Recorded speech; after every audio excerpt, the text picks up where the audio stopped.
9 o'clock, we'll convene the Board of Supervisors to session. Would you like to call the roll?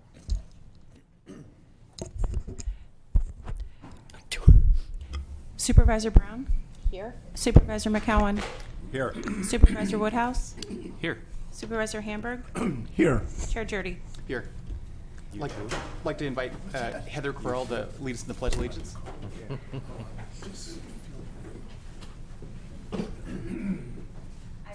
Allegiance to the flag of the United States of America, to the republic which stands one nation under God, indivisible, with liberty and justice for all.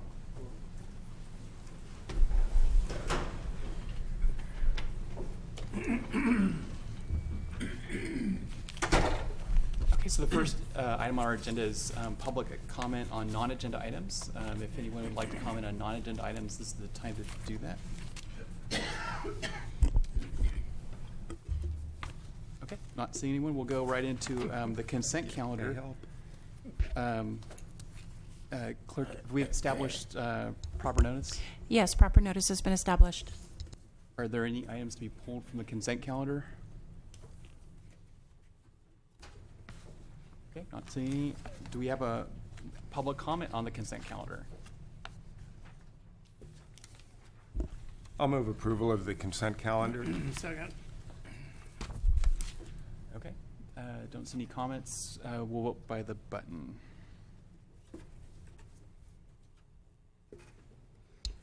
Motion carries unanimously.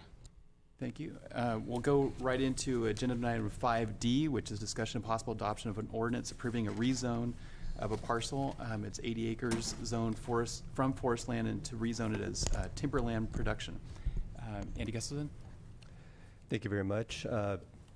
This matter is a rezone. I'm sorry, we'll just establish the proper notice was given. Okay. Okay, go ahead. Proper notice has been established. Go ahead. Good morning. This matter concerns a rezone of approximately 80 acres west of the town of Philo. It's in the mountains off of the Philo-Greenwood Road. The rezoning would change the designation from forest lands to TP. That designation is consistent with the criteria that are established. The Planning Commission considered the matter and voted unanimously to recommend that the board adopt the rezoning last November. It's a rather straightforward rezoning. If you have any questions, I'm happy to answer those.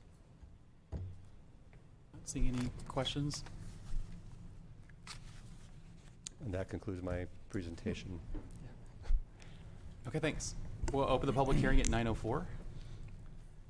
Are there any comments under the public hearing? Okay. We'll close it at 9:05. Supervisor Hamburg, I think this is part of your district. Thank you, Mr. Chairman. As soon as I get my voice back. Okay, I'd move that we adopt ordinance approving rezone number R2013-0006 for Ariada to rezone 80 plus or minus acres from Forestland FL160 zoning district to Timberland production TP160 zoning district located at 21491 Philo Greenwood Road, Assessor's parcel number 026-600-28, finding the request to be consistent with the general plan of Mendocino County Code Chapter 22.08 and authorize the chair to sign the ordinance. Second. Any comments? Go ahead, Supervisor Brown. Thank you. After going over this agenda item, looking at Planning Commission minutes as well as their actions that they took, it's why it's ready to go. So I want to note that for the public record. Very interesting going over it, but the Planning Commission has voted unanimously to also support this. Okay. So I guess we'll vote by the button. Motion carries unanimously. Thanks, Andy. And Matt. Now we're ready to go on to item number 5C. We're actually a little bit ahead of schedule. I guess, is this timed for 9:15 or is it just on my sheet for 9:15? No, I think it's timed.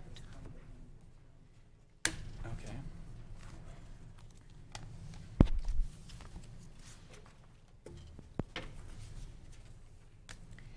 So we can't start until 9:15. Yeah, do we have any other items that we could go to right now? Ledge? Nothing? Okay. We got matters from board directors, board members. Since there- Supervisors reports? Yeah, sure. Can we do Sure. supervisor reports? Sure. Is that what you were saying? Well, chances are our meeting tomorrow will be very long, so this might be a better day to do it. Thank you, Chair Jurdy. I do have some reports for LAFCO. We had 2 meetings and completed our assignment as an ad hoc committee to review the RFPs for a new executive officer. We also selected a screening panel and revised the list of questions to be asked of applicants, so that will be taking place next week. Then also, I attended a presentation by Dr. Robert Eiler by ABC&R, and that was last Friday. It was very interesting to hear his presentation. I think some of you have attended in the past. So attended that. We had a Upper Russian River Water Management meeting, and nothing new to report there. I did attend the Community Foundation Grant Awards ceremony, which I think they're holding award ceremonies around the county. I also met with the Redwood Valley MAC, and they're ready to finalize everything to come forward to us at our first meeting in May. IWPC, nothing real new there, with the exception that today in Sacramento there is a meeting. It's a kickoff meeting related to the Russian River project, and this is USGS hydrology modeling. Only staff from different Russian River flood control, City of Ukiah, were about the only 2 really invited. Others could have attended from Mendocino County, but Sonoma County Water Agency had numerous people and a lot of water board members, but I'll be able to report back on that after speaking with Sean Wright and Tamara from Russian River Flood Control. April 27th, it's upcoming, is the Day of the Child, and I plan to go to Ukiah Family Center for their special projects for the day. Hopefully other supervisors will find a family resource center they can attend. I will be leaving early Wednesday morning for RCRC, Rural Counties Association, and Golden State Finance Authority board meeting in Willows, and that's Wednesday afternoon and Thursday, and then it's on to Wairika for the North Coast Resource Partnership. I do have the agendas for RCRC and Golden State Finance Authority if anyone would like to go over them. So thank you. Supervisor Woodhouse? Thank you, Mr. Chair. I wanted to make sure people were aware that Willits is having its downtown Main Street relinquishment charrette at the last minute. We're doing it all week in the evenings, starting at 5:30 at the Rexall building. The community is being asked to put their input in on, well, we want to improve the downtown sidewalks, benches, different traffic calming and safety ideas. So that'll be going all week in Willits. I went to a cleanup of a empty vagrant camp out Highway 20 that Mike Sweeney organized with Mr. Pinoli at the railroad, because you can't get access in there, and they took out 3 tons of garbage from a camp that had just been there for 1 year. Now we see that there are other camps further down the road, and so it's an ongoing problem where the camps just move around and find a place between the city and the county boundaries where neither one will touch them and flourish until someone finally can't take it and they move on. But we're encouraging property owners to contact their supervisor or the sheriff, and Tom Allman has pledged to work on these and will help property owners. They have to do the actual eviction of people to get them off their property. But we have individuals out there paying a heavy price for our relaxed attitude about having the situation we do. It's getting much worse, and then I went to the senior center and we had a meeting with 10 representatives because they have a huge camp that they've been complaining about for a few years behind their building, and the people come up and intimidate people at the senior center, but they're too nice to really push back. And that has probably a 10-acre area of trash spread along a creek, and Fish and Game did come in and cite people, and the sheriff's been out there to break up fights among the people there. Now the camp is momentarily empty, so we're trying to organize all the resources and try to clean it up and then patrol it and put up lights and fencing. But it's an overwhelming problem. It just moves from property owner to property owner, and people are overwhelmed and have to go through the process and try to find help and kind of get passed around the loop because nobody wants to touch it. It's a huge mess to deal with. So we're trying to look at a bigger picture and using this senior center example as something that we could spread to other areas of partnerships and trying to be ahead of it. This time of year we have a chance of doing it because the population hasn't increased as much, but it's an ongoing lifetime challenge. And I'll leave it at that, except for my concern about the senior centers. The more time you spend with people in the family resource centers as well, I'm going to be advocating for us to help stabilize them. They give and give right on the front lines of helping people who really have huge needs, but we're breaking down these two powerful sources of energy by not properly funding them with enough because they keep giving and then cut into their own budget and their own time, but they're all, the ones I see are getting weaker, so I wanted to get permission from the rest of you to visit your senior centers and family resource centers just to look for patterns and have them fit into our Willits Center. Thank you very much. Sure. Yeah, speaking of senior centers, I had a chance this year, I think it's my 4th or 5th year in a row, of participating in the Meals on Wheels, the March for Meals, which goes on for 6 days in March. What they try to do is get as many city council members and supervisors from both Sonoma and Mendocino County. Efren Carrillo has made this something on his schedule. And it's a chance for public officials to go out with the people who are actually delivering meals to isolated seniors and really see how this program works on a daily basis. So I had a chance to work in the kitchen on lunch and preparing the meals, and then going out with one of the members of the board of directors, a guy named Mike Staples, who is a retired firefighter from San Francisco, who now is very active with Coastal Seniors. Of course, I had a chance to talk with Michelin White about some of their programs and some of their needs for more contact with seniors who really lack sufficient opportunities to, just to be with other people. And then on a couple of these things actually happened. I was obviously not here at the last meeting, so I just wanted to mention on April the 8th, I don't know, maybe Supervisor Dirty talked about the SRA meeting. Did you talk about the state responsibility area meeting that we had? And that was kind of put together by John Anderson of MRC, and of course the main, I don't want to be repetitious, but I do want to mention that for $5.4 million that was paid in on SRA fees over a 3-year period, and we've gotten $7,000 back.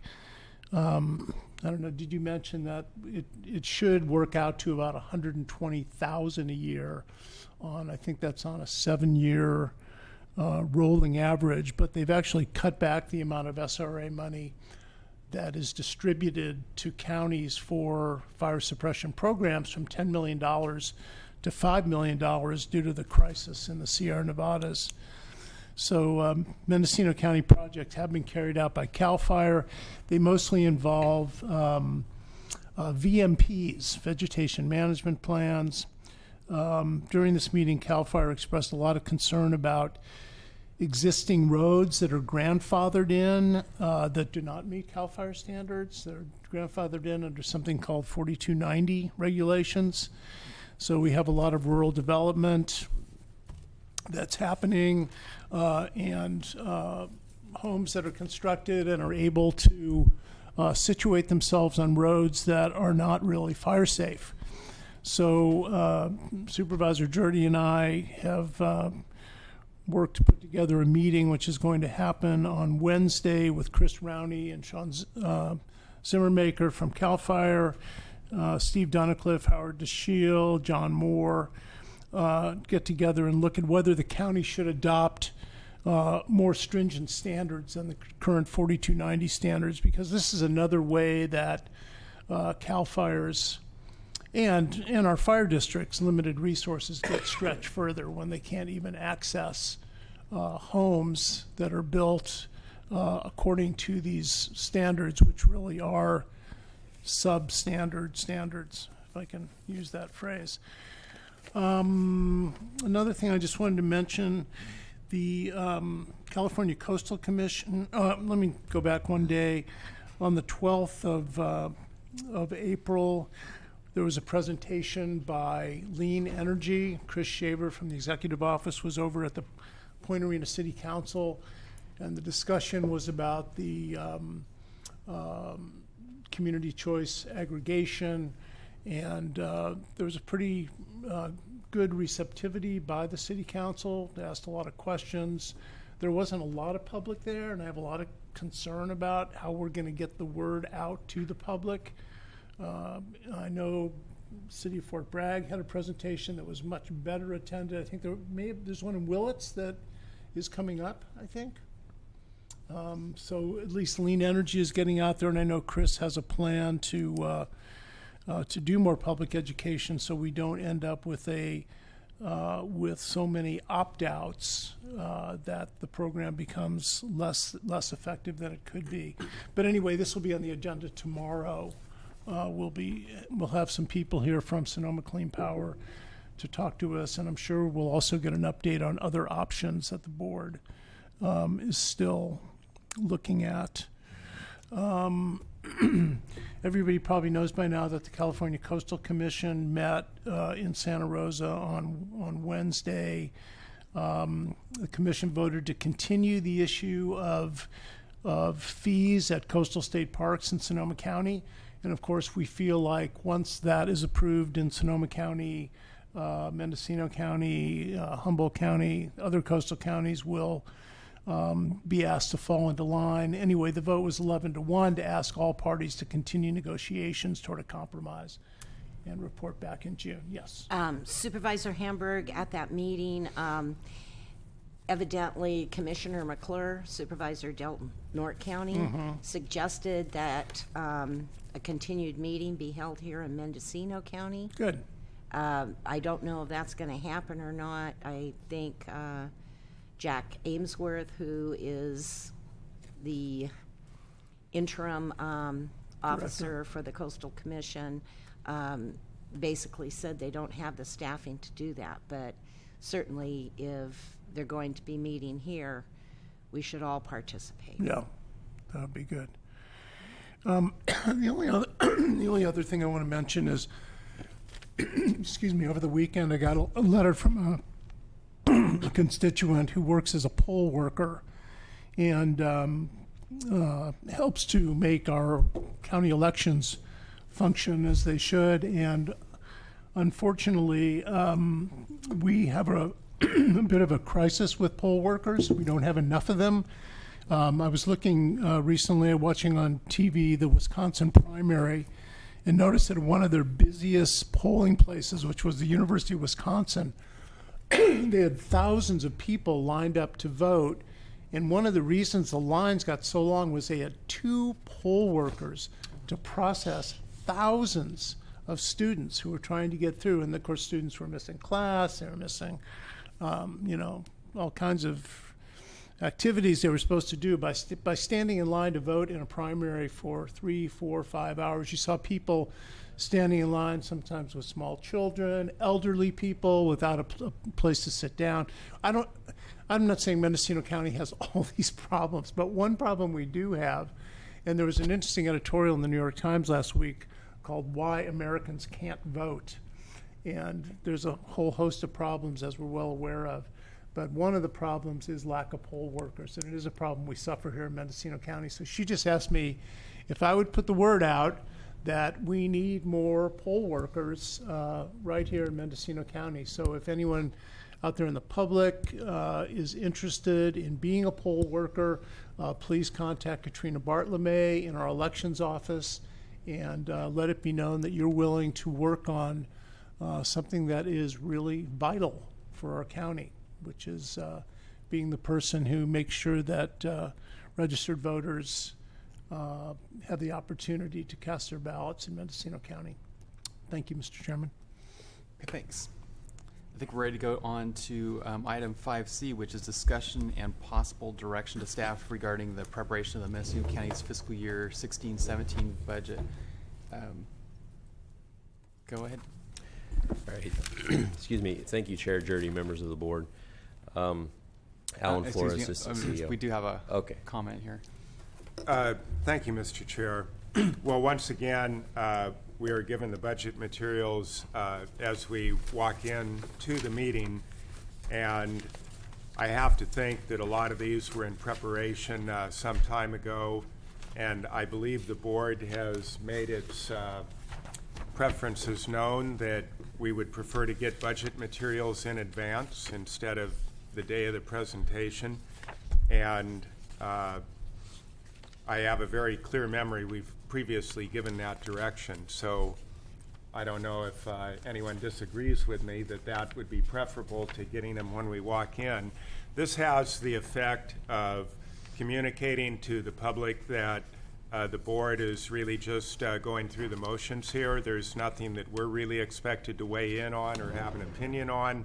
It also disadvantages anyone among the public who would like to be informed on the process and participate in it. So I'm just saying that for the record, and you'll hear me say it every time when the budget materials are presented the day of the hearing. Okay, so the overview of the materials that we have to talk with the board about today are here on the screen. So wanted to provide an overview of some of the discussion at the March workshop. There was some discussion about the budget development goals and priorities, and there were some suggested changes to that. So we want to have some additional discussion about that with the board. And then board sort of budget priorities for or community priorities, I think was a term that we used in March as far as investment by the board in a number of priorities in the 16-17 budget. I'd like to give a brief update with to the board and the public on where we are in the budget development process, and then a couple of other presentations that we thought would be helpful for both the board and the public to have some additional information on is an overview of our risk management program, some of the trends that we're seeing there. As your board knows, as part of a reorganization over the last year, risk management is now part of the executive office. We've been looking at that program and trying to make some improvements as we move forward. And then at the last workshop, as well as a number of other board meetings, there's been quite a bit of discussion about recruitment and retention here in the county organization. And so HR Director Heidi Dunham has prepared an additional presentation with some numbers, trends, and comparisons on recruitment and retention in Mendocino County. So the intention today was to have the format similar to the March workshop. So you have the slides in front of you. I'll walk you through them, but feel free to interrupt me at any time and have a further discussion about any of these points. Budget development guidelines, these are the same as they have been over the last several years. No changes were discussed by the board at the last one. Just wanted to put these up on the screen. Maintain current levels of service, continue to invest in county infrastructure, and of course focus on financial sustainability and identify cost savings in the budget process wherever possible. So just to clarify, Alan, at our last meeting, I think the board agreed that if you go back to that last slide, invest in county infrastructure. I'm sorry, go forward now one. Sorry. Whoa, too far. There we go. That as it relates to the capital improvement plan, that going forward, that the roads will be included in the county's capital improvement program, because in the past it wasn't. That is correct, and we've discussed that both with Deputy CEO Chris Shaver, who's working on adding that, as well as Transportation Director DeShiel, and so we are planning to include that as part of the CIP for this upcoming budget. Okay, thanks.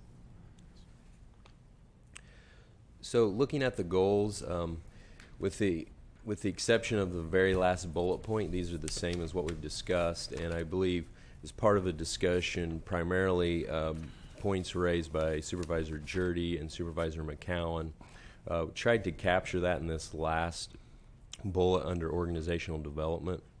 So I want to point that out, and I'll just read it for you now. Identify and measure departmental performance metrics, including the balancing of location-based provision of county services. So if you have input on that, that would be great, but that was the language we would propose to add to these goals in an effort to capture both of the points raised by Supervisor McCowan for measuring departmental performance, and Supervisor Jurdy kind of taking a look at provision of services in all areas of the county, where I believe you had an example or two where perhaps it would seem that there were less services on the coast or less employees on the coast to provide certain services. So I don't know if any of the board members have any input on this as language to add into the board's goals.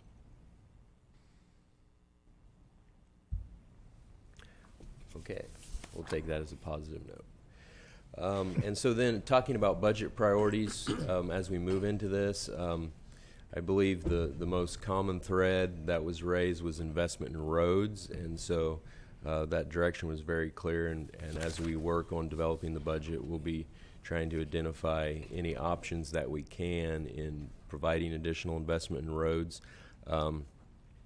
It was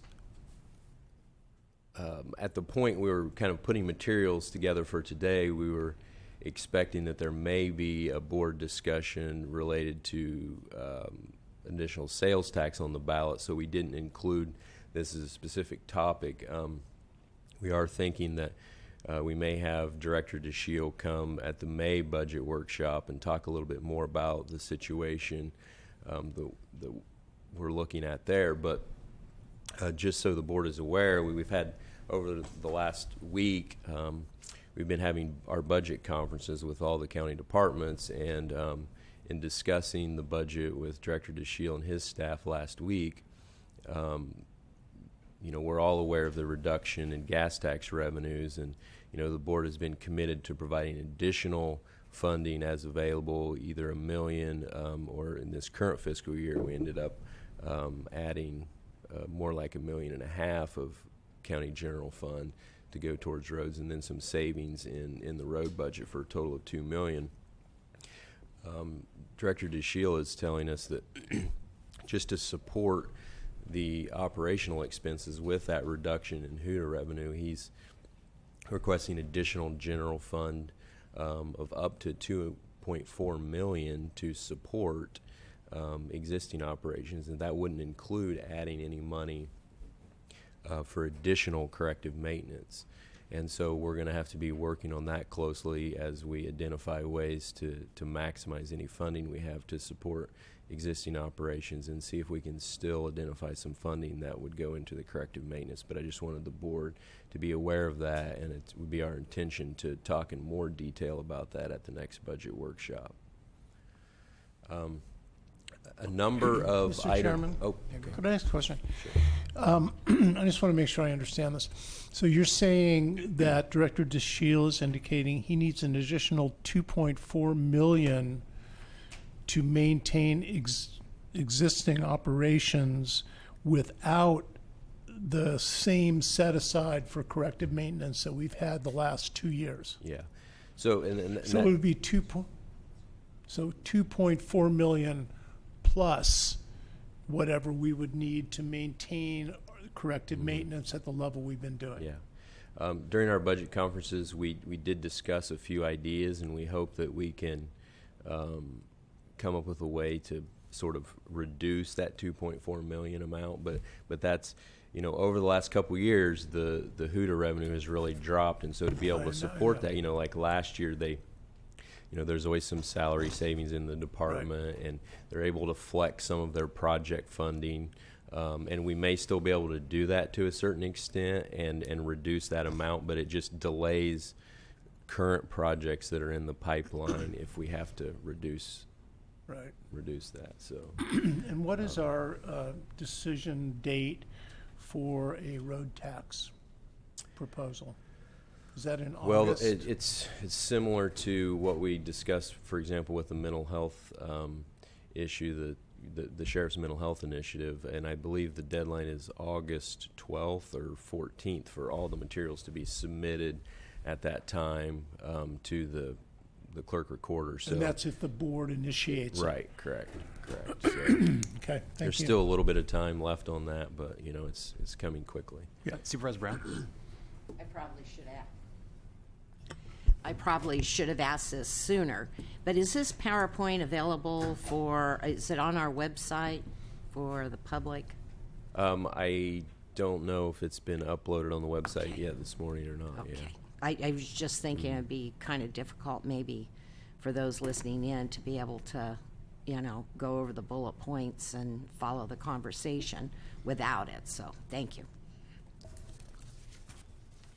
So if there's no other questions or discussion on roads, there was a lot of discussion about sort of economic and business development and ways that the board could work to improve that environment here in Mendocino County. So what you see here is a list of notes that I had as far as points that were raised. One, of course, continuing to support the broadband initiative, reestablishing the permit fee waiver program that the board had a few years ago, identifying ways to support new housing development in Mendocino County, establishing a grant writer program that would be available for county departments to apply for grants and other funding sources to support their operations, and then support for emergency services. And I believe this note was more related to support for fire and the ongoing discussion that the board has been having. If I could add related this, to that. so I do see Sheriff Allman in the back of the room. At our last meeting on Friday with representatives of the Fire Districts Association, one issue that they just wanted us to pass on to your department is that I guess your department's been successful in getting grants for various things, and some of them actually have turned out to involve the fire departments. And what they were just wondering is, whoever you have that's successful at writing these grants, that they consult some of the fire districts, because I guess there was a training, for example, recently where they weren't reimbursed for their costs to send someone to the training, and so they're just wondering if there was a way of having a point of contact with that person, because it's a way of working as you do with the fire districts, a way of kind of enhancing that coordination. Good morning, Chair. Tom Allman, Sheriff. You won't like my answer. She has left us for a higher salary with the city of Ukiah. Okay. Well, the next person you get. Okay, thanks. And then the final thing, which I went ahead and added on, it was discussed a number of times. I didn't feel like there was real clear direction from the full board on any specifics related to homeless issues, but this is something that I believe was, ended up being a part of the 15-16 budget. And so any additional input or specifics the board has on ways to address homelessness in Mendocino County in this budget would be welcomed. Well, I mean, when we were discussing it, one thing I was bringing up is, and I don't know where it would fall within the budget, but certainly it seems like it should be a goal of the county, is to see the number of homeless counted in the annual, or it's every other year count, I mean, it should be our goal that those numbers come down over time. Obviously, when you have an international recession, as we just went through in 2009, you're going to have outside forces spiking that number up. But again, at the homeless coordinating meeting that Supervisor McCown and I were able to attend with Senator McGuire, and there were people from state rep offices there, they pointed out that, among other things, that 35% of all chronically homeless, those are people who become homeless again and again over time or for extended periods of time, 35% of all of them in the nation reside in California, even though California is 12% of the nation's population. And I think you have to figure for those numbers to be so far off, it has to be something in addition to the good weather here. And so there must be things that could be done differently here in California and in our county to draw those numbers down, both finding people new housing and also discouraging people from lingering here who aren't from here.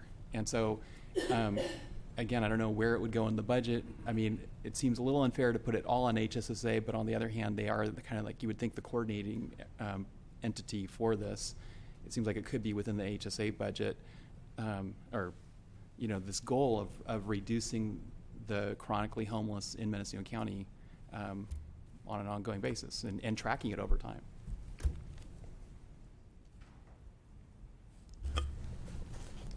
Alan, I just wanted to mention, you talked about support for emergency services and stressed volunteer fire departments, and I totally agree.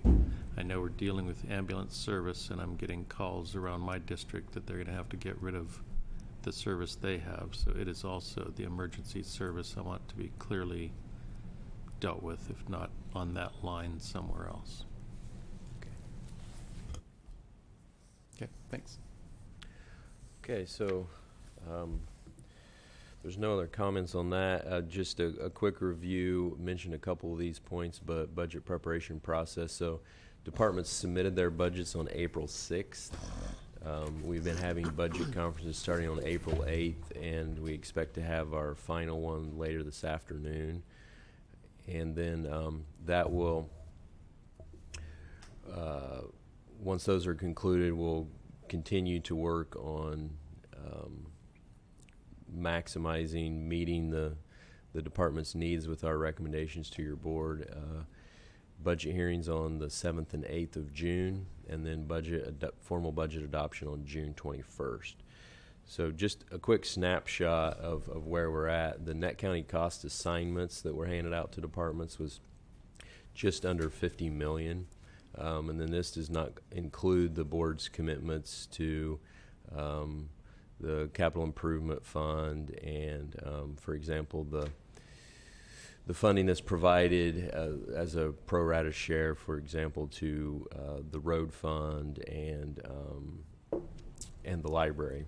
But that's the starting point of funding that we have to work with for all of the general fund departments that receive net county costs.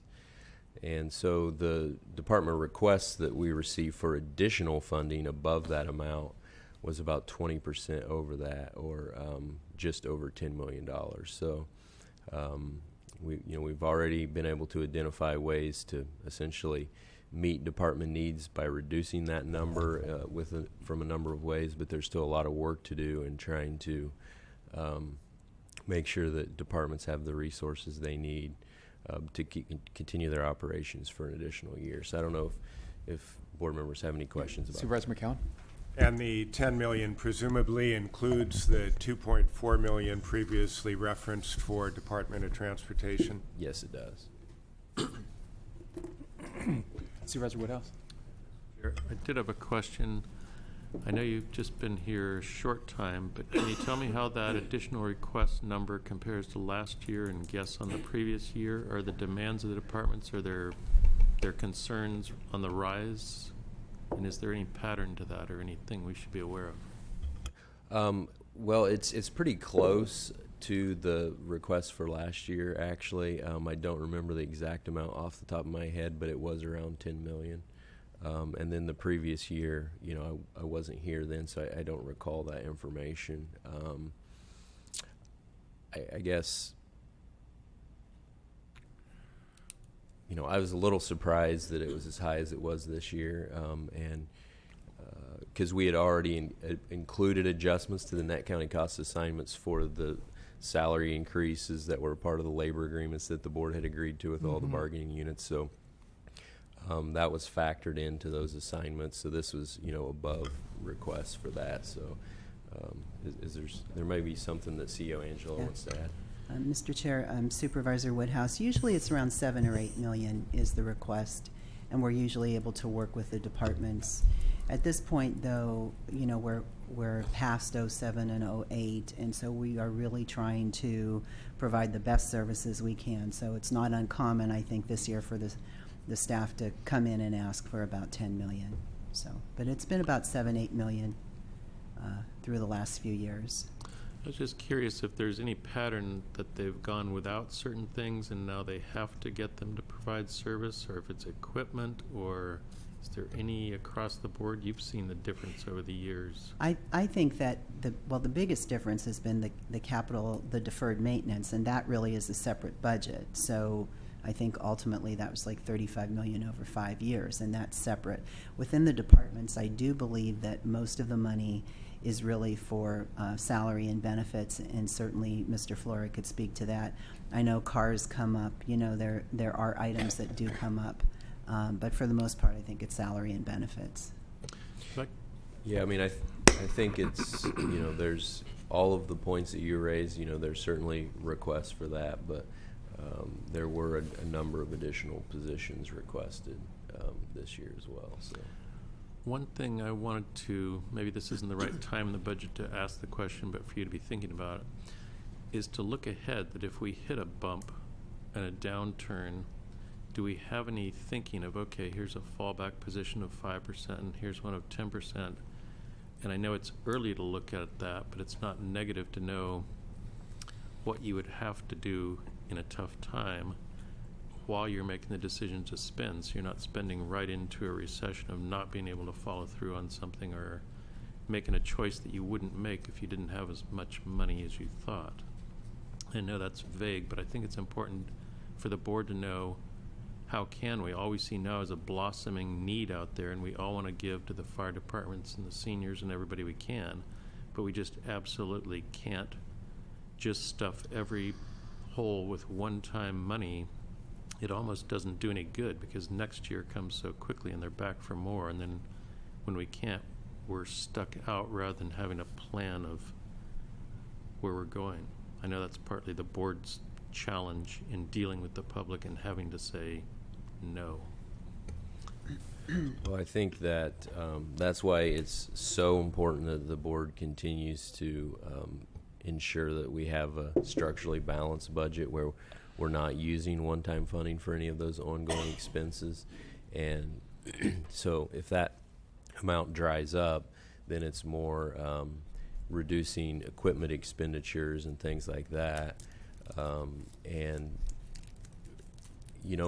we're still in a place with, particularly with gas tax revenue, which is impacting road funding and our sales tax. That actually we're projecting that to decline from what we've had the last year or two. And so fortunately we're able to sort of maintain the status quo with some slight increases in property tax, which is not growing rapidly by any means, and our TOT. Those are the main things that are sort of filling that gap in the reductions and keeping things relatively flat for us overall. So the structurally balanced budget is critical to ensuring that we're well positioned as we go into that downturn, but there certainly can be could be some difficult decisions for the board to make. Now, again, as we've talked about before, we expect things to be relatively stable over the next year or two. We're not anticipating significant growth, so it's important that we, budget conservatively and make sure that we don't overextend with our discretionary revenue. Supervisor Brown? Thank you, and appreciate you talking about the structural deficit. When Supervisor McCowan and myself came on this board, 09-10, we were faced with a structural deficit that had been existing since 2005. And it was just awful, the actions that the board had to take to address that. And everybody suffered, and it was not a fun time. So it's really important that we do watch out. And when you look at the times we're in right now, you're right. The next couple of years are not real bright because we're just slogging along here in the economy. But certainly they don't see any downturn. However, this has been the longest time we haven't had one. So we're looking 5 to 7 years, and who knows with inflation and, I mean, everything that could come back to haunt us. Chair Jurdy, if I could make a couple comments. Everything that Supervisor Brown said is accurate, and there are some of us that did live through that. I'd also like to say that when we asked our employees and negotiated a 10% salary decrease, and of course we held up hiring, what we also did is we had the majority of our contractors also take a 5 to 10% decrease in their contracts. And when we first began to deal with the deficit, we had to look outside the county first. So, there's a degree of anxiety that I have when we begin to disseminate money outside of the county, because a lot of these small organizations so depend on that money. And when we had our fiscal crisis, we took money back or didn't give money to some of these smaller community-based organizations. Now, 2017, all of our bargaining units are up again. We have a long way to go to get to a market value as far as our employees. So, my assumption is in 2017, we're going to be looking at all those bargaining groups. We're going to be reviewing salary and benefits again. If we do have a downturn, the first place we go is to all of those contract services that are not core services. So as we distribute money outside of the county, know that if we have a downturn, the first place we'll go to take that money for our core services will be some of those enhanced services. So I think that what Mr. Flora is saying, as far as, being very careful how we move forward, we have a reserve. We didn't build that reserve to spend it. We built that reserve to have it there in case there is another downturn, so we don't have to reduce services to the public. We don't have to ask our staff to take another pay cut. That's why that reserve is there. So, I have real anxiety around spending additional dollars, because as Supervisor McCowan and Supervisor Brown were here, I was here too. And it was devastating to this organization, and we are just coming back. And so it's just something to remember as we move forward. The reserve is for county operations. Thank you. Yeah, just to briefly add on to that, I mean, what Supervisor Brown had mentioned, starting fiscal year 09-10, I believe that was the deepest deficit that the county has had, which was, ending the fiscal year before with a $3.4 million deficit. No reserves and no contingencies, and God forbid that we ever get into that situation again. And it just comes, back to those points again. We have to be extremely careful in making sure that we don't set ourselves up for that type of a situation. And I do want to add one thing. We didn't even know we could make payroll, and had to go out and seek a loan. And because of the condition we were in, there were other counties throughout California. It was very difficult to get the loan, so we could meet payroll until more revenue started coming in. It still gives me nightmares what we went through. So I just wanted to add that. And today, with our reserve, we don't have to go out and seek loan and pay a very high interest rate in order to make payroll as you wait for your revenues to come in. So everything we've done, I include teeter plan, every action we had to take was for the life of the county. Thank you. Supervisor McCown? Thank you, Mr. Chair. And just to clarify a bit, the county didn't apply for a loan as such, but we had always, the county for many years had accessed tax revenue anticipation notes, which used to be an economic benefit to the county because we were paying a low interest rate for the notes and receiving a greater return on them. Obviously, that changed with the recession, and Supervisor Brown's correct. We did continue to access those tax revenue anticipation notes several years ago at the insistence of Supervisor Pinches. We found that with better money management, we no longer needed those notes, and of course, with the reserves that we have, we absolutely don't need them. But that was another example, I think, where the county was slow to adjust to changing economic realities. But the underlying point, having the strong reserve, we don't need to be putting ourselves in those positions again. And thank you for correcting me. I shouldn't have called it a loan, but We don't want to make the fiscal conservatives nervous. So we can kind of wrap up on this at the end if you have any other additional input or requests for information for the May workshop. But at this time, we'd like to turn the discussion over to Heather Carell, our risk analyst, to give your board an overview on the risk management program. Hi there, Heather Carell with the Executive Office. So I just wanted to do a very brief overview of the types of programs that we have in our risk management division.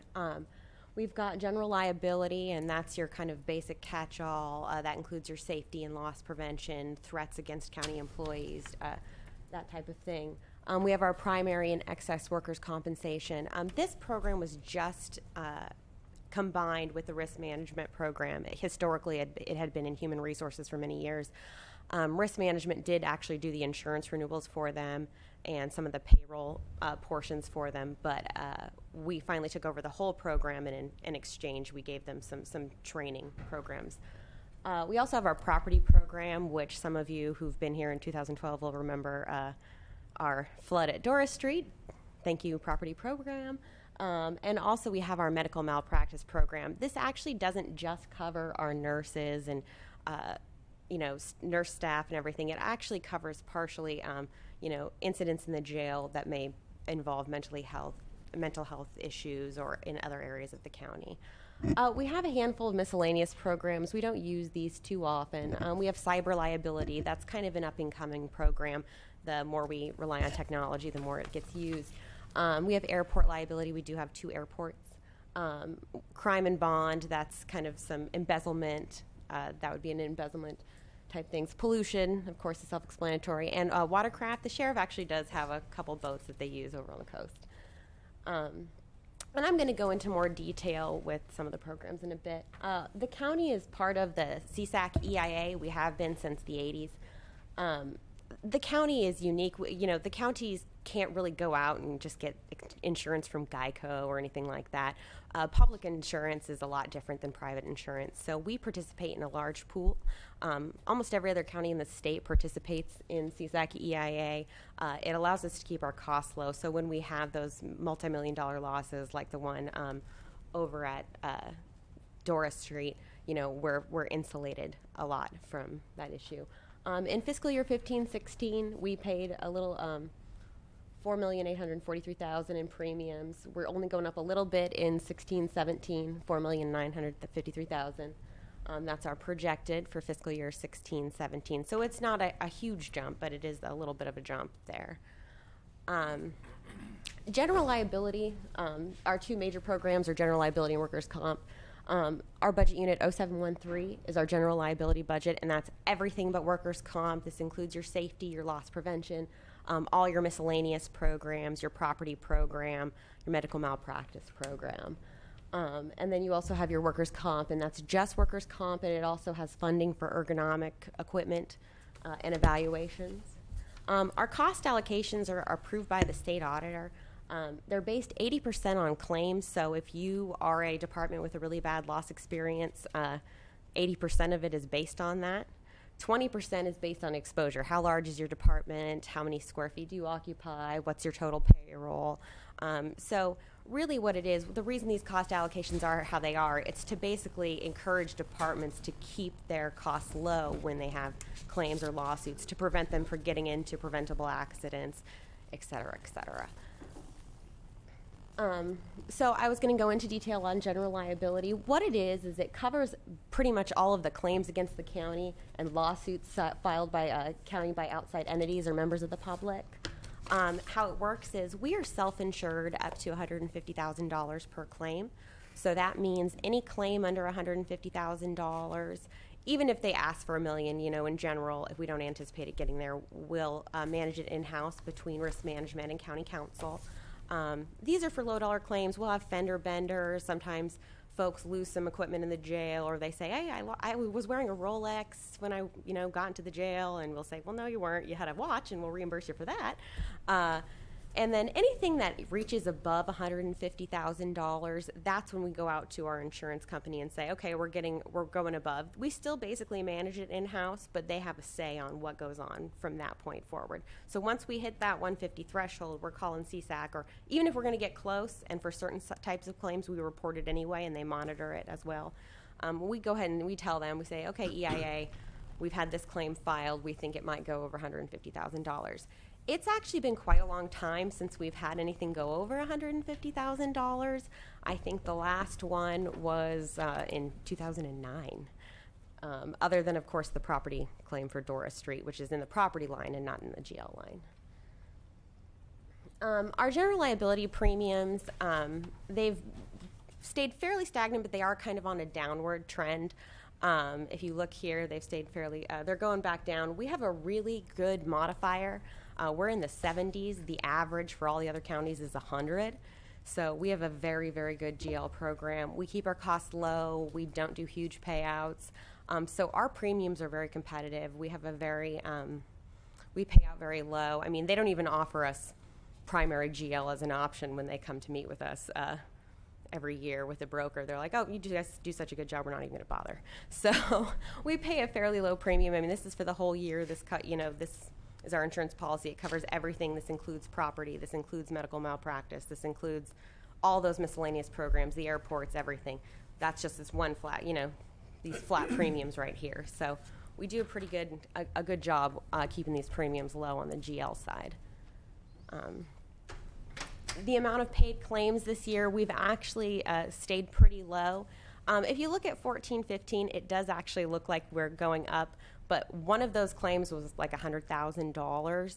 So overall, the claims are actually staying pretty low. We're staying way below, in the $200,000 range, and that is not very high to pay out everything. For the amount that we get claims against the county and the amount that we get sued, this is a fairly good number. And a lot of reasons for our claims being so low. We do have in-house counsel. We make sure that when we settle claims that we're trying to do it within our own market and not going on Bay Area rates and that kind of thing. Usually we can talk to attorneys. They'll want to say, well, my hourly rate's $800,000. I'm like, well, Mendocino County, it's like $4. So, you have to be careful on we try to settle within our own market and not let, Bay Area rates kind of push us when it comes to settlement. This is the percentage of claims by department, and I don't want this to look bad on the sheriff. He is a very high exposure department. He is out there. His line of work is very dangerous. He is going to get a lot more claims than anybody else. And so he does account for a little over 35% more of our of the total claims filed. But the sheriff has actually, and this is within the last 5 years, the sheriff has done actually a really good job of loss prevention in the last 5 years. He's actually decreased his at-fault vehicle accidents by 60% since 2010. So, I mean, he does a really good job keeping, just keeping those vehicle accidents down. So I expect that over time, the sheriff is still going to be a high value and a high percentage just based on his line of work. But overall, he's been working really hard on keeping his costs low. You see social services is also a high exposure department just based on what they do. It's somewhat controversial. They have a lot of employees. DOT, again, is also, they have a lot of exposure. Their line of work is a lot more dangerous than, say, for example, me sitting in my office every day. All the other departments, a couple other departments have like a claim here, a claim there. The district attorney, fleet, mental health, they're all tied. And if you see, the jail is actually quite low. I expect this to go up. Since we've had the state push back prisoners into the local jail, we have had some more claims come in this fiscal year. And this is, through last fiscal year. And so we are going to probably have an uptick of jail claims. The inmates are a lot more sophisticated. They're coming from state prison. And there's just a lot more, they're more familiar with the legal system. So they'll push through the claims a lot on a higher volume. So we do expect the jail to go up, not through any fault of the jails, just because of that pushback of inmates into our care. And so this is the amount that was expended by the department in that period of 2010, 2015. The sheriff is the highest, and again, that's also, it's going back all the way to 2010, and he has decreased his claims very significantly. Just based on the nature of his business, the sheriff, the social services, DOT, they just have a really high exposure. They're out there, and a lot of times they're dealing with heavy equipment. For social services, they are, social workers are they're dealing with some very controversial issues. It can be very upsetting to members of the public, and so these folks tend to be more of a target for liability and for claims. You can see facilities is obviously a little bit high, just as people. We had someone run into one of our buildings. These kind of things happen all the time. We just settle them in house and get them going. Mental health actually isn't that high. Planning and building isn't high. And again, with the jail, we expect this number to go up. The jail's probably going to go up right there. The district attorney actually has the fourth highest, and it's really his claims experience isn't actually that high. It's just the other departments have really, really low experience. So proportionately, his looks a lot higher. And he did just implement a couple new programs. Those are fairly new to the state, so they're any new program is target for litigation. Supervisor Brown. And before you conclude, I would like to hear, and I imagine the board would. Thank you. Sorry. Before you end, I think the board would like to hear.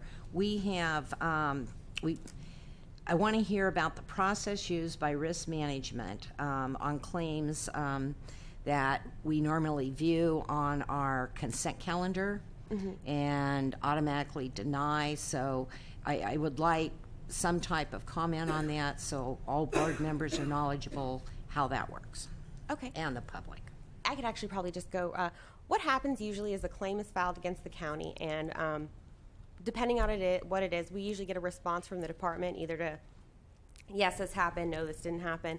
Usually if it does happen, I'll contact that person either that day or within that week and say, okay, we accept liability on this claim. If I need any additional documentation from them, we get it. The reason we automatically deny most of the claims is because sometimes we'll get folks who file the claim, will accept liability on that claim, and then they'll never respond back. So legally, we have an obligation to respond to their claim, but they'll never come. I had one, for example, in the jail. We actually did lose a inmate's, I believe, is a sweatshirt. I called him and I said, okay, we're accepting liability. I'm going to send you this documentation, and he never responded. And the county does have an obligation to respond to all these claims in a timely manner. Most of the time behind the scenes, thank you. Most of the time behind the scenes, I'm working on these claims and going through, especially the low dollar ones. I'll work with the department and everything. And sometimes most of these blanket denials, unless we have a clear acceptance on board day, we have actually accepted some claims. For example, if we have a timely response from the department and they say, yes, we've done that, we have actually accepted them. But in general, sometimes it's just waiting for more information. And usually I'm working with the claimant directly, depending on the claim, especially these ones where it's clearly our fault and we call and I work it through. Does that answer your question, Supervisor Brown? Okay. I would just add, if I could briefly, that once the information is all put together, then county council notifies the clerk of the board that they're recommending denial of a claim, and so that's what then instigates it being put on the board's calendar. And the Board of Supervisors has 45 days from the time a claim is filed with the clerk to deny it.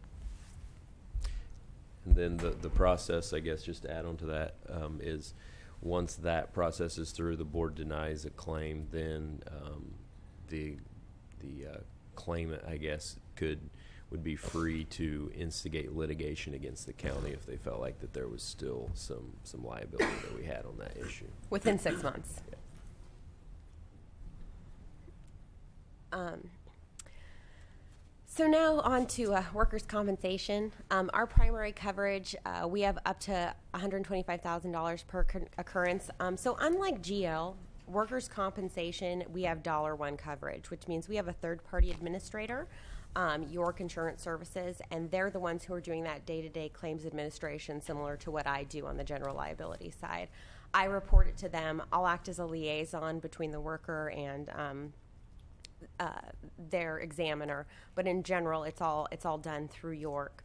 We also have an excess coverage plan, so that's for anything that exceeds $125,000, and it goes up to $300,000, and that's when they get that high, the EIA as well as the county has to agree on settlements or anything like that on that. And it's all administered through York. We have several claims examiners. I think we have 4 right now for different departments and for future med, first aid, et cetera, et cetera. So this is not good news. Our premiums are going up. We have very high premiums. We have one of the highest in the state. If you see in 13-14, that's the reason that's so low is that the market at the time was low. Also, we had a payroll audit that was done. And, as a result of all the staff layoffs, retirements, resignations, it kind of we got a significant discount because we had overestimated our staff at the time. But right now, even with the payroll discounts, because we tend to overestimate staff because we'd rather overestimate than underestimate and have to pay up later, they're still going up. They're incredibly high. We have a very, very high claims volume, hundreds of claims. Workers' compensation claims, I mean, we are one of the highest in the state. So, Heather, this slide relates to some of the next couple slides. Yes.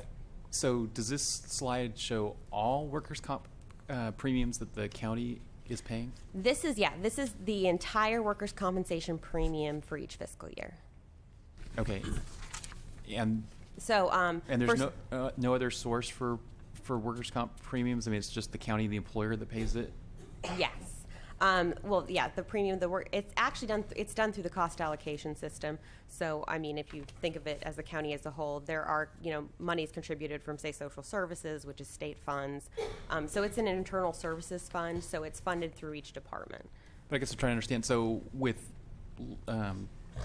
other insurance, the employee and the employer both pay something usually. Mm-hmm. So, but workers' comp, is it only paid by the county, the employer? Mm-hmm. Okay.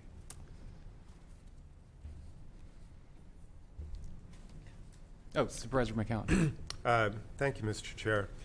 So we have one of the highest claims rate in the state. Yes. And has that been consistent over time? It was worse in 2010. It was huge in 2010. It's going down a little bit, and and we're working on kind of trying to identify why exactly that is. I mean, I just took over it, so there's a learning curve on my own part. But it's been fairly consistent. We have, we have some heavy hitters. There's some certain departments that, of course, utilize the program quite a bit more than some of the other ones do. And this results in hundreds of claims per Hundreds. year? Not hundreds of claims per year, but we have hundreds of outstanding claims per year. A workers' compensation claim would have, they usually have a multi-year life. So if you say, for example, I file a claim in 2010, that claim could live for anywhere between 5, 10, 15, even 20 years. Most of the time we try to compromise and release when an employee leaves service and buy out their claim. But in the case of, for example, especially in the sheriff's department, they tend to just hold on to their future medical claims. So we do tend to pay out those claims for, especially what did happen is that years ago there was not a whole lot of loss prevention done in a lot of the larger departments, so there was a very high claims volume. And even now, we're still kind of trying to pare that claims volume down, compromise and release these open claims that folks haven't had any treatment on, or just get them off the books. But right now, we have a huge claims volume.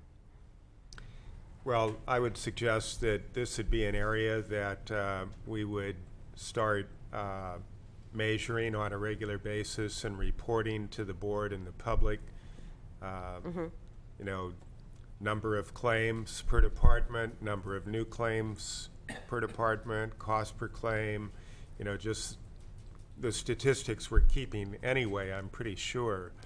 And this really ought, and it shouldn't just be a goal for risk, it should be a goal for every department head to manage this aspect, actively manage this aspect of their budgets, I would think. Yes, absolutely. And I believe Heather's going to talk a little bit more later on some of the changes that we've made in the last year or two that, the unfortunate thing is it takes a couple of years to start reversing the trend on the claim history. But she'll talk more about what we're doing to impact that now and some of the plans we have further. But and then another part of this, I believe, is how many people are we paying who are not available to work because they're, pursuing a disability claim or workers' comp claim or whatever it might be. Actually, not very many. Not very many right now. I can get you an exact number. That's my understanding, though. It is possible for someone with a fairly minor, or at least in my view, a fairly minor complaint to not show up for work for a year or more. And I know you've been actively working. Let's get these resolved one way or another. But these are... Heather's put a lot of work into increasing the amount of modified duty assignments for those workers, which is beginning to have a significant impact on that. Mm-hmm. Thank you. Supervisor Brown? Thank you, Chair Jurdy, and relates to what Supervisor McCowan was asking, and so I guess I'll wait to the very end, but I had written some notes here with this loss prevention.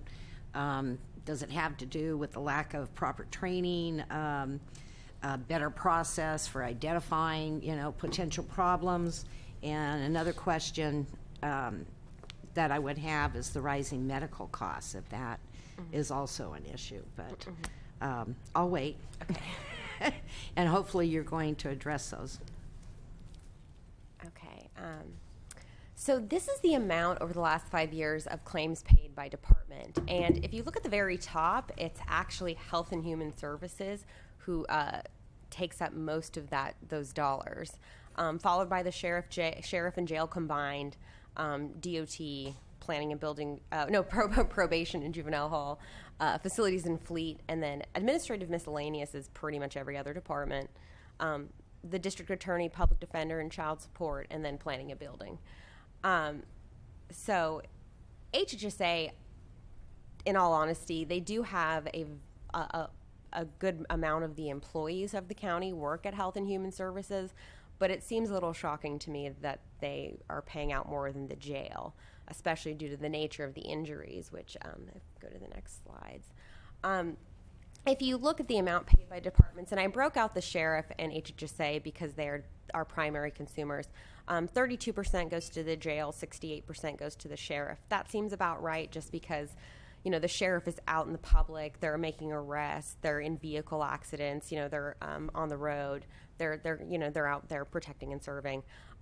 In HGSA, 60% goes to social services, 12% goes to community health, 10 to nursing, 8 to AODP, 7% to mental health, 4% to animal control, and only 1% to environmental health, which is actually a testament to environmental health because they have the most objectively dangerous job at HGSA. They do not have a whole lot of workers' compensation claims. They do a really good job at keeping their costs low. So as you look at these last two slides relating to the first one, I'm trying to understand, do we have premiums of $4 million, but according to these last two charts, it looks like payout of around $16 million. How that works is that's actually being paid off of the insurance claim, but that's the literal amount that we are paying. The insurance claims are paying. They're actually paying, that's covered under primary. So that's the amount that's literally being paid, not the amount the county is paying specifically. That's the amount that's being paid through the program. I guess I don't understand though, because it seems like if there must be a second funding source I'm not understanding, because if payout is $16 million, it seems like premiums eventually would catch up. I mean, wouldn't premiums get to $16 million a year if the premium company is paying out $16 million a year? No, that's over 5 years. The payouts that I had were over 5 years.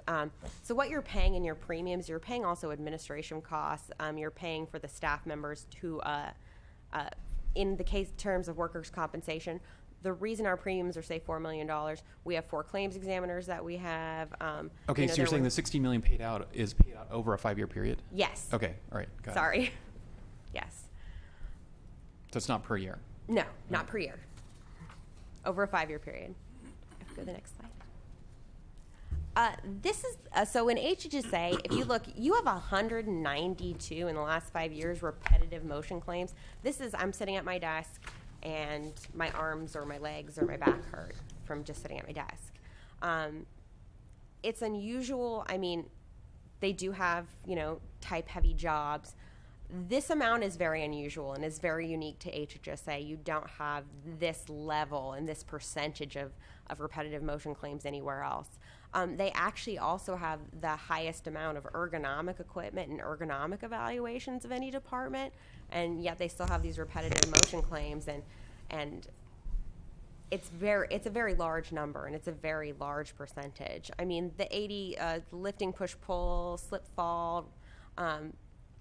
These are fairly normal, but that repetitive motion number is huge. And so what I've been doing is some of these claims, and a couple of the claimants, they have 16, 15, 14 claims for repetitive motion. And so what we've been starting to do is assign nurse case managers and saying, you're being treated for an elbow here, a wrist here, an arm here. We're going to have a nurse case manager come in. They're going to round all this up, and they're going to see, why are you not getting better? You keep filing claim after claim after claim. You've had 4 ergonomic evaluations. You have an ergo keyboard. You have an ergo mouse. You have an ergo chair. You have a sit-stand workstation. We can't put you in a bubble. So, it's quite shocking that number. And what we're hoping to do is just kind of identify which of these claims, because if you've been working for 30 or 40 years and you type all day, it's very likely that you're going to get some of these repetitive motion claims. But if you're 26 years old and you've worked here for 3 months, I highly doubt that you have a repetitive motion claim for typing if you're that young. And we do have those.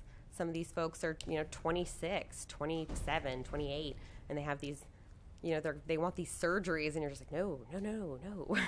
This doesn't seem logical. So, and I'll get to a little bit more of what we're doing in loss prevention on that.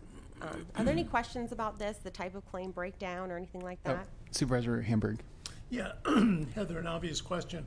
How does our HHSA department compare to others in like-sized counties? Our repetitive motions are high. In general, Health and Human Services agencies tend to be a little bit higher claims volume than other agencies. Ours is particularly high. We, compared to, say, for example, I'm on the Primary Workers' Compensation Committee through our CSEC insurance pool. Our claims volume is much, much higher than even larger counties. And our breakdown, I mean, we have so many repetitive motion claims that it's just, the number is too high. I mean, I met with our insurance broker and our insurance pool manager, and they basically indicated, these are high. These are way too high. Yeah. And so, we have a couple different methods so we can get, because some people do actually have them. I'm not saying that. Yeah, sure. There's a whole bunch of employees at HGSA, Yeah. and many of them are actually very But it seriously can also injured. be sort of contagious in a way. Yes, contagious is a very, very good word to describe claims. And and HGSA divisions and departments statewide overall, they tend to do more claims. I think it's the nature of the work. They tend to be a little bit more unsatisfied, and unsatisfied equals more claims in general.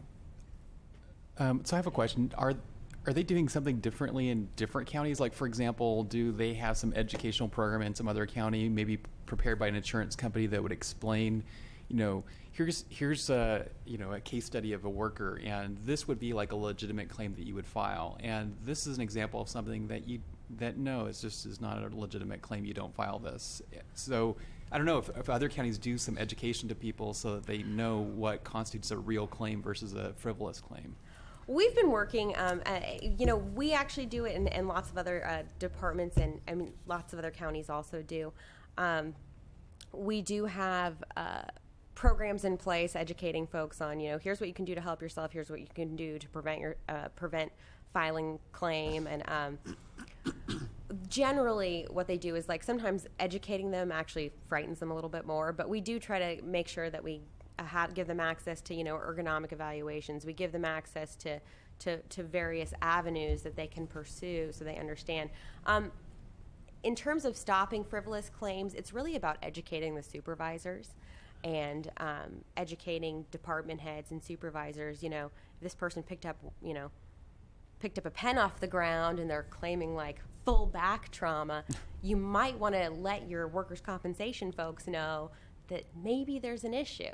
And it's really about the departments letting the folks here in risk and their examiners know, maybe there's some issues in the background, maybe there's some other things going on with these claimants. It's usually a bigger issue. Some of these frivolous claims, there's like 5 or 6 other things going on that aren't included in the claim.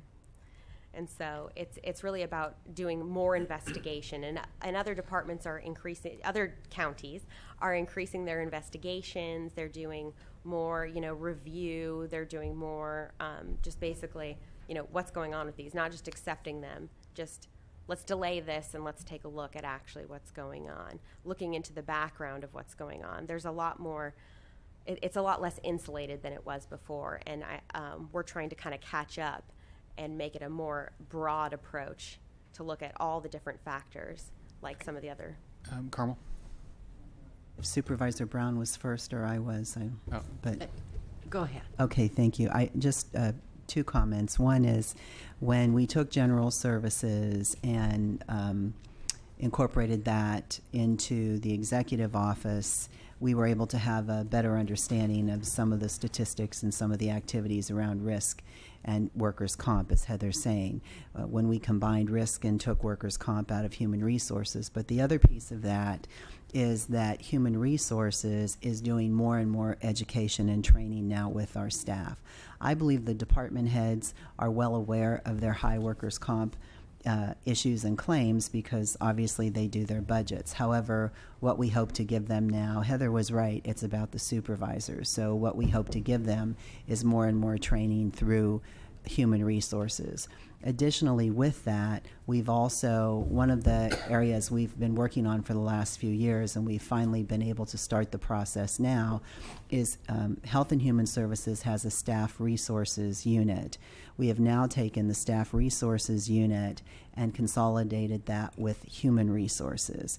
And so now human resources has a better understanding of what's happening over there. So I think what you're seeing today is the beginning of a fairly lengthy process of some sensitive areas when you talk about risk management and workers' compensation. But you're seeing that there's more information we have today, there's more education needed, and now we have key players in the right positions to do that. Thank you. Thank you, Chair Jurdy. And Supervisor Hamburg talked about comparison to other counties. What about the private sector? Have we compared our claims within the area that we live in, percentage-wise?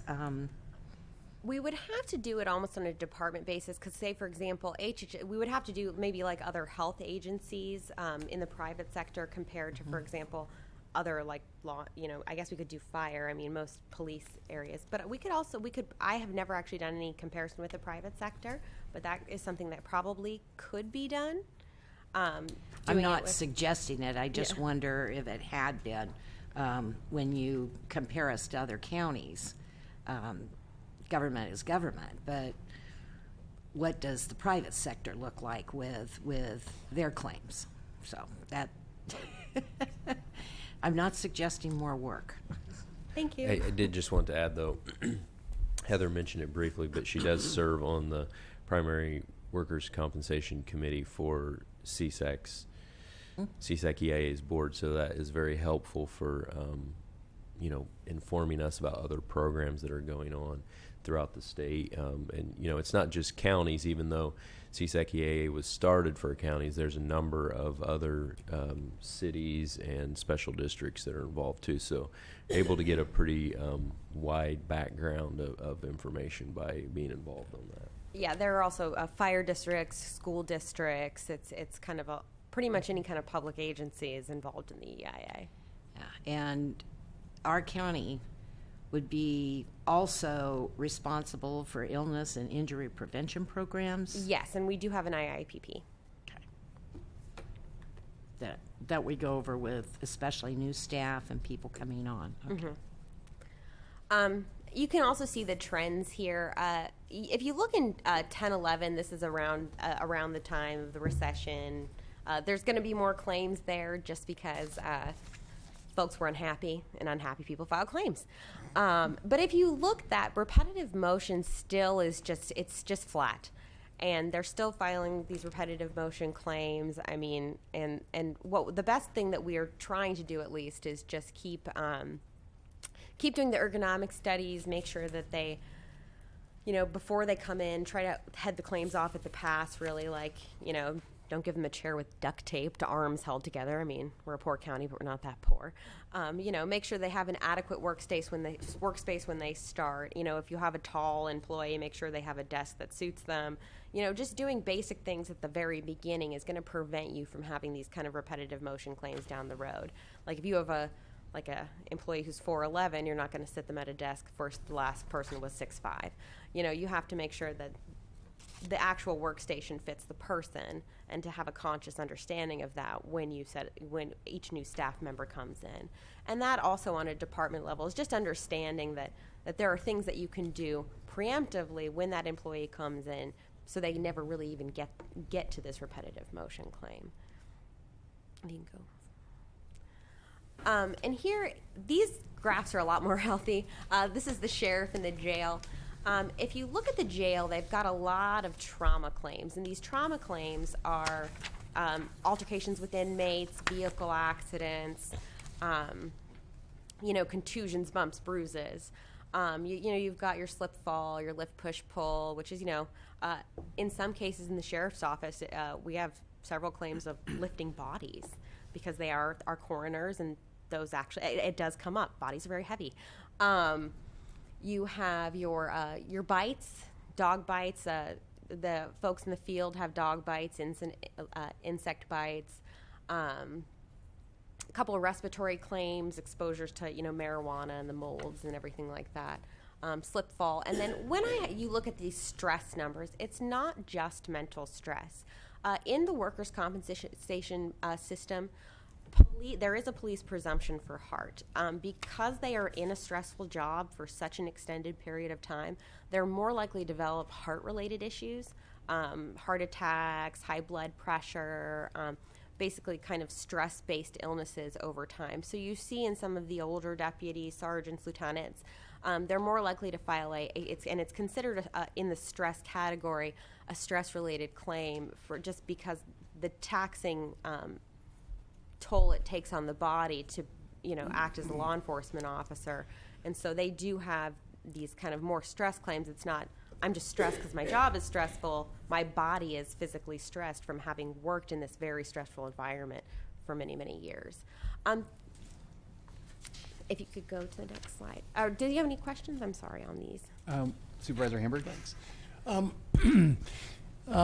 Chair Jurdy and I have been talking a lot with fire departments, and we have a real problem with the gentrification of our volunteer firefighting force. And another problem we have is that more and more, just in order to be a volunteer firefighter, you have to pass certain mandated tests, and the mandates keep increasing. And I think what I understood from one of our discussions was that some of those mandates that are coming in have to do with physical fitness.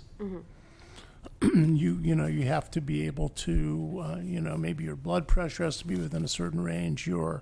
Maybe your even things like your weight and your weight height ratio, et cetera, et cetera. And I'm just wondering, especially when you look at these lifting, push, pull kinds of injuries, 54%. That's a big number. Do we have? I guess we have physical requirements when we hire people, or don't we? I don't even know if we do. For the sheriff and the jail. Are those kinds of requirements tested over time? Because obviously, you do see that, and I don't want to single out the sheriff's department. We see that in our county workforce. So there are actually pre-employment physicals that are done prior to hiring a corrections officer or sheriff's officer. So they do have pre-employment physicals. We have been looking into implementing some more stringent fit-for-duty exams for some of our sheriff's officers and jail personnel, not in a punitive way, but in a positive way, kind of trying to encourage them to be more physically fit to prevent these kind of accidents as part of our loss prevention program. But right now we don't have any. Once you've passed your physical and you do have some fit for duty exams annually. Okay. We want to try to what we want to try to do is increase that, not increase fit for duty, but provide some kind of program in the future for deputies to maintain their physical fitness, kind of similar to our wellness program. And just and increase that in an effort to decrease these kinds of numbers. It's part of our kind of loss prevention program and things that we're looking into. As I've said, I'm new, so it's still kind of getting those programs implemented. Yeah, because it was really amazing to hear that for volunteers, there are mandates coming down that require people to pass certain types of physical fitness exams. So it may be coming more from the state for other types, particularly in the public safety. Although it has its crossover effects probably in other departments. Anyway, thank you.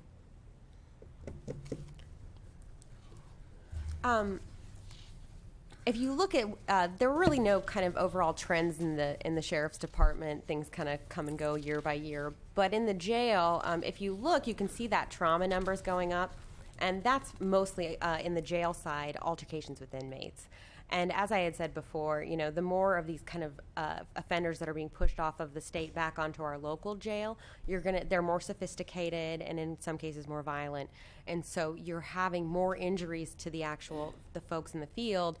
Not in the field, but in the corrections officers having more altercations with inmates because and plus there's a lot more of them.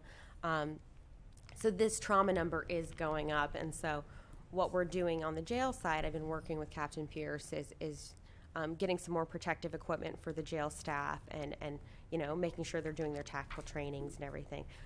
Captain Pierce is actually very aware of kind of his rise in costs, and he's trying to do what he can to eliminate those. So I know the county has submitted 2 or 3 different grants for sort of a jail module that would be for these people who've been sent here from the state prisons and as well as some mental health clients. Do we have a current grant application pending? I'm not quite clear on the status of that process. I don't know, the sheriff's here, but 3 have been submitted, and the last one, I think, was last December that, wasn't it, Miss Angelo, that came through us for approval, and I don't know if we've had any word back. I don't know if we've had any word, Alan. Not that I know of. I believe the governor's budget included additional funding, so when we submitted the last application, my understanding from the sheriff is that we didn't need to submit a new application for the funding. They were able to carry those applications forward for this new pot of money, and so I think that's where we are, but I'm not sure the timelines on any response from that, so we'll try and get some information from the sheriff. What I was just thinking is that if this current application isn't successful, the next time the county submits it, obviously this kind of information would be included in the application to show that, you know, these clients are increasing incidents, and this new facility, state of the art, would minimize interaction with the jail inmates and the guards. Yeah. I mean, I'm sure that's the intent of having a state of the art facility, right? Is you have fewer interactions. And just to add a little bit to what Heather said, she said we've been working with jail staff on some equipment, for example, risk management, paid for special pants and shoes for the correctional officers that have additional padding and things. And so the idea is that, you know, part of the loss prevention program can make some investments that hopefully will help them and be able to reduce their claims. And, you know, we just had a recent meeting with them. I mean, one thing, you know, it seems so simple, but there was really kind of a communication breakdown as far as the relationship with the folks that have filed claims and risk management, and being able to, you know, part of Heather's job is to be able to communicate with York and medical professionals on behalf of those folks and get them the information they need. And so we've had a very positive response from the jail and the sheriff's office in being able to sort of use Heather as a liaison for them, which, you know, is part of her job, but, you know, the folks over there didn't realize it at the time. So. Yeah, it's kind of, how would I know if you don't tell me? So it's always good, and I encourage any county employee who has a question on their workers' compensation to ask me. I'm more than willing to look into their claims for them. For next steps, for GL loss prevention, we want to make sure that we're just still decreasing the vehicle accidents, keeping at it, making sure that, you know, you're following your processes and your procedures. What I can tell every department is that the most important thing on general liability is that if you have policies and procedures in place, it is so important that you follow them. I mean, whenever we get hit on a lawsuit, if we have not followed our own policies and procedures, you know, that's the issue. We have great policies and procedures in place to make sure that we don't, you know, set ourselves at risk. So it's so important that we follow them. And on the workers' compensation side, it's also, again, really important that we are looking at the claims, the types of claims that we're getting. We're doing a lot more investigation into some of these claims that seem to be a little bit less on the up and up. So because the less of these frivolous claims we have, the more time that we can spend on our employees who are seriously injured in the line of duty. And, just increasing that investigation, getting safety equipment when needed. And I encourage any department, if they have concerns about their workers' comp, to contact me. I'm more than willing to help them and engage with them in the process, because I have all the data. I can see what you can't see, and I'm more than willing to help, because we want we want our workers' compensation program to look a little bit more like our GL program. We want to be low. We want them to say, oh, we don't need to offer you anything when they come. Are there any other questions? Can you talk a little bit more about the return to work program changes? Oh, yes. And Also, we company have made some pretty significant changes to our return to work program. We contract out with our system, and what they do is they go around and they call the doctors, and they can get the doctor's notes way quicker than I could if I would have to call the doctors on all couple hundred claims every day. I would just spend all day calling the doctors. And so what they're doing is they say, here are the restrictions, here's the type of jobs that they can do, and I can just shoot that to the department, and it really streamlines the process a lot. So we've been getting these folks returned to work a lot quicker because we aren't waiting for the doctor's note to just trickle in, and sometimes the employee won't even get the doctor's note the same day. So we can actually call the doctor and get verbal confirmation of their restrictions prior to actually them issuing the doctor's note. And we're trying to also help streamline the interactions with the doctors. They aren't having to fill out these really long forms. We have a little checklist. Can they do this? Yes, no. And so that's making the turnaround a lot quicker. For most cases, we're able to return them to work. And also, if you have folks working in modified duty, a lot of people are some of the frivolous claims are less likely to be filed because if they know they have to just come back on mod duty and do some random job, then they're less likely to file a claim if they don't want to, if they're doing it in a frivolous way just to get off work. And so, in general, we're also looking at the company nurse program. It's been a little bit delayed just because we've had such a high volume, and that'll be a 1-800 number that employees can call and say, I cut my finger, do I need to go to the hospital, or can I just treat it at home? What should I do? Because a lot of times employees, they'll injure themselves and they're like, do I go to the doctor? Do I not go to the doctor? What can I do? This will kind of streamline it rather than just going to job care, which we're such a small area that there's really only one place for them to go. This will allow them to just call and say, do I need to go to the hospital? Yes, no. And in some cases, we actually have employees who have broken limbs who are like, I don't know if I need to go to the hospital. Yes. Your arm's hanging off right here. You need to go to the hospital. So it's to streamline those procedures. We've really tried to increase the return to work, and I think we're doing a pretty good job. It's finding some of these kind of smaller placements for the smaller departments. Those are a little bit harder. The sheriff, HHSA, they're really, really good at accommodations. So even though they do have these higher claim numbers, they're very good at accommodating modified duty. And it's getting those smaller departments on board, kind of understanding what the process is. And we're getting there. It's just a work in progress. Supervisor Woodhouse? Yes. I come in a lot in the evenings and on weekends and holidays, and I just wanted to commend you because you're often in there working away, being very productive. So it inspires me, and you're doing a very good job. This is really important, the money we're losing here and the patterns and the trends, and we can tell you're on top of it. So thank you very much. It's very Thank you, sir. Wonderful. Well, that adds sort of leads to an obvious question. So what happens when you're away? I mean, who is there in the county? Is there someone in HR or someone else in CEO's office who can help coordinate, putting someone back to work? It's Assistant CEO Flora. It also depends on what it is. For the most part, Alan, he actually can do any of the backup for me. And in some cases, some staff can do some of the easier notifications and everything.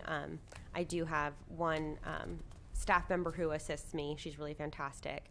And she helps me with some of the administrative portions and if I need any help. So, yeah.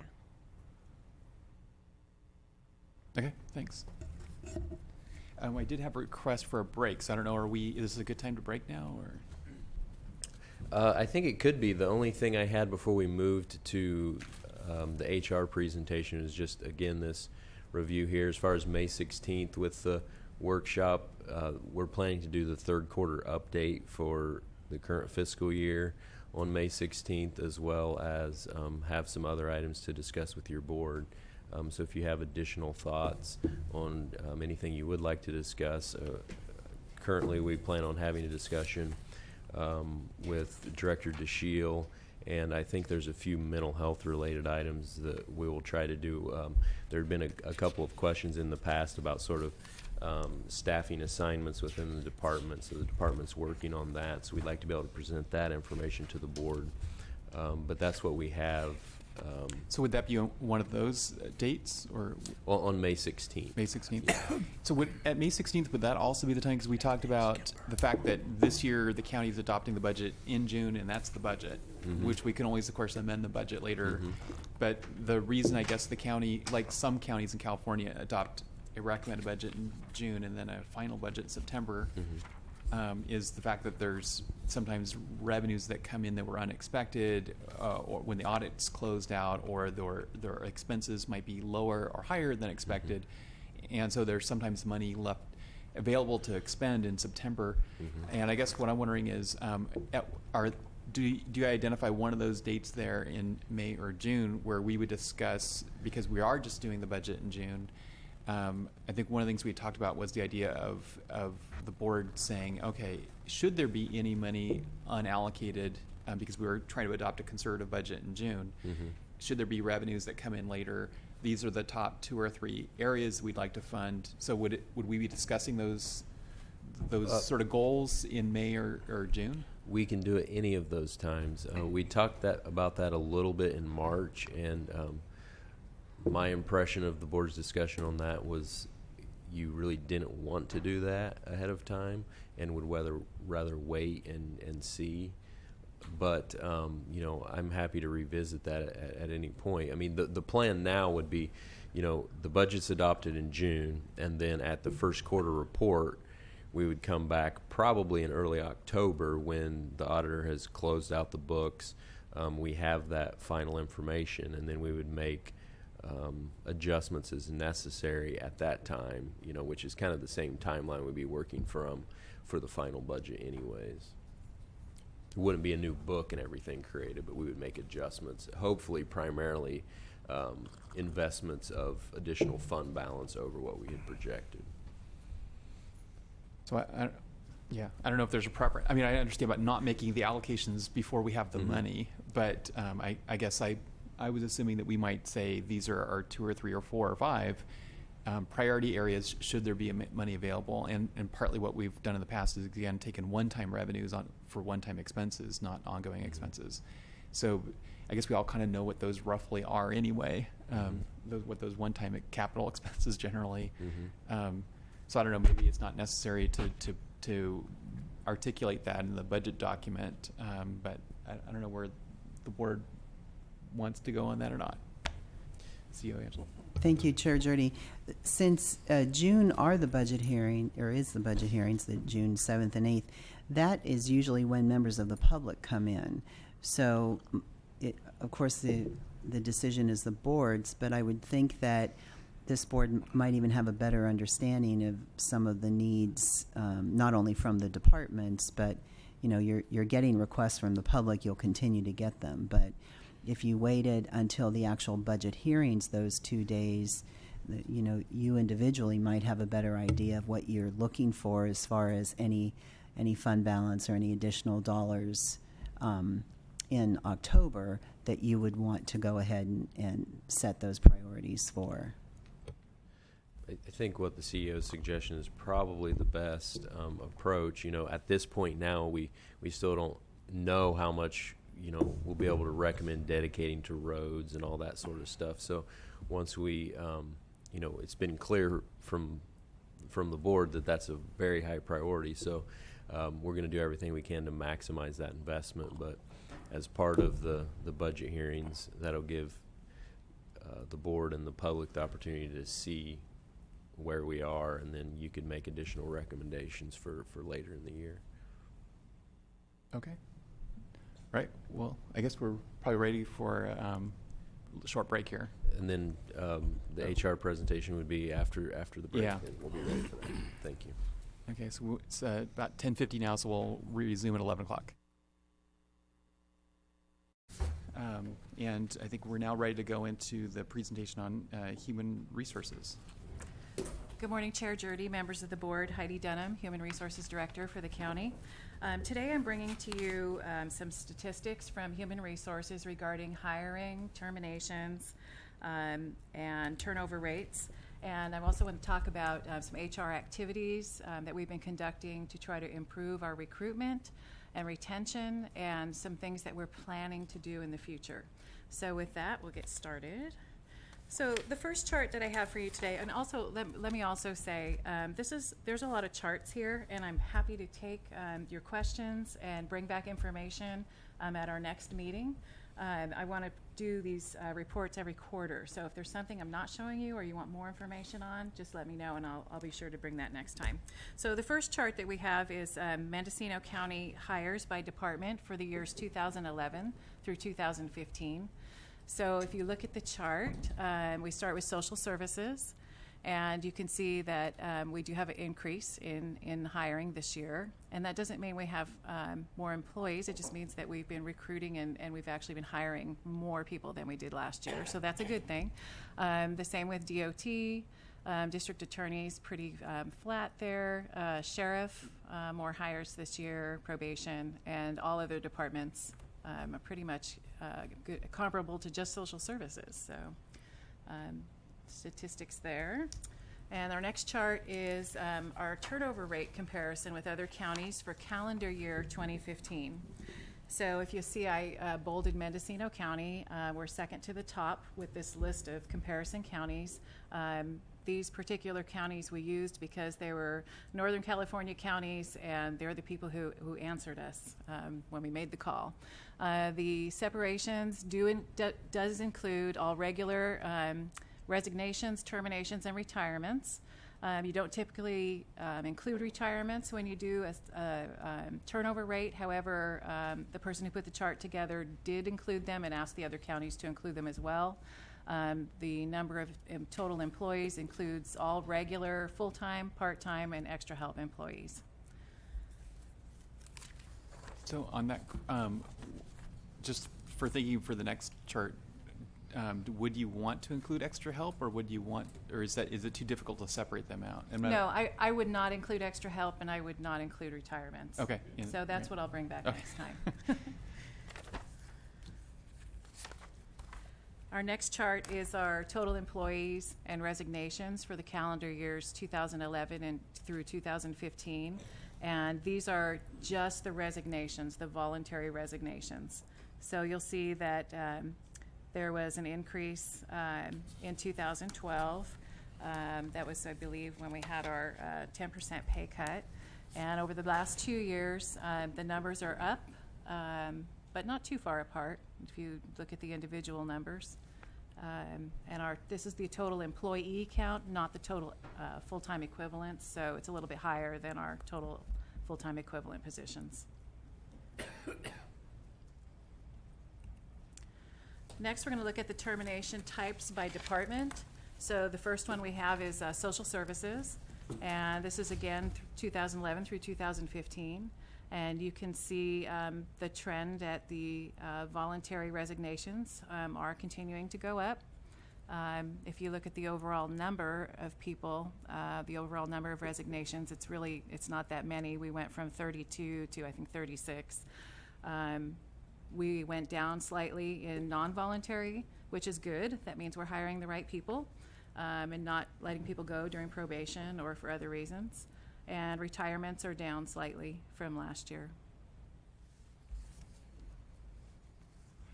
Mental health, same time frame. We had 0 non-voluntary terminations this year. We did have a pretty good increase in voluntary resignations and a decrease in retirements. And again, 2012 is when we had the 10% pay reduction, so the voluntary terminations kind of skyrocketed that year. Next, we look at Department of Transportation, and this is only the Transportation Administration budget. The other ones did not get put in here, and I'll make sure that those are included next time. If you look at the comparison from 2013, 2014, 2015, you can see that there is a increase, a steady increase in the number of voluntary resignations. And the non-voluntaries have gone up since last year. Retirements are up a little bit from last year. But again, if you look at the total number of people, I mean, we're not talking about a whole lot, but I will make sure that we include all of their budget units next time. This doesn't really give you a good picture. District Attorney's Office, I wish they could all look like his looked in 2015. Pretty even there. It doesn't look like he's having any significant issues. Sheriff and jail, you'll see a spike in 2015 of voluntary leaves and also retirements. I believe the retirements were due to several employees who were out on long-term leave and who ended up retiring. I think there were a few of those. I think that affected the retirements there. As far as the voluntary terminations, we hear from the sheriff that it's people leaving for higher paying counties, higher paying jobs. Probation and juvenile hall. We have a spike again. You can see a trend in 2014, 2015 in the voluntary terminations. They had 0 non-voluntaries in 2015, and their retirements are significantly down. And then all other departments combined, you see that between 2014, 2015, we did have a decline in voluntary resignations. We had a slight increase in non-voluntary terminations and a decrease in retirements. So now that we have these statistics, we can kind of follow these every quarter and see how we're doing. We should see some improvements, hopefully. The other thing that I found was the vacancy rates for the state, the county, and the national. Actually, these are turnover rates, sorry, not vacancy rates. Mendocino County is slightly higher than the California and the national levels, but not much. I mean, we're pretty much right in there. I was a little bit surprised to see that. And we'll keep an eye on that as well. Then I want to talk about what we've done to improve our recruitments, our current and planned, and we'll start with what we're currently doing, recent improvements that we've made. Advertising, we've expanded it to include job websites such as Careers in Government and Strategic Government Resources, and I just wanted to say that it's totally a fluke that yesterday I got a message from Johnny in HR that Careers in Government featured Mendocino County on Facebook, and they gave a description of our county and they listed all of our job openings. And they do that. They list each job opening as we submit them. But yesterday they did a feature on Mendocino County, so I thought that was very timely. These websites that we are contracting with right now, they also advertise our jobs on Twitter. Besides Facebook, we're on Twitter. We have eliminated merit systems, and HR is now overseeing all the recruitment and hiring practices for the county. We're able to keep a better handle on what's happening and focus on the areas that we need to focus on. The merge of the HHSA Staff Services Unit with Human Resources is going to benefit everybody, I think, in the long run.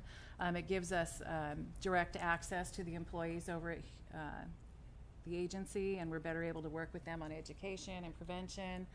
We also, by adding these staff to the overall HR, we'll be able to work smarter and better and hopefully streamline some of the services that we're providing. Implementation of electronic staffing requests to speed the process. Departments used to have to fill things out, send them over to HR, then we would hand carry them over to the executive office and they would come back to HR. This eliminates that. They fill it out online. It's all documented. It's received and it's shot over to the executive office. It comes back and it's cut about at least 2 to 3 weeks off the process. So on average. And the use of exit interviews to better understand employee turnover, that's something new that we've been working on. And as of April 1st, we are sending out exit interview packets to people who leave. So we're hoping that we'll be able to figure out some of the patterns there. And HR, we haven't had a lot of time. I've only been there for a year, and that's not a lot of time to really start a whole bunch of new programs. But I'm really hoping that that we'll be able to start looking at areas that we see problems, different departments, different units. If we see patterns and trends, that we'll be able to spend some time focusing on those to see if we can identify issues in those areas. So some of the things that we have planned include the development of a media advertising strategy. We're going to start using radio advertising. We're trying to standardize our newspaper and other media advertising, but with the understanding that we do realize that there are some times when we need specialized advertising. And we are working with departments on that. And we're also working on developing job brochures for hard-to-fill positions, not just for, like when we just recently did the chief probation officer or the HHSA agency director, we developed these really nice brochures. We're going to start doing that for any job that's hard to fill. I think that could be helpful, getting those out there in the public. We're going to do more coordination with Mendocino College and Sonoma State and other education institutions to try to tap into more of the applicant pool. We're planning a county job fair for July of this year. We're really excited about that. It's not a career fair where the junior high and the high school comes to see what they want to be when they grow up. This is going to be a job fair where we want applicants to come in and learn about the county, learn about the job openings, learn about potential career paths. So try to get some people in here. And outreach, one of the other things that we've heard about and that we're definitely going to look into is outreach to community partners to try to develop a joint recruitment strategy, because it's not just the county that's having problems, it's other local partners and nonprofits. So maybe we can all get together and try to come up with some ideas. And those are some of the things that we're working on. One of the other things is that I don't have on the slide is our education and training program that we've implemented. It's been very successful, and I think that as we continue on with that, that will help us bring our own people up, give people more opportunities to promote within the county. And let's see if I have anything else on here. Looking into the problems. And I plan to come back quarterly when we do the budget reports and bring what you would like to see. We'll keep track of our statistics. We'll do a quarterly report, maybe just compare this year and last year. So we have some things to look at and we know where we need to focus our efforts. So with that, if you have any questions. Yeah. So Heidi, you ran through a whole bunch of things really quickly there. I did. And lots of good stuff there. On the packet, the way you described it sounded like a packet being mailed to people on the exit interviews, and I'm wondering if is it literally a packet or is it just like an online interview that they can do? Because it's actually we're actually trying. We've tried the online in the past, and it hasn't been very successful. We have everybody's mailing address, not all of their email addresses. So we're actually mailing them a form to fill out with an envelope to send it back in, and that's just a test for the first couple of months to see how our responses are. Would there be a way of offering people either or? Yeah, I think that would be definitely an I mean, I know opportunity. for myself, I would rather just fill out a quick online you're interview right. than. You're right. Yep, we can do that, and we can just put that right on the front page there if you prefer to do it. Because also, I think SurveyMonkey and other survey forums like that will then keep track of the data for you, so there's less work on your end. Yep, sounds good.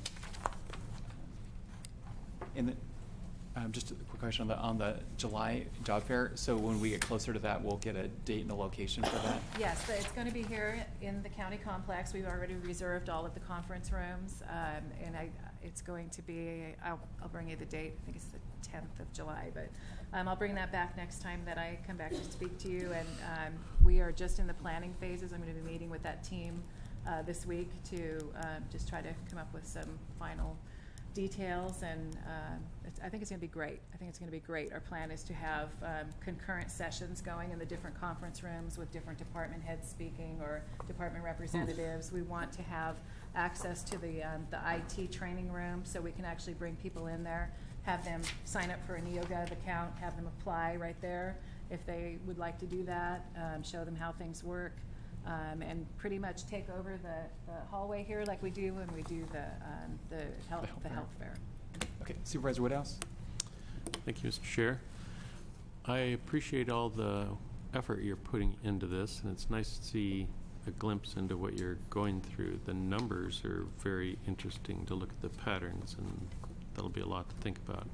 You didn't mention, I missed the keeping job classifications, some of them just ongoing, which sounded very intelligent if you're always going to need those people. But I appreciate the glimpse into what you're doing and looking forward to the updates. Thank you for your time. Supervisor McCowan? Thank you, Mr. Chair. Your microphone. With the exit interviews, I think it's important to offer the option to respond anonymously if they choose. That's there. Thank you.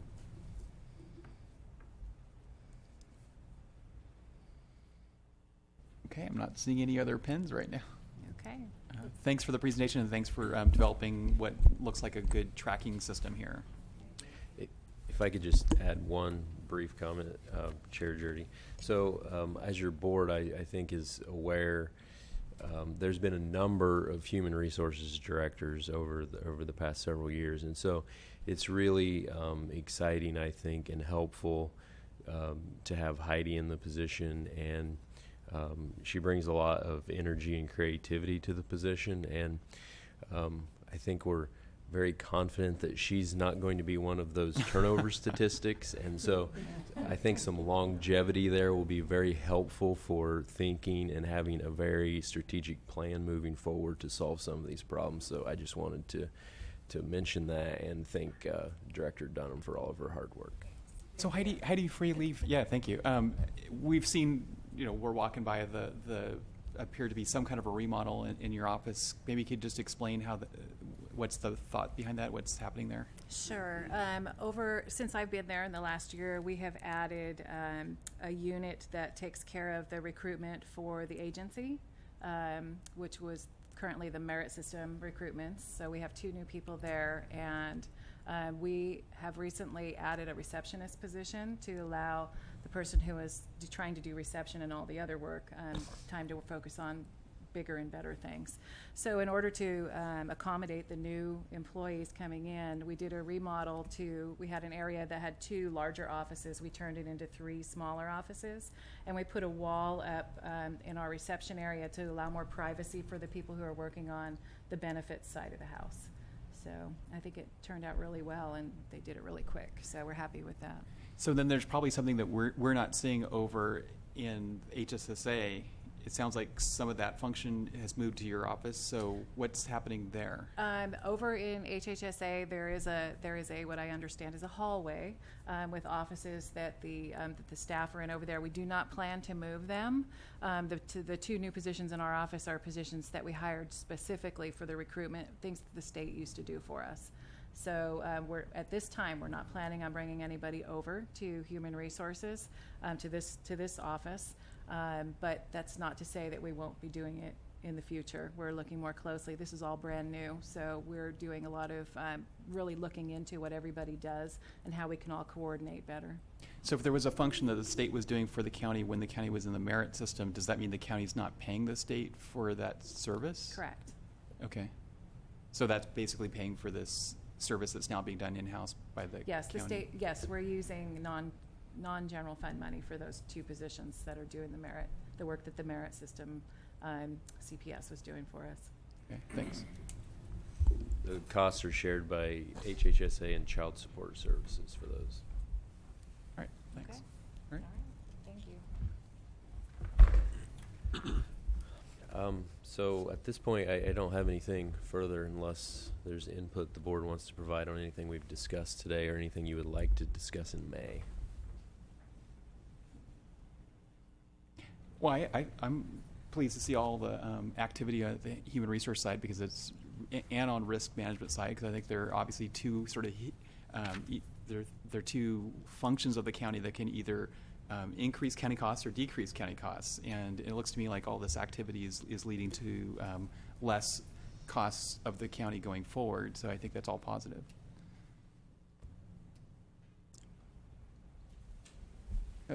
Angela. Chair Jurdy, thank you. Given that we have the May workshop that Alan is talking about, and given Supervisor McCowan's comments as we started the presentation, I think I would really like to hear from this board if there are some real specifics that you think you're not getting through this budget process that you would really like us to focus on. I know one of the #1 issues is mental health funding and the mental health budget, and then of course the budget for the 2 contractors. I think that because we have gone through this transition process, and at every board meeting we've been updating this board on the transition, while we haven't been focused on the budget, we certainly could put that in the transition. Or again, if you want a separate presentation again on the mental health budget, we would gladly do that. I think that if there are some real specifics, if you could please let us know, and we will tailor any workshop to what you would like.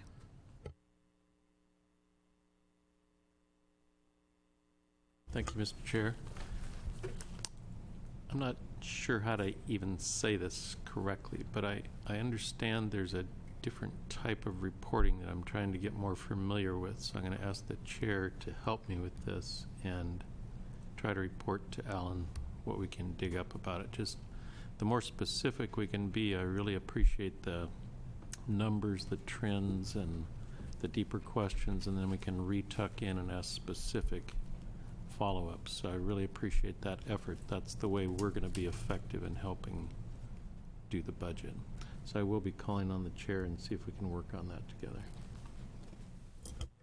There's one thing that's been coming up in Supervisor Hamburg and our discussions with the fire districts, and it has to do with the cost for the dispatch service. And it's something that just came up in our most recent meeting, and that is the dispatch contract currently is funded out of 3 funding sources. One is a fee to ambulance providers, although I believe Laytonville Fire / Ambulance, Anderson Valley Fire, which may soon have ambulance, and also Round Valleys, I believe they're exempt from the fee, but which is fine because they don't have any money anyway. But the bigger ambulance companies that are for profit, such as CalStar, Reach, and the 2 companies here in Ukiah, and I assume the Coast Hospital District, are all paying, because after all, they're receiving quite a few calls from that dispatch contract. One of the questions that came up in our last meeting is apparently the reporting from CAL FIRE is a little difficult to read their report, but it looks like a significant percentage of the calls are for ambulance service. And it looks like the amount of money that's coming from that fee that was established several years ago is not at this point covering their share of that fee.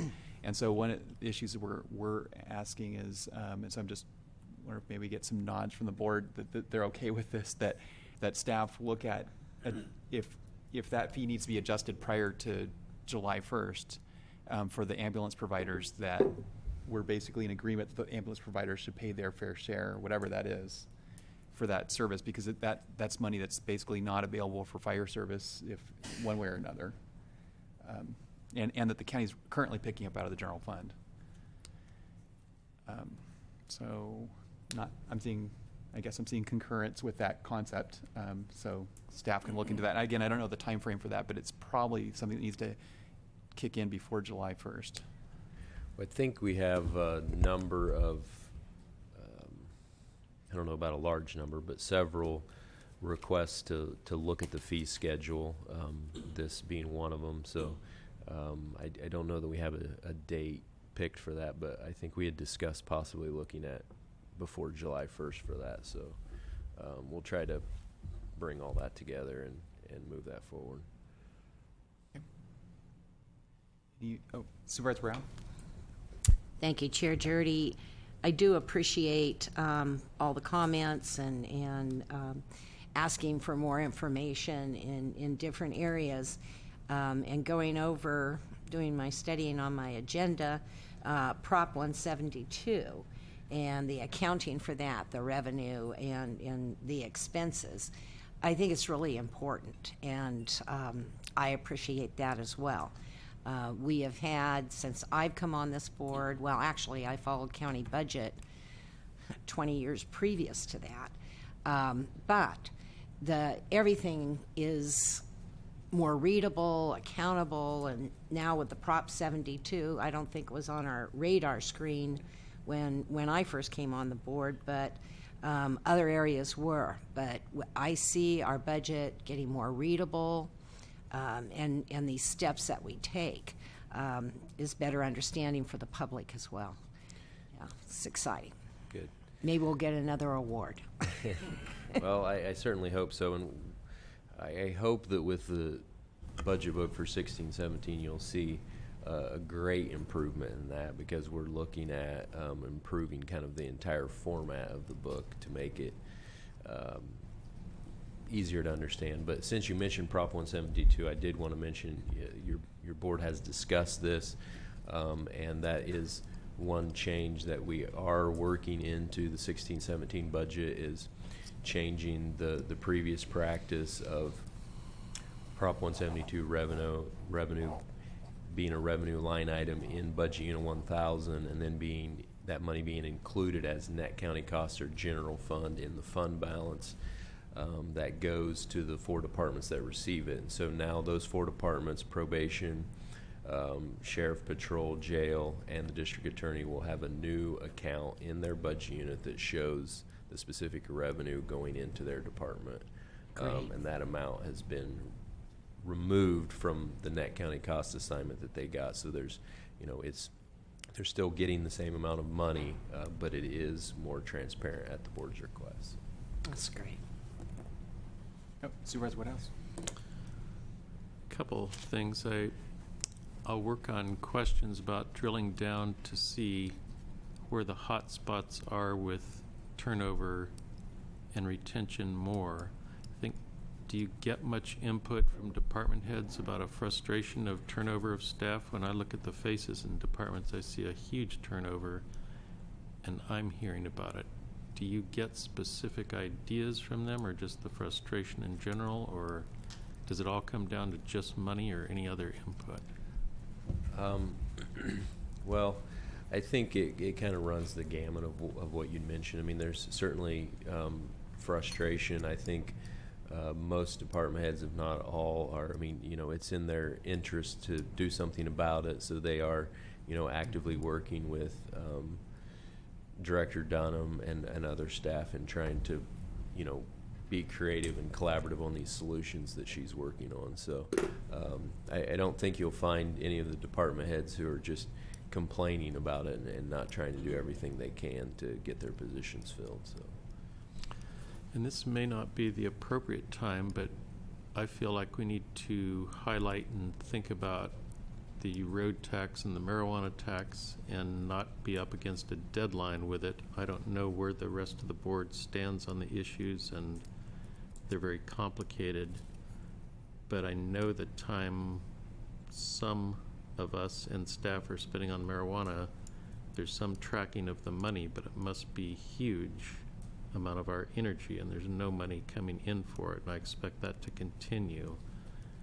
And I'm concerned how that's going to drain our energy, not just dollars, but our creative time that we would normally be spending on something else, which will be very valuable and a big loss to us. So I'd like to let it be known I want to prioritize those discussions. I know I didn't run personally to raise taxes on everybody, but it seems like those are 2 huge needs, and I'd like to spend the time early working on them, if that's the board's interest. Supervisor Brown. Thank you. And just in kind of response from what I've heard and have read, younger adults today don't have the same idea of loyalty and longevity like in the old days, my age group, baby boomers. But younger adults are more transit workers, and they look at,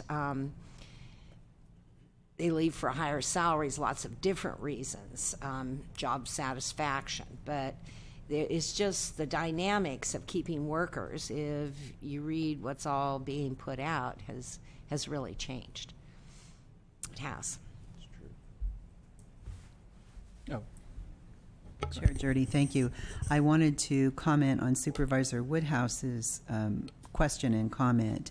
At the March 15th board meeting, we did talk a little bit about taxation around marijuana, and we do have a presentation scheduled in May. If you recall, David McPherson, who was at our summit from HDL, has really been a forerunner here, working with other cities and counties around taxation of marijuana. So we're trying to finalize a date. So I believe that once the board has more information, you'll be able to make a decision if you want to direct staff in that area at all. So I can't speak for the road tax, but for cannabis, we will be having a presentation to this board in May. Okay, well, thanks for the presentation. We did hear Supervisor McCowan's comment, which I think we all share. We'd like to get this before the meeting, and so, but I do appreciate what I feel like are additional meetings that we are holding on the budget in a lead up to the June budget process. So I feel in that sense, even though we did get this morning, we are getting more opportunities to have our input into the budget that is developed. I don't disagree. I don't disagree with that. The point is, you were able to take the time to prepare these materials. Under normal circumstances, I would expect you'd be able to get them to us in a timely manner as well. And the board has made it clear that's our expectation. But other than that, okay, I guess we can adjourn for the morning. We don't have any other items for this morning. So we'll come back at 1:30 for everyone's favorite subject, medical marijuana cultivation regulation program at 1:30.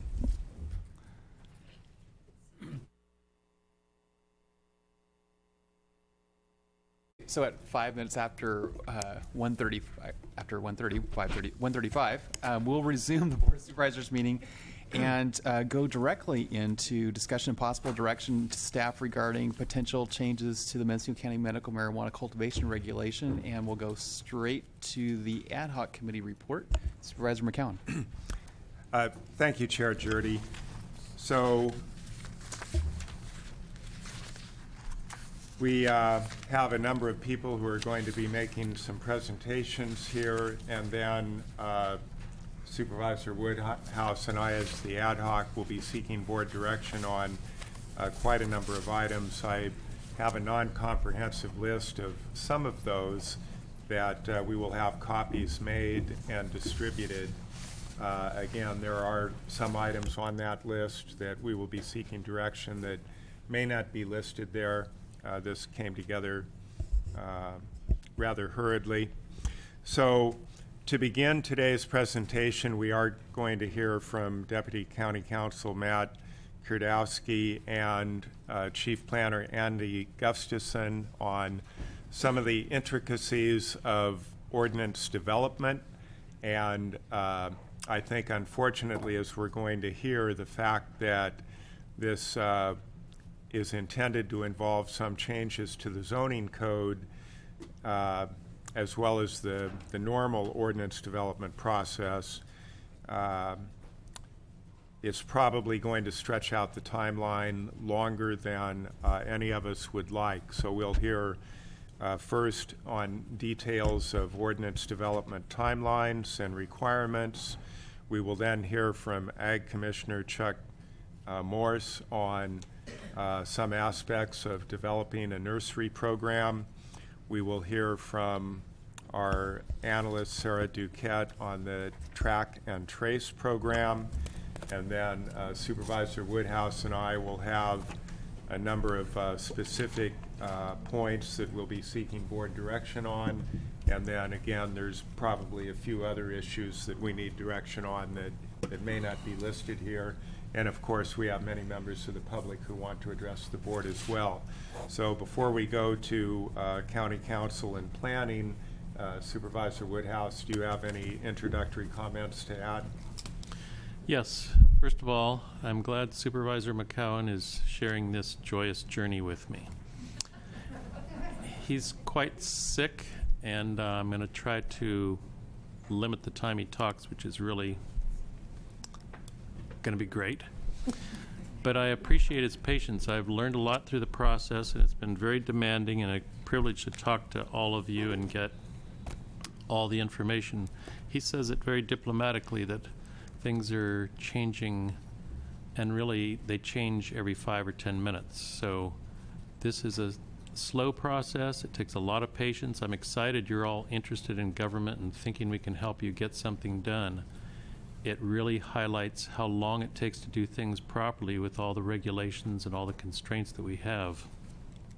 The more we look into this, it just peels into more and more layers of complication. We've spent so much time that we're not going to force it. We're going to take the time to do it right, no matter how sick and tired we get of doing it.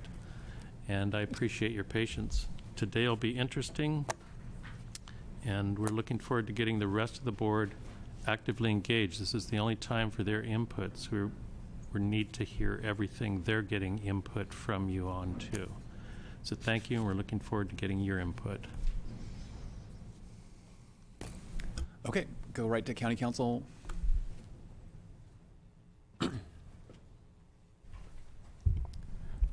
Deputy County Council Matt Kudrowski, and I'm going to let Andy talk about the timeline in terms of CEQA and timing in a minute.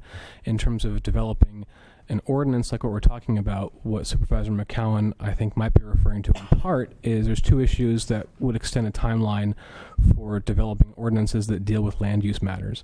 The first would be compliance with CEQA in terms of reviewing of what the new regulations will do, and the second would be any ability to use the county's Chapter 2.54 original jurisdiction over land over planning matters in the county code.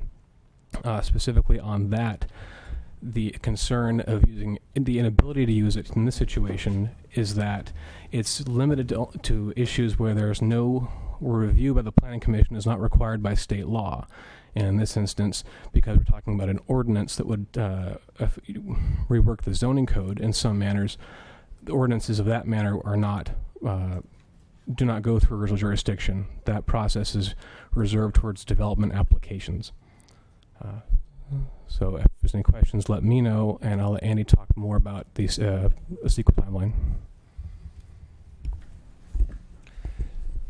Thank you. Andy Gustafson, Chief Planner. As the current approach is defined or scoped, I should say, there are two ordinances that will be coming to the board. One is from the Agricultural Commissioner, the M2C3P program, which would contain all of the regulations regarding the actual activities associated with cultivating. The other ordinance would be an amendment to the zoning code that would come as a standalone chapter that would deal with the location and intensity of marijuana cultivation activities. And because of a zoning code amendment, as Deputy County Counsel Kudrowski just pointed out, it would be an amendment that would have to be first reviewed by the Planning Commission. The general reason for this two ordinance approach is to provide a mechanism in which the allocation or the location of cultivation activities, including outdoor, indoor, and mixed light growing methods, can be addressed individually and then sought to be placed in those zoning districts where they are most appropriate and would not conflict with general plan policy or the zoning district policy.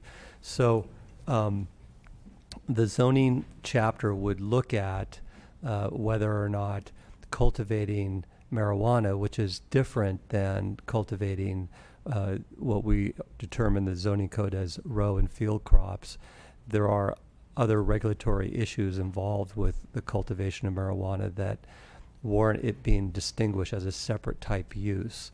And as such, the zoning code can then be used to establish where it might best be allocated or located. The zoning code clearly establishes different types of zoning districts. Residential zoning districts, where the zoning is intended to create and enhance neighborhoods for residential use, sometimes some supportive commercial activities for for residential uses. That would not be a location where cultivation of marijuana would be appropriate and could be considered in conflict with the intent of the residential zoning districts. Likewise, in commercial districts where the zoning there is intended to provide opportunity for diverse economic activities, provide services for the communities and neighborhoods, cultivation in that setting would not be appropriate.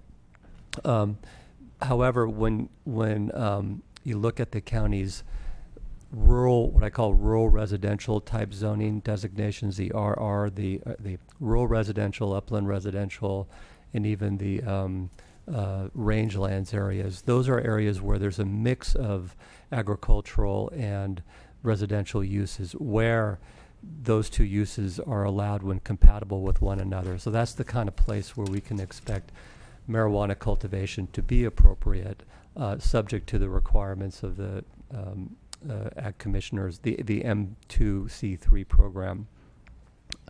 The other area that would be very appropriate for cultivation, particularly indoor cultivation, would be the industrial districts, where that type of zoning would allow for the very intense, capital-intensive type improvements necessary to have an indoor grow be supported. That's where all the infrastructure is.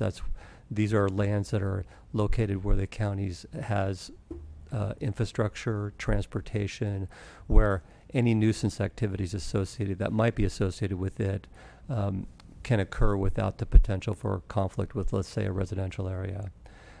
The other areas that warrant consideration and balance by the board includes those zoning districts that are resource protection districts, where they are established, for instance, the Forestland and the Timber Production Zoning District, that are established to protect resources, and where higher intensity uses, particularly, let's say, an indoor grow or even clearing to do outdoor grows, would be in conflict with the resource protection intent. So too possibly in the agricultural zoning district that is set up to protect the county's prime soils.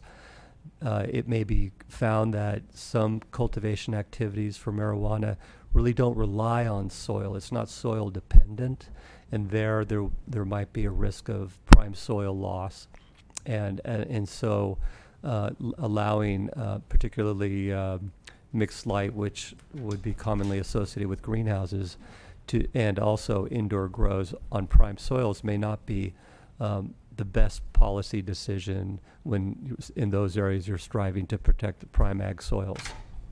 So that's the general overview of the zoning code districts and how medical marijuana can be allowed in the districts, and how permitting, if any, would strive to help to ensure that those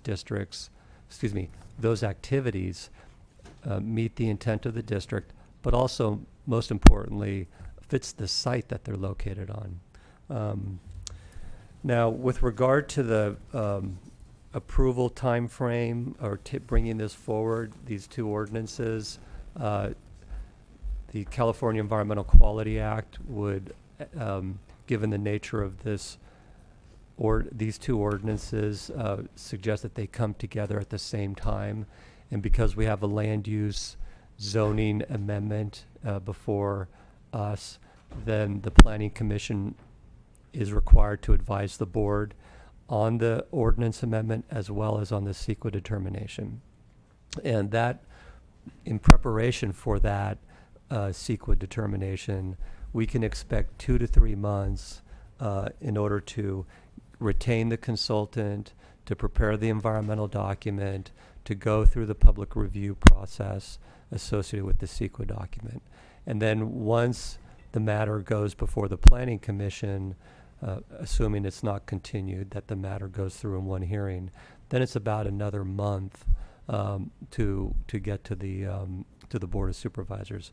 So all told, it's about 5 to 6 months to a hearing, and it's a fairly aggressive schedule, and it really will depend upon the scope of the ordinance in terms of how open-ended the regulation is, and how much analysis needs to be done to establish what might be the environmental effects of the adopting the ordinances. So that concludes my overview of the zoning approach to marijuana cultivation, and the timeline to bring the matter to the board for an action. Any questions? Just back to the time frame for the zoning amendment, because a small sliver of the county is in the coastal zone. Correct. And that has a separate layer, in that everything approved by the county in the coastal zone has to go to the Coastal Commission for their approval, and which we know can take more than a year even. So how do you how do you anticipate dealing with our land use code as it relates to land that's also in the coastal zone? Thank you for that question. This approach we're bringing forward today is to apply to the inland portion of the county only. The coastal zone extends approximately a mile inland of the county's coastline. So in terms of area, very little lies within the coastal zone. And so we would, for this ordinance to apply to the coastal zone, we would have to go through an additional process of getting the proposed amendments to the coastal zoning and also the town of Mendocino, which is its own district, to the Coastal Commission for certification. Our recommendation, given the board's expressed desire to move forward as expeditiously as possible, is not at this time to pursue a coastal zone amendment, but simply limit it to the inland code. We have in the past adopted this procedure where we get the inland code adopted, we establish a framework that fits, and then we apply it to the coastal zone, and it can go along its longer time frame to get it implemented. Okay, thanks for the clarification. So unfortunately, the upshot of that is, based on the required timelines, it's doubtful that permits would be available this year in any meaningful sense. You know, we'd be in a position to issue permits around maybe October, is basically what we're being told. And again, that's a very aggressive timeline, with us following the minimum administrative calendar to get to your board. Therefore, the interest in asking about the board being able to take original jurisdiction, which is precluded by state law, which mandates that an ordinance go to the Planning Commission. Correct? Yes. Thank you. So I think we have, with that bombshell, we have Chuck Morse presenting on aspects of a nursery permit. Yes, ma'am. Thank you. Good afternoon. Chuck Morse, Agricultural Commissioner for the county. One of the elements that I was asked to develop is obviously a nursery element, and we are working on that right now. I wanted to present for the board today just a very high elevation, very fast overview, and leave you at the end of the presentation here with some considerations relative to nursery. So next slide, please. I wanted to put some pictures up only to kind of get your head wrapped around the nursery environment versus the flower producing side of it. The medicine producing versus that industry that's going to support the flower producing side. So the lower left hand vanishing point picture always kind of takes your breath away, but if you look very closely in the lower right hand corner of that picture, in the lower left hand corner, those cells are actually very small. They're probably 3-inch circles. So I don't know how they're doing this greenhouse. It must be automated or something, but that can give you an idea of the scope. In the upper right-hand corner, the industry here better than I would know, but that could be a mother plant environment, those larger plants that are in larger pots, and the retail in the upper left, and then workers actually doing the vegetative starts. Next slide, please.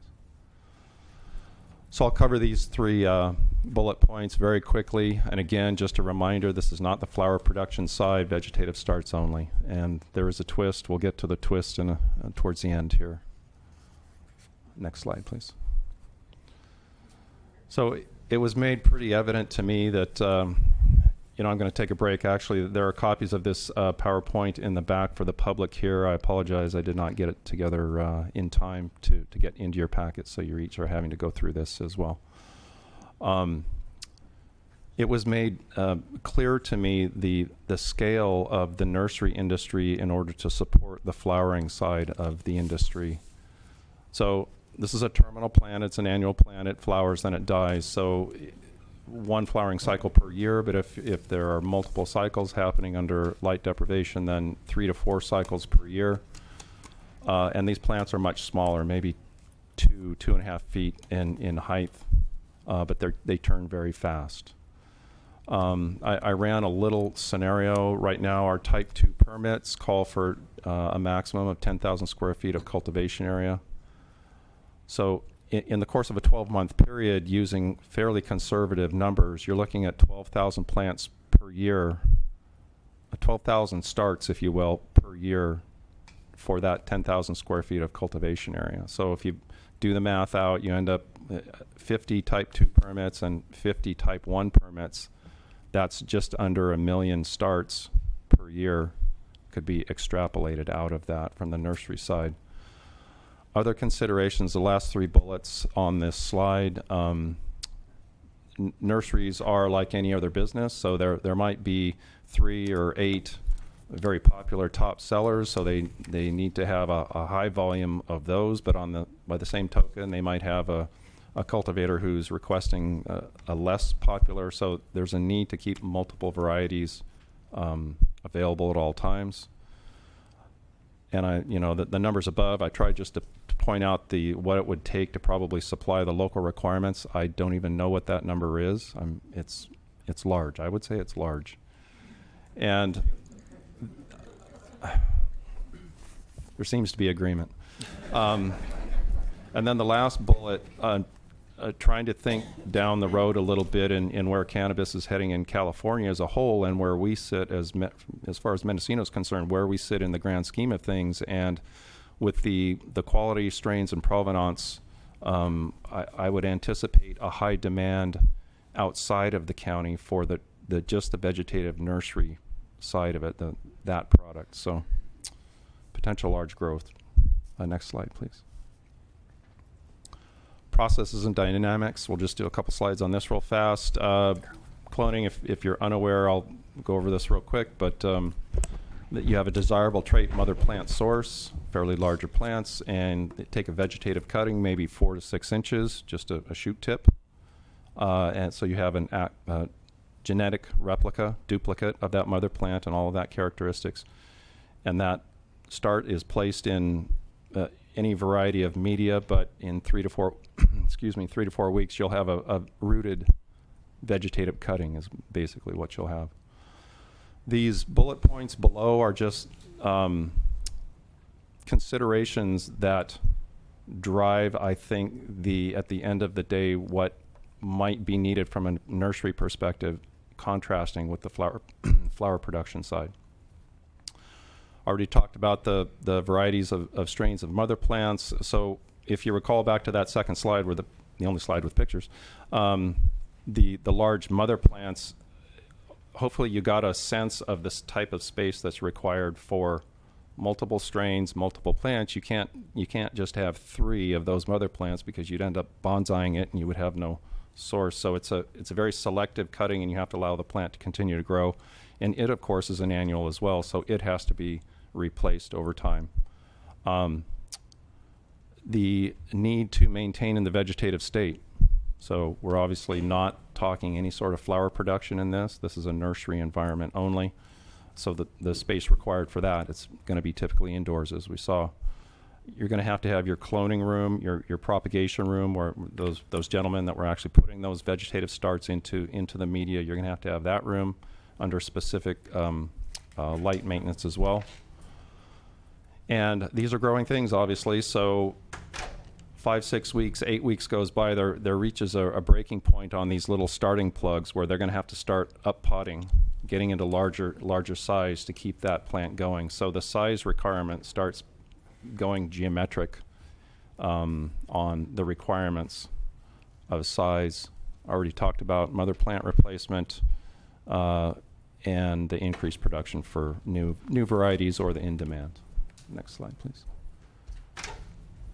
Continuing on, so right now the nursery industry has a hard time. We can go down to Home Depot and buy a 1-gallon potted plant, or maybe even a 5-gallon, but we don't really think about the size of the nurseries that are supplying those larger sizes. Well, right now the cannabis nursery industry really is not in a situation to be able to carry a high volume of that kind of product.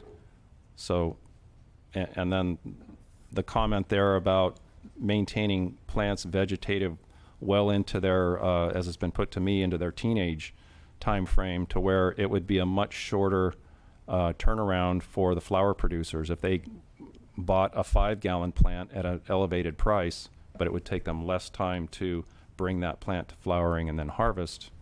There's a nursery element in that, and it's a use of those up-potted plants as well, and actually can be driven. If there's a real market for that, the size requirement for those larger plants is obviously there.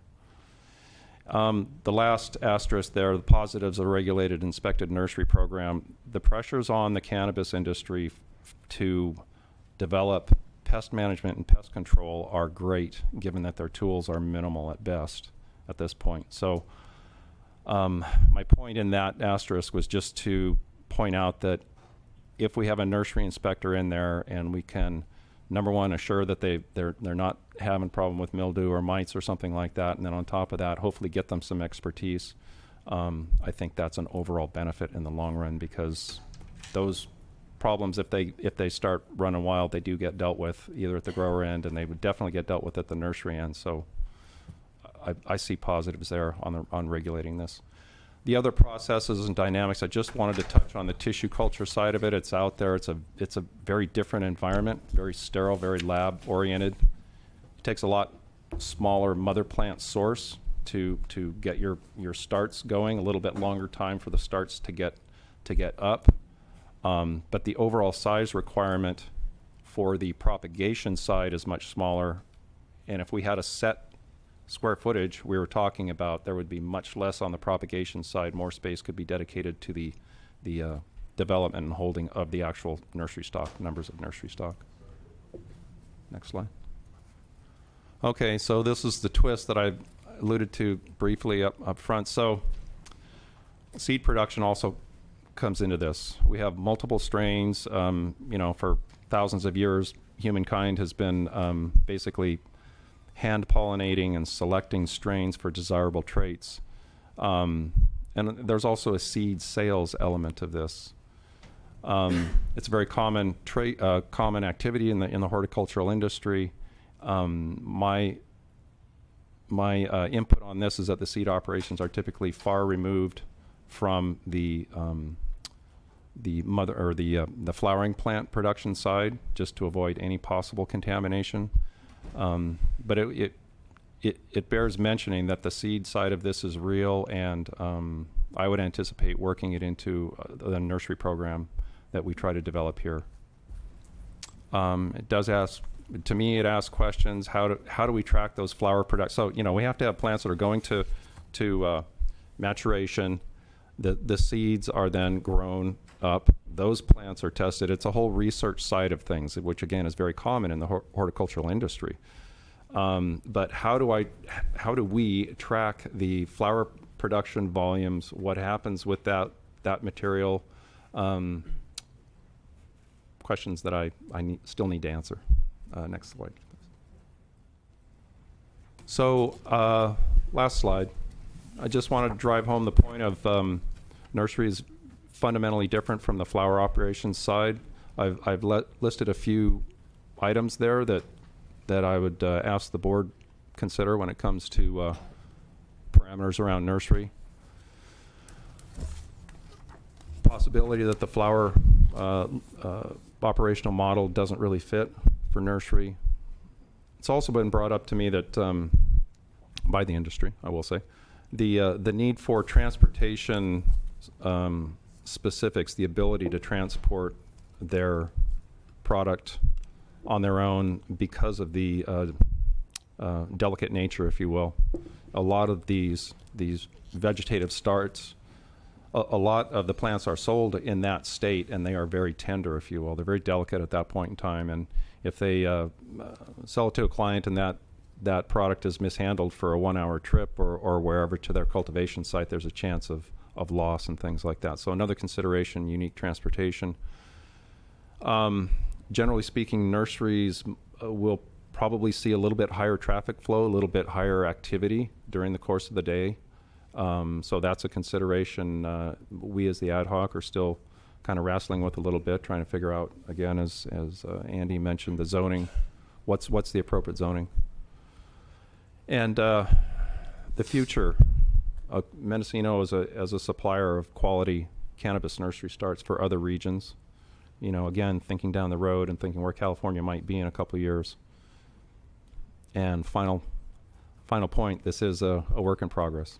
So I hope that was helpful. I don't know, Mr. Chairman, if you want to take questions now or we'll wait till your call. Sure. Do we have any questions? Supervisor McCown?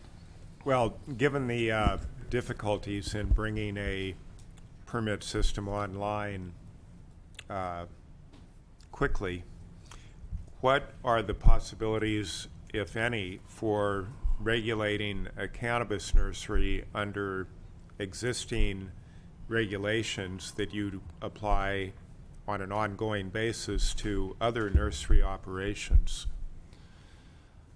That would be the basis of any program that I try and develop. I'm going to look straight to the state's current nursery program, pull elements out of that are germane for cannabis, most of them will be, and just develop a Mendocino version.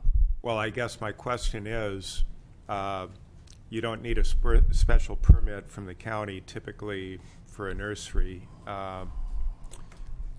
If someone comes in and says, I've got the Blue Sky Nursery or whatever, you go out and inspect it.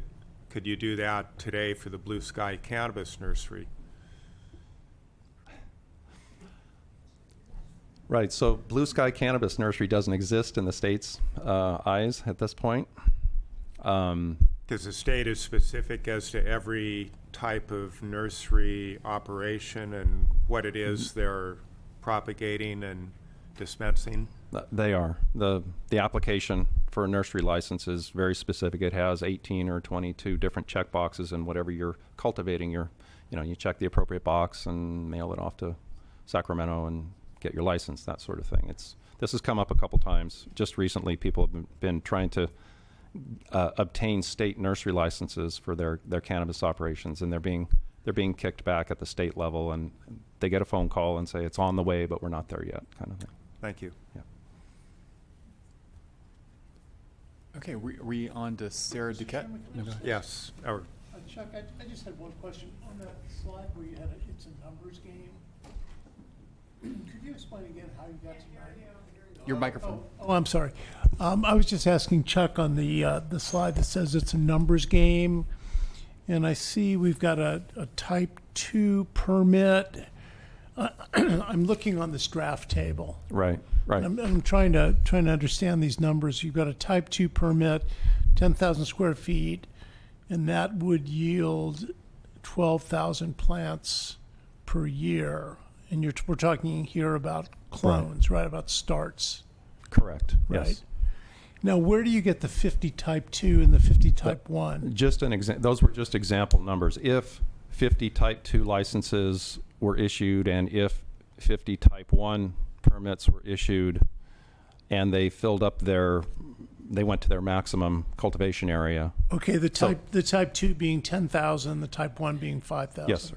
Yes. Okay, so that's what we're looking at when you say Type 2, Type 1.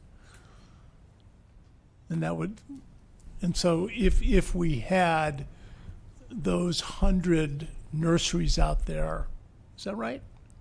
50 that were Type 2 and 50 that were Type 1? Those 100 permits issued, yes. Those 100 permits would yield approximately 900,000. A requirement for roughly 900,000 starts per year. Starts per year. Okay, got it. Okay, may we go to Sarah Duquette? Track and trace.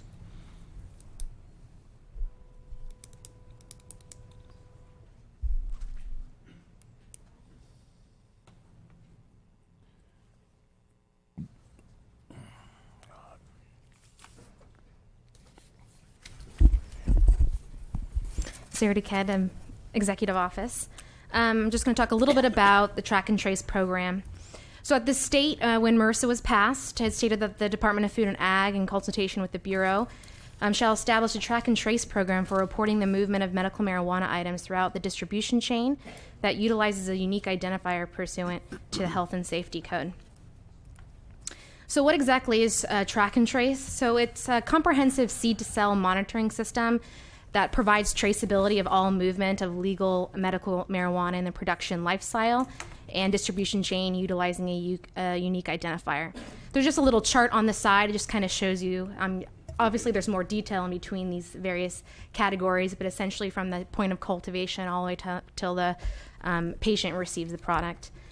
It allows extensive reporting capabilities to assist government with enforcing regulations, collecting a wide array of data, and preventing the illegal diversion of medical marijuana. A lot of states already utilize track and trace. We have a couple, all the legalized states have it: Colorado, Washington, Oregon. Here's just a couple other examples: New Mexico, Illinois, New York, Hawaii, Nevada. So then there's a number of track and trace solutions that are already in operation in terms of the government end. The industry also utilizes a lot of inventory tracking systems as well. And typically the government models will allow an easy transfer of data. So any person in the industry that's using a type of inventory tracking system can upload that data to the government end of track and trace.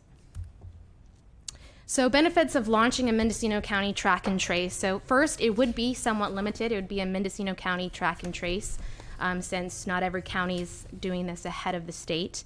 But it would help us in preparation for 2018. We would better understand the government end of the model. Our employees would be using this product, as well as getting industry that maybe haven't been using track and trace or inventory to start that process. It will help us in terms of reporting capabilities to assist in the enforcement and collection of data.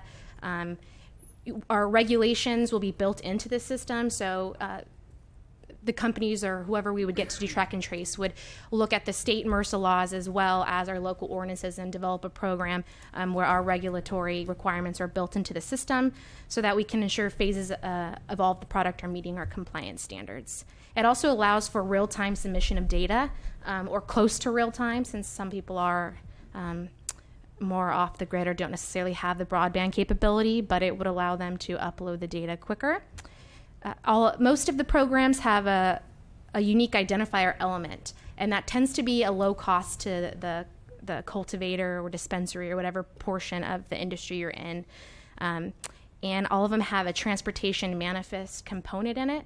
So not only will we be able to track from seed to sale, it also allows us to issue transportation manifests so that when someone's moving their product around the county and a police officer pulls them over, they'll be able to cross-reference that and make sure that what they're moving is indeed legal.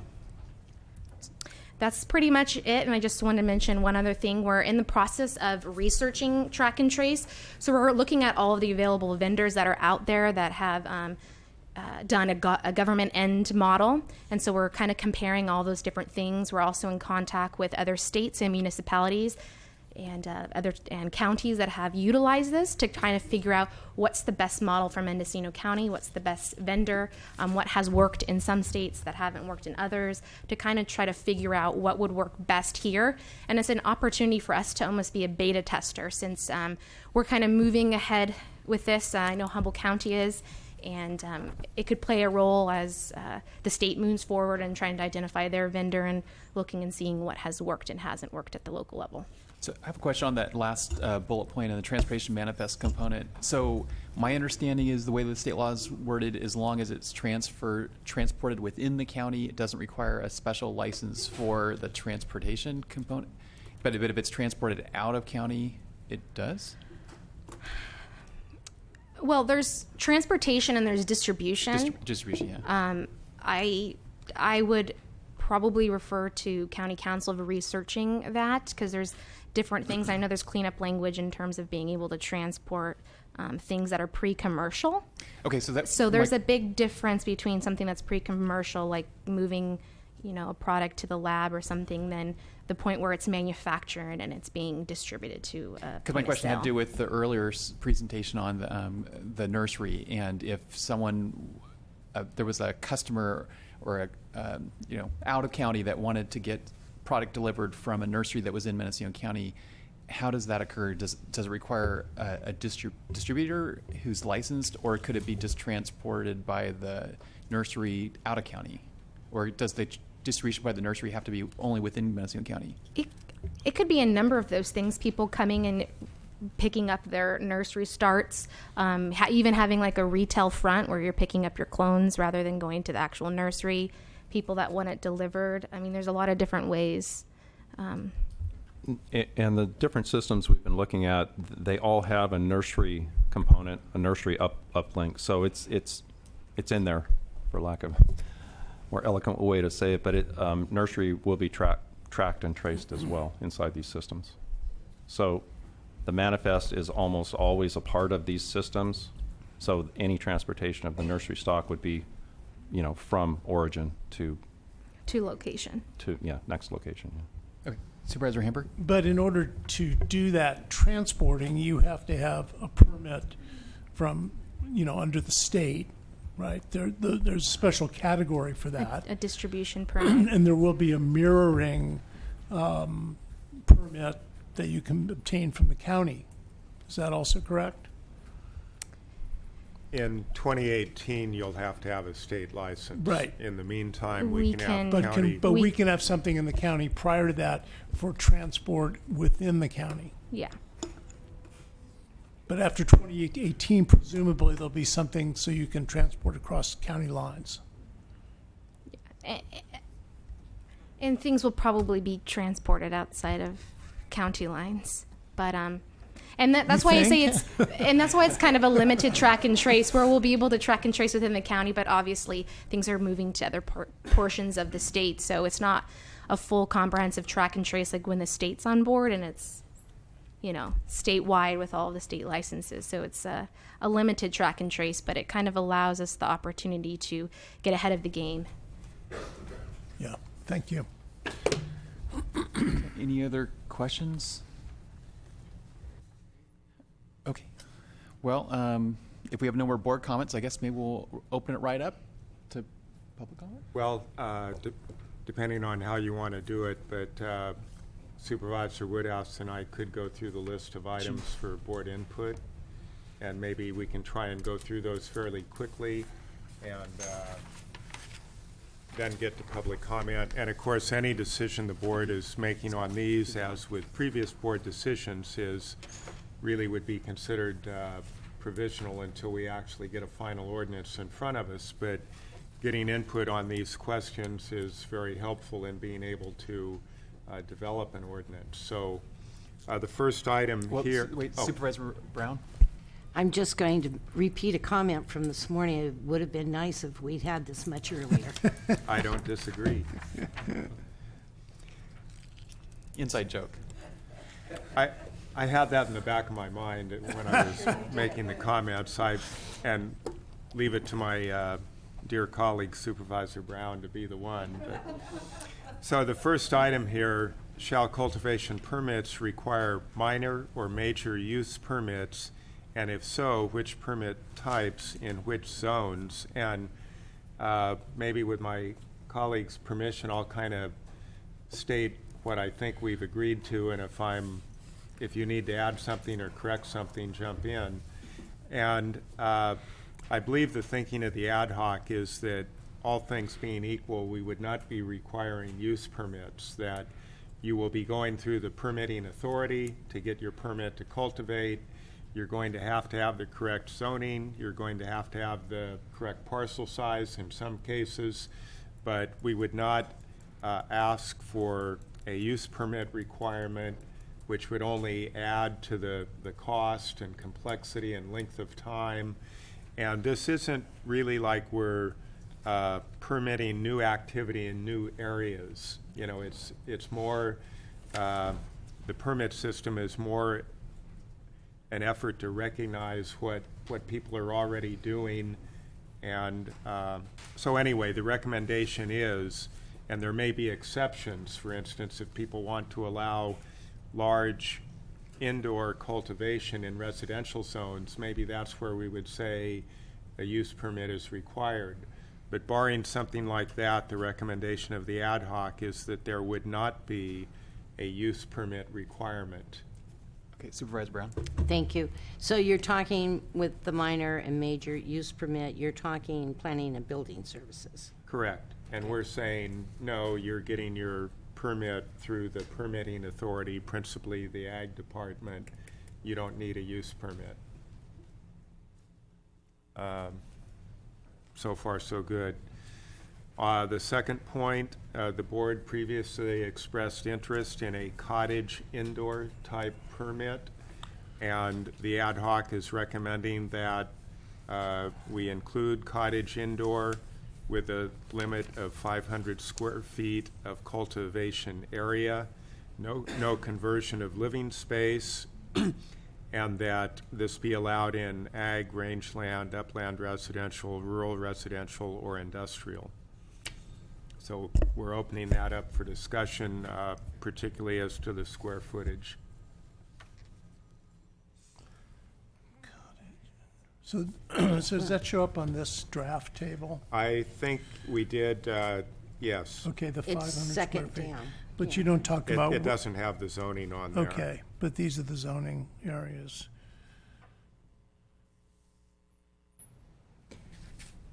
And rural residential, maybe this is a question for Andy, that is, what's the minimum acreage of that? Rural residential has 4 different minimum acreages: half acre, 1 acre, 5 acres, and 10. I think I got that right. 5 acres and 10 acre minimums are certainly the case. And it's designated on each of the maps, so a RR designation will be accompanied with the appropriate density, 5 acre, 10. I'll confirm the lower densities. And I guess, a refinement of that might be that if you want the cottage permit, maybe you need to have an RR5. Mr. Chair, Go ahead. we keep doing this, and each thing we decide, then we think of exceptions for it, and we come back to the core of it to try to keep it as simple as possible, and that will exclude some people, but unless we limit it somehow, we're never going to get done with this process. We are trying to protect the people that aren't growing in the tighter neighborhoods as well, so that's where the struggle always was going to be, and that's why we're talking about it now. I mean, just my thought, given the fact that this is going to go to the planning commission and that they're going to get some public input, and we're not, I think we've got some latitude there, but I mean, in terms of direction, I mean, when I've looked at the zoning map, I'm generally thinking 2 acre minimums, not 5, or not half an acre. So sort of splitting the difference there. But, we have to have something to start off the process for it to go to the planning commission, right? I mean, We don't Chairman, have to, but it will be helpful, maybe. possibly. Chairman Jurdy, if I may, the RR to your earlier question, the minimum densities are 1 acre, 2 acre, Okay. 5, and 10.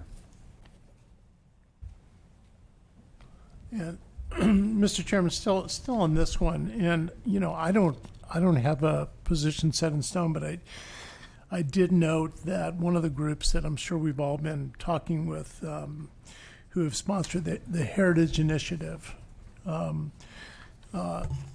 they suggest a category for cottage indoor, which is what we're talking about, not to exceed 2,000 square feet of cultivation area on one parcel. And their logic in part was that 2,000 square feet is what triggers water board, BMPs. I don't know. There's a big gap between 500 and 2,000, and I'm sure we'll hear from members of the public about why 500 is inadequate. So I don't know. I mean, I'm not really ready to take a position on it one way or the other. But, I don't know. Maybe 2,000 is too big. Maybe 500 is too small. Maybe 500 is just right. I just don't know. Chair Jurdy, if I may. Currently, Assemblyman Wood has a cottage bill industry, and the current for indoor, they set it at 500 square feet. That number could change because, right. Bills change, but that's what's currently in the language, but that could change. But just to give you an idea of what's currently going on in the state. Not that you have to go that So direction. there may be some logic to matching what wood is. Yeah, there Yeah. may, yeah, there may And be. like I said, that could go up, but there could be some logic in monitoring that bill and matching the state. Other comments on point 2 at this point? On item 3, the board previously expressed some interest in response to public comment in a medical research type permit. The ad hoc is not recommending approval of this option at this time. To me personally, it wasn't really clear. How do you really differentiate between this is a medical research cultivation site versus just another way to go beyond the highest level we're recommending? Well, Supervisor, I think we'll hear it public comment. We will. Yeah, this is another one of those areas where I've gotten input about the need for, for medical research facilities. And I think we've also gotten some letters on that from those who are interested in creating that kind of a facility. So I don't know where I stand on that one. Supervisor, what else did you want to add on this? John hasn't asked me to take over talking for him before, so it's kind of exciting. I'm going to read number 4. For all indoor or mixed light cultivation, the ad hoc is recommending a maximum allowance of one 3,000 watt generator. Any comments up here? And do you want to just give a little background Just to with that? the You're on the grid or you're using solar? Yeah, I think all of us do not like generators for a lot of reasons. I think so. the Department of Transportation is not too happy with the fuel trucks on dirt Yeah. roads. Yeah, no, I'm very sympathetic with that one. Number 5, the board previously approved development of nursery permits. The ad hoc is seeking input on what size limits, if any, should be applied to nursery permits, and in which locations should they be allowed. In which zones, not loans. Low zones. Yeah. This has been a complicated issue about nurseries, and that's why we're glad Chuck's saying. And if I may, I obviously made the point earlier that I feel nursery environment's going to need a larger footprint than our flower cultivation activities. The state's got a tier 3 level that maxes at 22,000 square feet. They happen to use canopy cover, but we're using cultivation area. I'm throwing that out there. I'm not invested in that at all. My point being is that I believe a larger footprint is probably warranted. Haven't really settled on what might be an appropriate upper tier for that. And this one issue is a big one because now they're in locations that likely wouldn't work, and so where would they go and how would that impact other buildings and their use, and a lot we don't understand yet. Looking forward to your input. Okay, Supervisor McCown has enough breath here. He's talking. Well, I support the recommendation of the Ag Commissioner. And, Mr. Chairman, Yeah. Chair Jurdy, and under that recommendation, Chuck, as I understood it, you're saying that the square footage could need to be significant. Are there zones that you would exclude? Are there zoning districts that you would exclude from having nursery operations? Like, would it be a bad thing to allow a nursery operation in forest land? Would it be bad to allow it on rangeland? Would it be? I mean, what are the zones that you think would be problematical? Maybe that's a question for Andy. Yes, it's a question for planning and building, obviously, but I think we as the ad hoc, we're still at the start on this, and that is obviously one of the questions, because yes, they might be larger operations, however, impacts probably not similar, obviously not similar to the flower operation, so we have to balance all of those. Quite a bit of traffic, for one thing. Yeah. Andy Gustafson, that's exactly right. The rangeland and forest lands zonings are applied to those areas that don't have the good access Right. that might be available to the other zoning districts in the county. So that's a consideration. Also, that type of use is an intensity that really might conflict with the resource protection objectives of those two zoning districts. So Makes sense. those are practical considerations to bear in mind. Okay, so that's just a yet to be determined. Supervisor Brown? So I'd be looking more at commercial, Industrial. industrial. Yep. I think that. Yep. I know just the place. Mr. Chair, the number 6 is the ad hoc recommends that wildlife exclusionary fencing to be defined be required to protect all cultivation sites, including greenhouse and hoop houses, to limit conflicts with wildlife. We had input from a trapper that a third of the calls were for his services were related to marijuana growing, and we're trying to protect the wildlife as one of our goals in all this work that we're doing.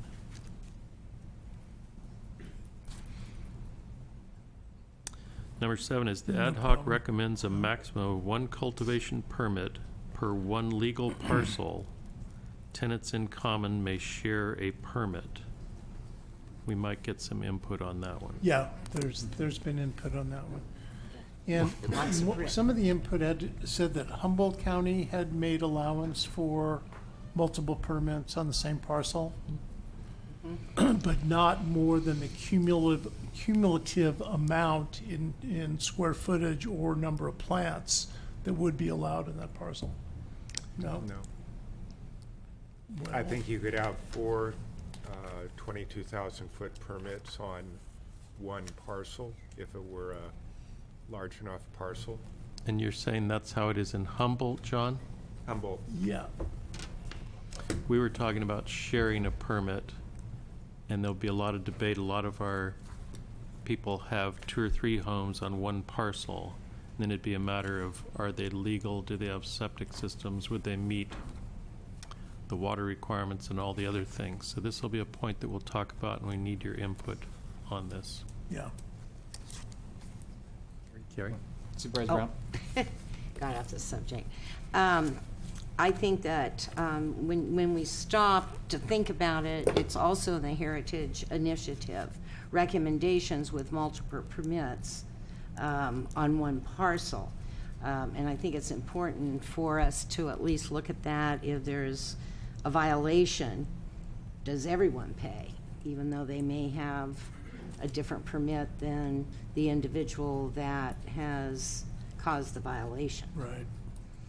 So I think it's important that we look at that and come up with something, some type of a recommendation. Yeah. Number 8, and there's just a few more, is the ad hoc seeks input on the maximum number of cultivation permits that a single individual or entity ought to be allowed to apply for. We have question 2, 4, or unlimited. So this would be if you had a ranch with 10 or 20 legal parcels, would one person be able to get 20 permits or have other people grow? And then you have to ask the question, is that at our core of trying to protect the small farmer and keep out a corporate larger scale? So you're balancing your own goodwill for what your other intentions are. So I'd like your input. So what did the ad hoc think about this? We disagree. We thought about it. So let's hear. Yeah, well, I'd like to. I'd like to hear I'd be what you glad came to up tell with. you what John was thinking, since he's wrong. We'll get that out of the way quickly. He's much more flexible, but I think he's also, it's partly the sickness and the tiredness of the subject. I was thinking that 1 per parcel and 1 person, that's what we're trying to. We talk about we're protecting the small farmer, the mom and pop. If that's what we're really about, that would be the number 1. And I can see where if it's me, oh gosh, I need 4 for these reasons. I need more. So it really comes down to matching the words of what we like to say and all our good intentions with the reality of what we want and what our purpose is here for, because we're going to be racing and driving the price down and defeating what we're saying. So I'd like to hear the input of how you all weigh that in your minds. Okay, let's Great, go- this is fun. Yeah, talking. I'd like to hear input on that one. But, yeah, well, let's go to I 9. tend to agree with you, Tom. Very good. John's even leaning my way. Number 9, is the board previously agreed that cultivation in forestland or timber production zone be limited to the cottage level permit type? The ad hoc recommends that previous permit holders from the 9.31 program cultivating on an existing cultivation site be allowed to apply for type 1 or type 2 permits, and that's something we worked on today. I understand the concern about keeping it out of TPZ and forest land, but at the same time, if you mix in the other things, as far as the danger of fire, it often comes from the houses of the people growing in those forest lands. And so it's the one thing that the Farm Bureau pushed us for, and we're giving lower taxes to forest lands. We really don't want to convert forest property to larger scale grow sites. So I understand that leaves a lot of people out, and if you're the one left out, you want to make a change. But if we're not going to have some guidelines that accomplish some of the goals of what we all say we want, we're really just kidding ourselves here. Anything to add, John? Well, again, the board, I believe, previously concurred that we not allow the larger permit types in forest land or TPZ. What we're suggesting here is that there be a limited exception for people who previously had permits through the 931 program, who would then be cultivating on an established, already existing cultivation site. So there'd be no new impact to the forest land or TPZ. And it seemed reasonable to me. And I gave Supervisor in to Woodhouse. John. I had one that's not on the list, if I might. It's something we haven't been clear enough about, to my mind. It's about requiring people to get permits for their home or septic system if they're not legal. And we've talked about waiving the penalty, but I'm not sure if that means they definitely would pay fees or would they pay double fees, and I just forget. Well, I'll let Andy probably address that, but it would be a moratorium to go in and get a permit. So there would be no penalty or fines. But they would pay the normal fee. Yes. Is that correct? If we have an amnesty program again, what was our amnesty program like a year or so ago? I can't speak to what the amnesty program was like, and I think it was more than a year or two or so. But it would be the board's direction to either not charge the penalty multiplier for unpermitted structures to get legalized or not. I think I remember that there was not a multiplier, that it was for those coming in, they paid the regular fee price and started through the process. Right. Waive the penalty. And I would support that, and I believe what you may be suggesting is that this would not be specific to someone applying for a cultivation permit. This would be available to anyone in the county with an unpermitted structure or septic system or whatever it may be. We would simply declare a countywide amnesty program. Anyone could participate in it. If someone were applying for a cultivation permit and they had unpermitted structures, they would be expected to go through the amnesty program, or they would not be able to successfully obtain a permit. Would that be the intent?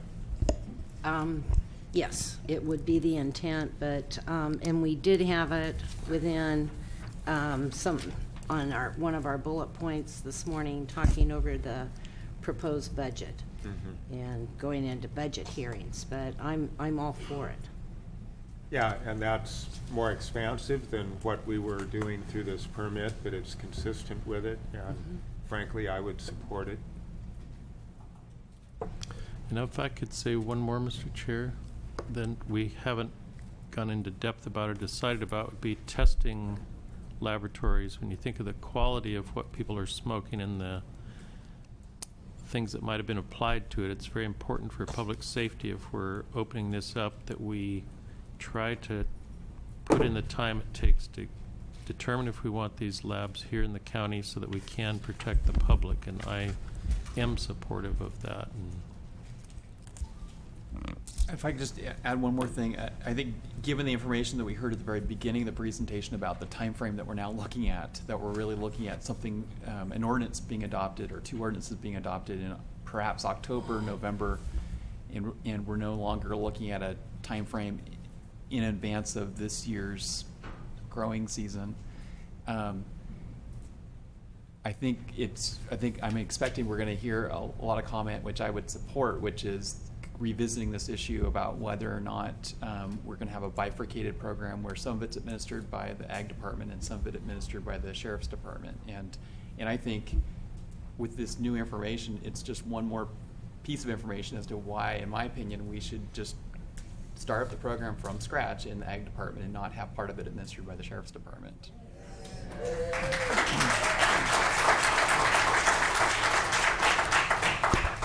It's also another argument why it really doesn't need to be decided today. Okay, do we have any more comments, or we want to go straight to public comment? I know we've got a lot of comments here. I just have one. Okay. I think it's important, we're looking at a certain length of time, but I think it would be important for this board to go into the amnesty program after our budget hearing, because we'll need to know what we estimate those costs to be. But I think that's one way we can get a jump start and allow others to get a jump start on complying. So that's my suggestion. Okay, Sarah, do you have anything else? I just wanted to add to what Supervisor Woodhouse mentioned about testing labs. You included in recommendations from March 15th that you also wanted to move forward on the various other permit types, so this year, and labs including. Okay, I think we've got a couple speaker cards here. So I'm just going to go down the list. Okay, so first we have Steve, I'm not going to pronounce your name correctly, Spiegelman, and then Susan Schneider? Schindler. And can you repeat your name and keep it to 3 minutes, please? Thank you. Okay, Steve Spiegelman. I'm an attorney. My base office is out of Santa Rosa. And I guess one of the biggest concerns was the time frame. Most of the growers that I work with who have contacted the water department already and are preparing to go forward and get their permits are now not going to be able to have an official permit during this growing season. And there is a lot of concern about how that is going to take place in Mendocino County. And is there a temporary program that is being set up right now to be able to withstand the next 6 months, especially if people are already investing in fixing up their property to comply with the water department, which is a very expensive process to do those updates. So because I've heard some new things today, and I haven't heard from a lot of the people that are in this county, I feel like a little bit of a disadvantage. One of the issues with the zoning is, my understanding is that you're going to have to do your packaging at the property where the cultivation is, and that indicates to me that there's going to have to be provisions for some type of facility to do the packaging and of your product before it goes to the distributor. And that may also cause additional buildings that would be in an agriculture area for example. So I'm not sure how that is being solved. The other basic issue was the Sheriff's Department. There was a lot of concern, and I think that was a great idea to start from the beginning, because there needs to be a standard protocol that is done, whether it's the agricultural commissioner or whether it's the law enforcement agency, to come up and check for compliance. And if we did it from the beginning, as it was just suggested, then I think that would probably solve that issue. So there'd be one protocol. And I've been to a lot of these meetings, and with 13 seconds left, I think Mendocino County is doing a wonderful job as far as doing their due diligence and preparation and public comment. So, thank you. Okay. Sir? We may have a couple comments here. Yes. So you were talking about the North Coast Regional Water Quality Control Board, and many of individuals within our county have signed up for their permit, but they can't go into the program till they have a county permit and a state permit. Is that what I heard you say? No, it's fixing up the water. I understand. Is very expensive. No, you can do the water department completely separate. Okay, but it's the regional, it's the state. Right. The Northern California Regional Water Board has their own permit. Yes, for I cultivation. understand. Yes. That can be done without getting a permit from the county or the state. Okay. Yeah. Okay. All right, thank you. Yes. Thank you. Okay? All right, thank you. Okay, before next speaker comes up, Supervisor McCowan. Question of Ms. Duquette.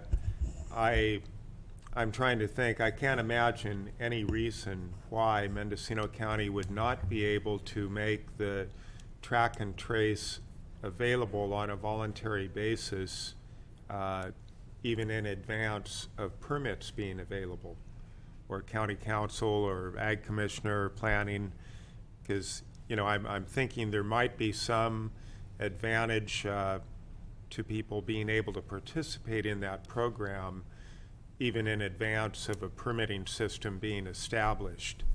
So I'm just kind of throwing that out there. If anyone can think of a practical reason why we would not be able to make that available.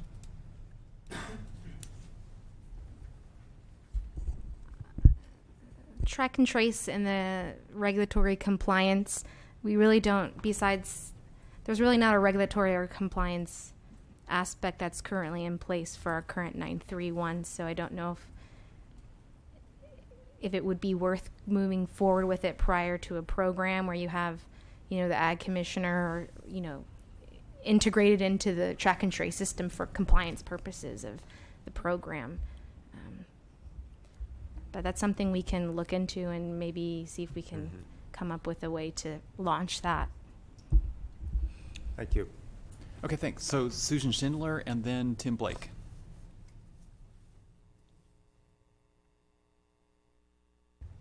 Did somebody leave their phone here? Okay. Sorry. Susan Schindler, Potter Valley, and you're all going, not her again, right? Not her again. But my compatriots behind me are extremely relieved that I'm going to throw this on your plate because they're sick of me talking about it with them. I think the issues that I'm going to raise are extremely important, even though they appear to be little small words and little small details. But as we know, the devil is always in the details.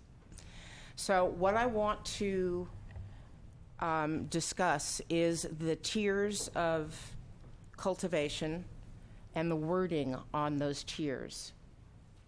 And there's 3 words: and versus or, square feet versus square feet of canopy, contiguous versus non-contiguous. And why I would propose that we change those so that it says plant count or square foot, and square foot of canopy, and non-contiguous as opposed to contiguous. And I'll just give you a couple examples why I think this is important. I grow 25 plants. I had sheriff's tags. I prefer, because I have a lot of land, and it's better for the type of strains I grow, to space them as far apart as I can. If you go around the perimeter of my garden, it'll be 10,000 square feet, and all I'm growing is 25 plants. There's not an appropriate tier for me unless we change and to or. If you're a breeder, you may want to pop 100 seeds this season. You're willing to keep those little plants in 2,500 square feet, but you're not willing to limit yourself to 25 plants, because from those seeds, you will look at cultivars, you will test, and you will choose. We need to have more flexibility in the wording of the tiers, and I promise my friends back there I won't say the words or, square foot, canopy, non-contiguous ever again.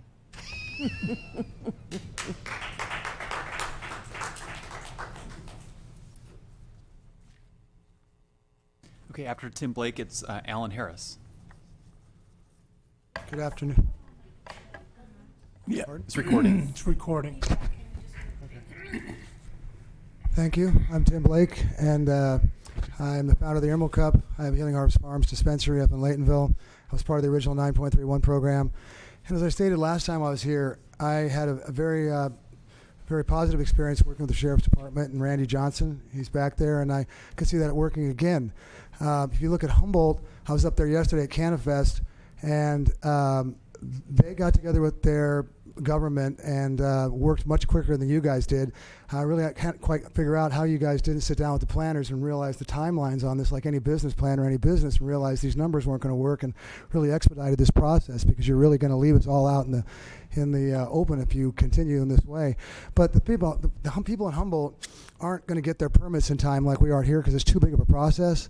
But none of them are worried, because they've been assured by their government, by their sheriff's departments, that they're not going to be hassled. They're not going to come after these people. They all know it, because in Humboldt, you don't have task force coming in for 35 or 45 plants and pillaging people. You don't have the play to pay with Eyster. You don't have any of this stuff. Okay? Tom Allman had to get together with the 9.31 people and admit that there were so many allegations of impropriety and illegal activities amongst the task force that he had to turn it over to the DEA and the FBI in Santa Rosa. And that was back 3 years ago. And you know what? Who's running the task force? It's the DEA and the FBI, so nothing was ever done. I mean, come on, let's be real here. This task force has been menacing Mendocino for 30 years. And if you guys sit here and leave us out like this, it won't be like Humboldt. Eyster and all the task force people are going to be out there terrorizing us all summer.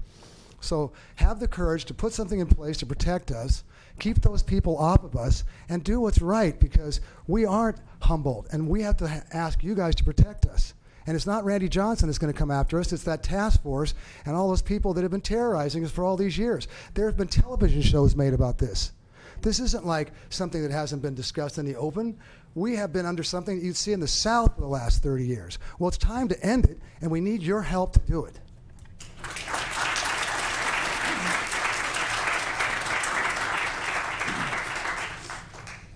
Okay, so Alan Harris, and then Joshua Keeb.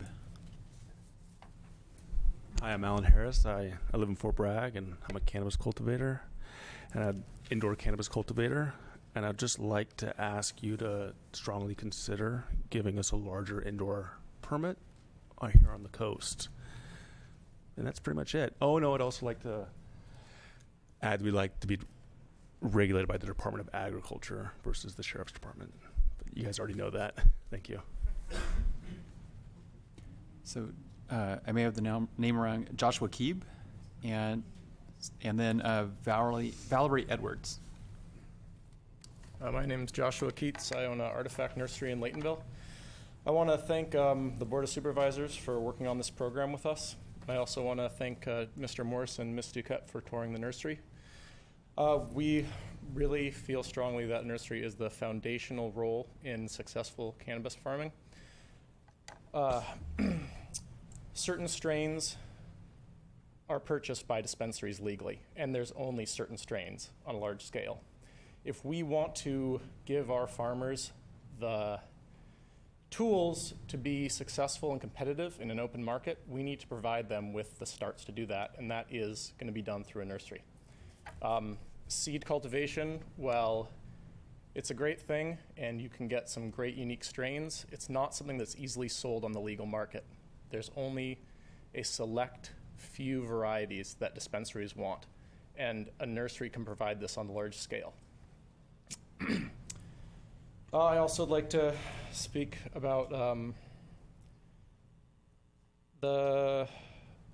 using Mr. Gustafson said that there was a question about using ag land for cannabis farming and not wanting to compromise the integrity of the soil. We're talking about a very small square footage, a quarter acre on a 20-acre plot.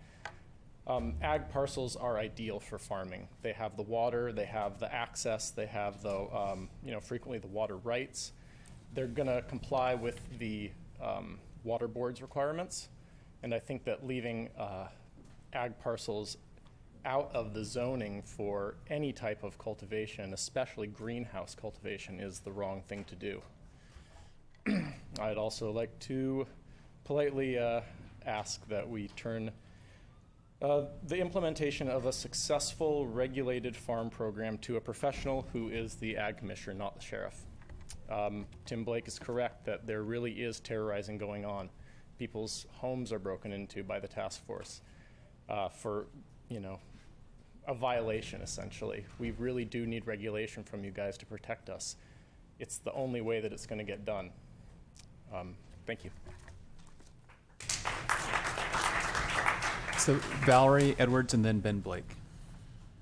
My name's Valerie Edwards. My background was in the legal field as a paralegal. Today, I am a businesswoman and a cannabis farmer. I would like to recommend that, and I'm in support of the Department of Agriculture, to administer the whole cannabis cultivation industry in Mendocino County. Also, I would like to recommend that the county regulation wording be changed to square footage, from square footage and plant count to square footage or plant count. Personally, square footage to me would be more advantageous. Plant count requires me to push my plants as large as possible. That makes them hard to manage. I'm up and down on ladders. Also, it makes them more susceptible to disease and pest. If I have square footage, I can have smaller plants in the same amount of space that I grow my 25 plants. It makes them more manageable. It makes them easier to handle the disease and the pests, and it gives me still my target production. And also, Tim Blake did bring up a great point. To protect, to be protected. My children are grown, but they're still concerned that they're going to see their mom in jail. So, really protect us. We're here with you. I'm part of your community. I give to the community. I'm a member of many organizations in my community, and I want to stay in my community.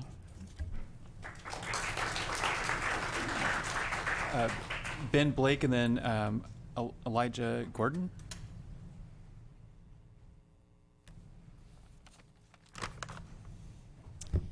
Hello, my name is Ben Blake. I'm a cannabis and vegetable farmer from Anderson Valley. I'd first like to thank the board for your consideration of all these issues. It's a momentous, huge task. I don't envy the position you're in, but I thank you for all your hard work. I'd like to speak on two issues. One is to second what many other members of the community have talked about in moving oversight of all permitting to the ag department and away from the sheriff. There's multiple reasons to do this. One, to become in line with the state guidelines to provide greater protections to the community. So I would just like to add my voice to the chorus of others who would like to see 100% move to ag department.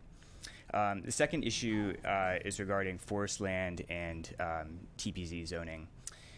There seems to be general concern over resource protection and the environment in these zones, and also a sense that allowing cultivation in these zones would hurt the environment. I'd like to just add a slightly different view to that you could actually protect these types of land better through regulating them and actually allowing grows. the permitting process that you guys have suggested would call for pre-site inspections, mid-site inspections, water board inspections. Through those inspections, there's multiple opportunities to assess sites on an individual basis, and if there's any environmental problems there, to address them at that time. In regards to the option of allowing previous permit holders in the 931 program in TPZ or Forestland zones to potentially get Type 1 or Type 2 permits, I commend the board's looking into that issue. I would also like to add that and urge you to consider allowing any cultivator who can show proof of cultivation on those type zones prior to 2016 to also be considered for a Type 1 or Type 2 permit on those zones. Thank you.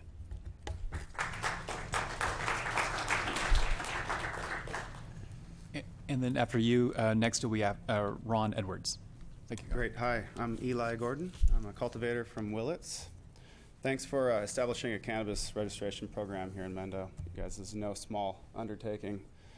I'm here to address what you mentioned about the TPZ land. To address why the Timberland preserved land should qualify for Type 1, Type 2 permits. Unfortunately, I did not think about the fire issue, but under Mendocino County, Chapter 20, TPZ land, permitted uses of TPZ land include all of the following, and it's essentially the same as ag land. The ag uses include animal raising, general ag, forest production, horticulture, which in the Mendocino County includes greenhouses, and if you look up the definition of horticulture, it includes growing medicinal herbs, packaging and processing, and then row and field crops. The only difference from ag land to TPZ land is that whatever type of ag you do on TPZ land needs to be compatible with the growing and harvesting of timber and timber products. Your largest permit type allows up to 99 plants or 10,000 square feet of mixed light at the very maximum. At the very maximum, if you double the canopy size or the greenhouse footprint, the amount of clearing needed for either of these would be approximately 1/2 acre. TPZ acreage is a minimum of 40, and the program started at a minimum of 160. So these land sizes are pretty big. With this large amount of acreage, 1/2 acre clearing would be compatible for growing and harvesting of timber and timber-related products. My farm is on 40 acres zoned TPZ, surrounded on all sides by zoned range land. We have been in the process to obtain a permit to cultivate 99 in full sun outside and use a greenhouse with supplemental light to start the plants in.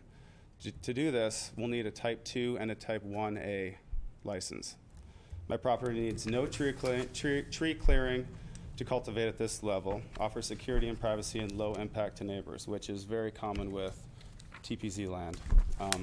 We paid $2,500 to the water board this year for a Tier 2 operation, allowing us to cultivate more than 10,000 square feet through the water board. We have a resource management plan estimated at $20,000 to $50,000 to kind of fix some culverts on a road that was established 30, 40 years ago.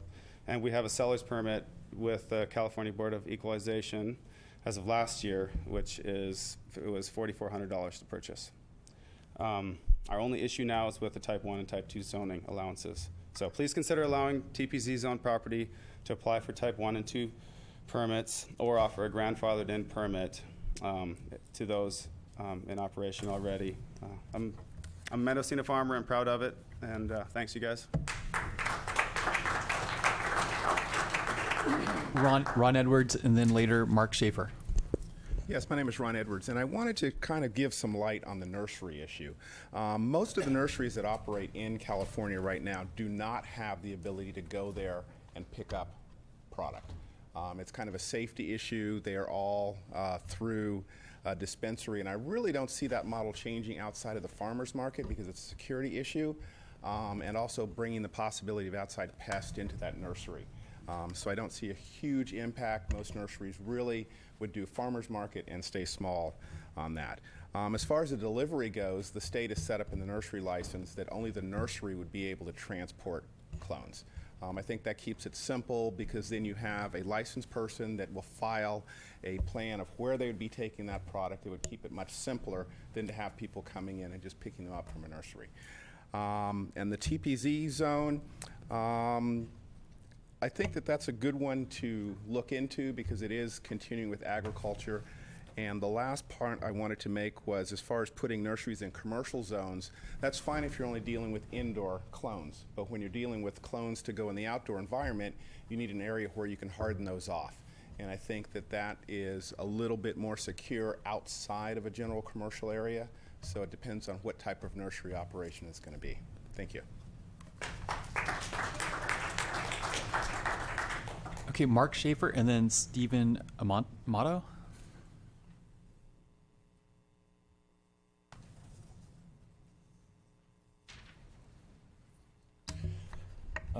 Hello, I'm Mark Schaefer, and I'm a compliant cannabis cultivator under the 9.31 ordinance. I work on a TPZ property, and respectfully, I want to thank the board for putting this on the table for us to discuss today. I'm not a public speaker. I am a farmer, so I'm going to keep this short and sweet for you so you can take this consideration and move on. I would like to say that I am fully in support of removing the sheriff's office as a regulatory body for larger tier cultivation. I think that most everybody that came here with me is standing really strongly with this point. And then I would like to address, of course, the TPZ zoning as you guys are going to consider putting this in. I would like to know how we who cultivate currently in TPZ expect to show that we are compliant prior to adopting these MRSA laws. The zip ties were always voluntary under the way that was written under 9.31. So how is it that we can show you that we were compliant prior to that? That would be a good question to bring to discussion for the draft bill. And then just to talk about how 40 acres is plenty when you're considering only a quarter acre. So if you've got 40 acres as a minimum for the TPZ, then really what you're looking at is less than 0.5% of the entire property would be used for the cultivation of cannabis. So for my property, for example, 60 acres, that's less than 0.5%, which would allow for full conservation for the remaining property of timber. Just to try and visualize that, I think the size of this room, that 0.5% would probably be the folder that's sitting right in front of you. So thank you for listening. And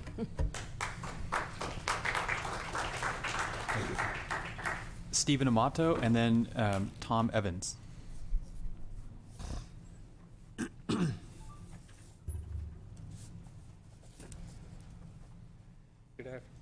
Good afternoon, board. It's good to see you guys here again.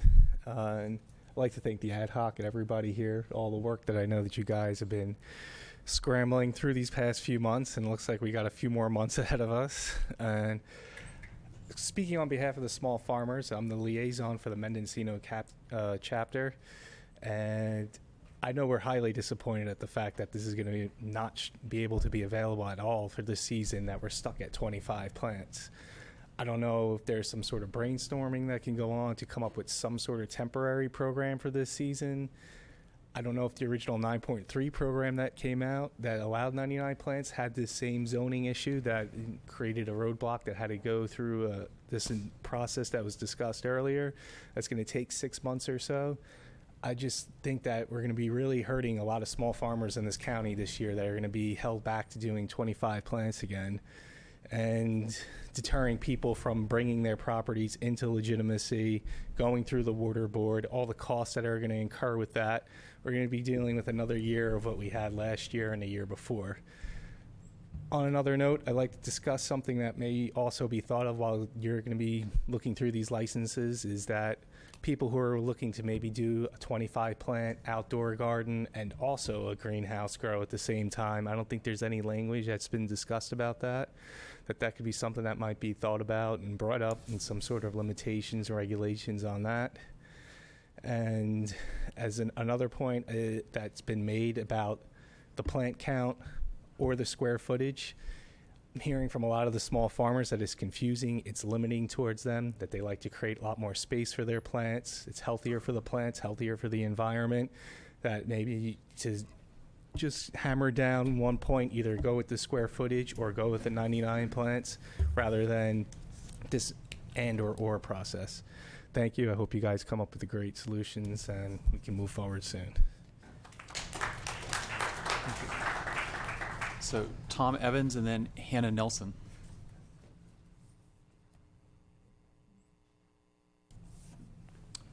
Hi, my name's Tom Evans. I'm from Laytonville. I'm a dope grower. I'm also a medical patient. I have been for many, many years. It has saved my life. My main concern is that we are talking about an agricultural product, and logically looking at it, I have a hard time trying to understand why the sheriff should even be involved at all. It's a farm, not a crime, as we're trying to bring about through this process.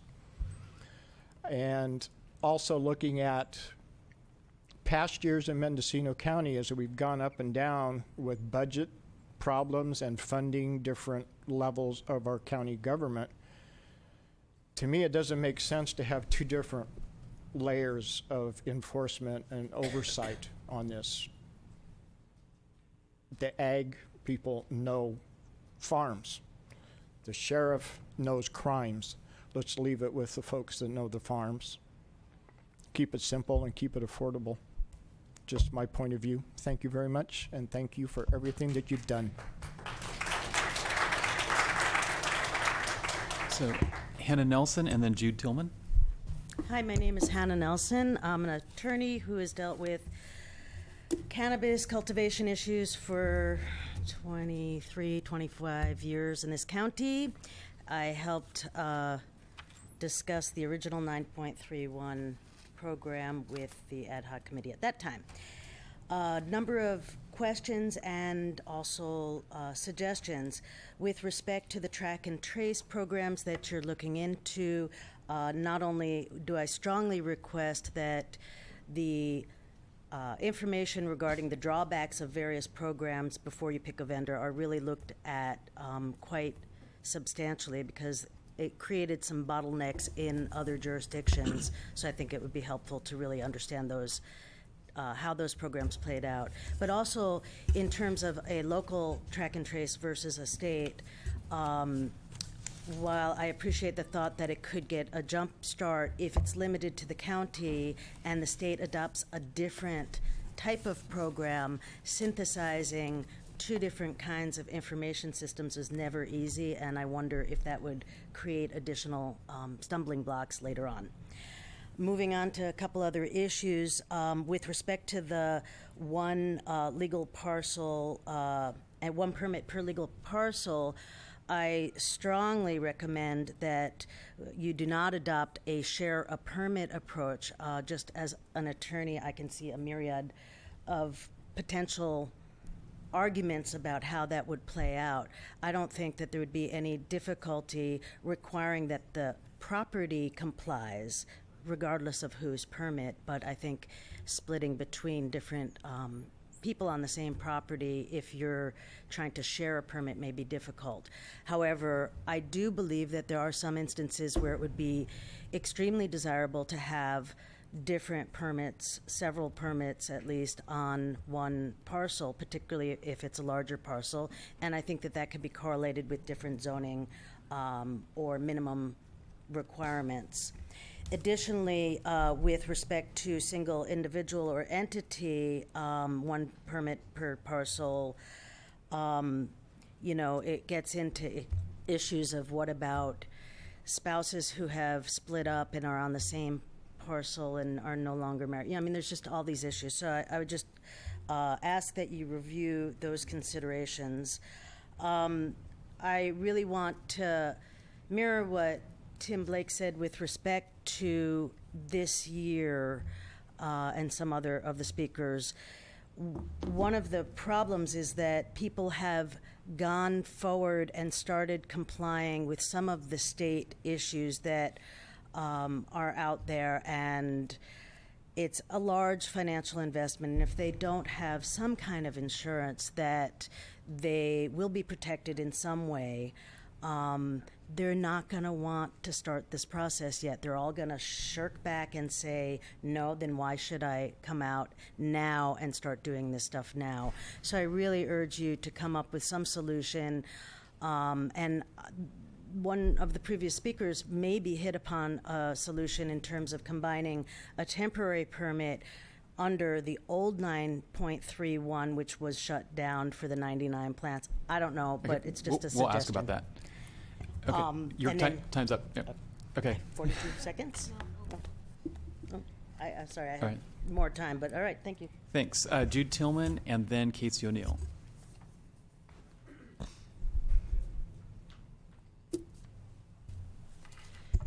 Good afternoon. Thank you for holding these public hearings. It's the first stage of real democracy happening. I want to again add my voice to everyone else who's been talking about we have to move this out of the law enforcement and into agriculture. I mean, this is a no-brainer. And the more we learn over the last few months, as we've seen, especially with the slideshow, this is a complex subject. This isn't about just throwing some seeds in the ground, growing some plants, and then selling it for fun. This is a medical issue. We've got medical research to do, and we've got medical researchers in this county ready to do that.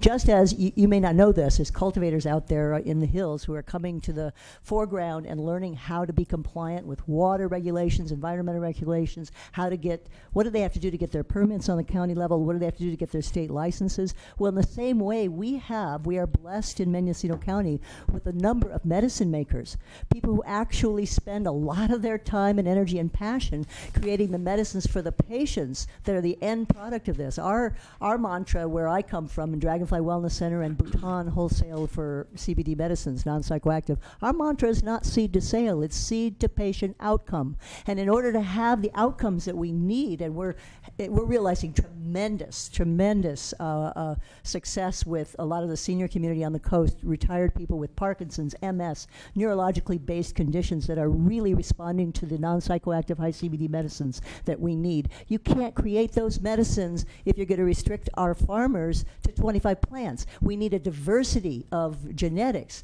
We need a diversity of plant growing methods and non-contiguous plots. There's a lot of things about this that we're just now beginning to get the complexity of it. We need that to be in place for this to be successful. And remember also, don't judge what we are putting together in the county by what's going on in Sacramento. 500 square foot from wood, this is a producer county. That may work down in San Bernardino or someplace, but we need at least 1,500 square foot. We need medical research facilities to be promoted in Mendocino County. We need enough cultivations to supply the medicines. We can play a real major role in the state, given what Mendocino County is about, and I urge you to do that. Thank you.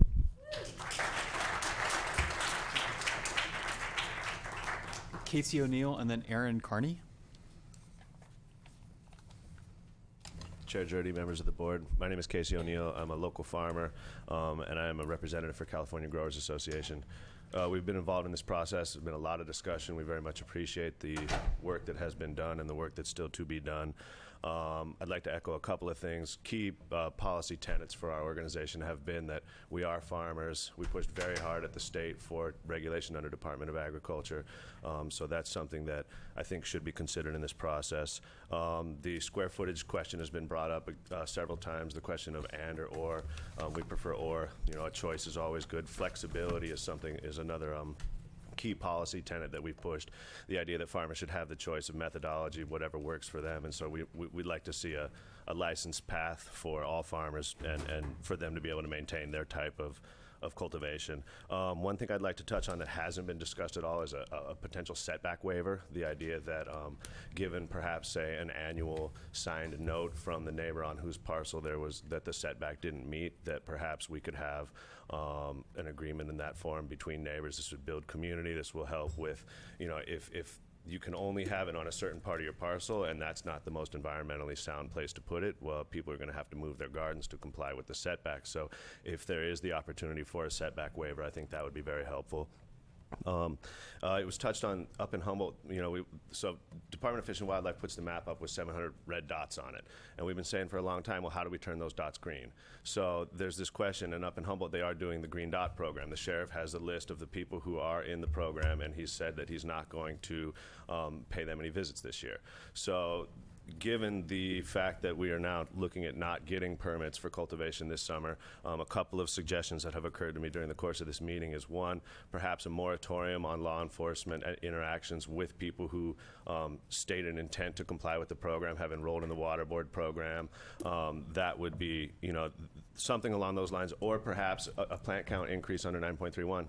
Just a simple boost it up to 50 plants, boost it up to 99, something along those lines, so that we can figure out a pathway through this season, because season's upon us. And I think people have really been counting on the idea of getting licenses and being able to move forward in this process. So trying to create that protective curtain, we don't want to live in fear anymore. And that's a big part of it. When the dogs bark in the morning, I want to not think the cops are here. So, and then, on these larger licenses, a quarter acre is what we're talking about. And so there's a lot of clearings on TPZ. I don't think it's unreasonable to see some of the larger licenses on TPZ. And I've had a lot of people question the 10-acre license limit for the 99 and suggest that perhaps 5 acres would work for that, and that the 2 to 5 acre parcels might work for the 50 plant licenses. So I just wanted to throw those things out there. Thank you very much.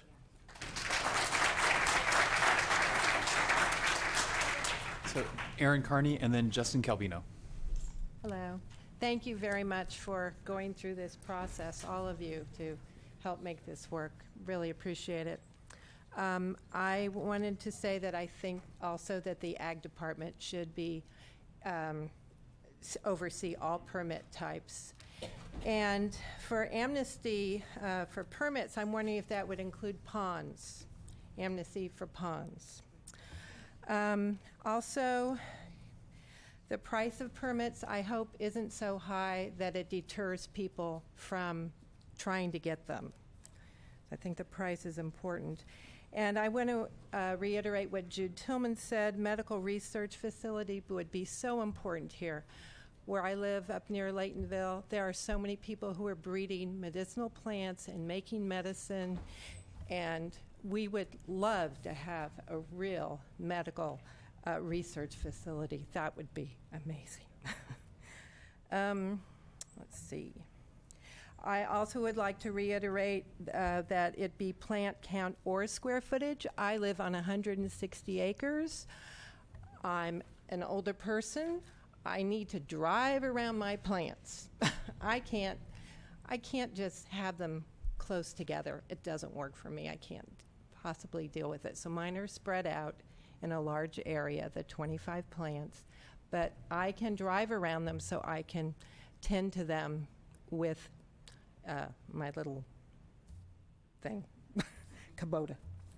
And you were talking about forest lands. It seems like people who have been cultivating on them could have at least type 1 or 2 permits. And as far as a large, you talked about a ranch. If someone had a ranch and they have multiple parcels, well, perhaps if they have houses on those parcels, they could have permits if there's a house, for each house dwelling on the parcels. And I think that's it. Thank you. So Justin Calvino, then Spencer Damon.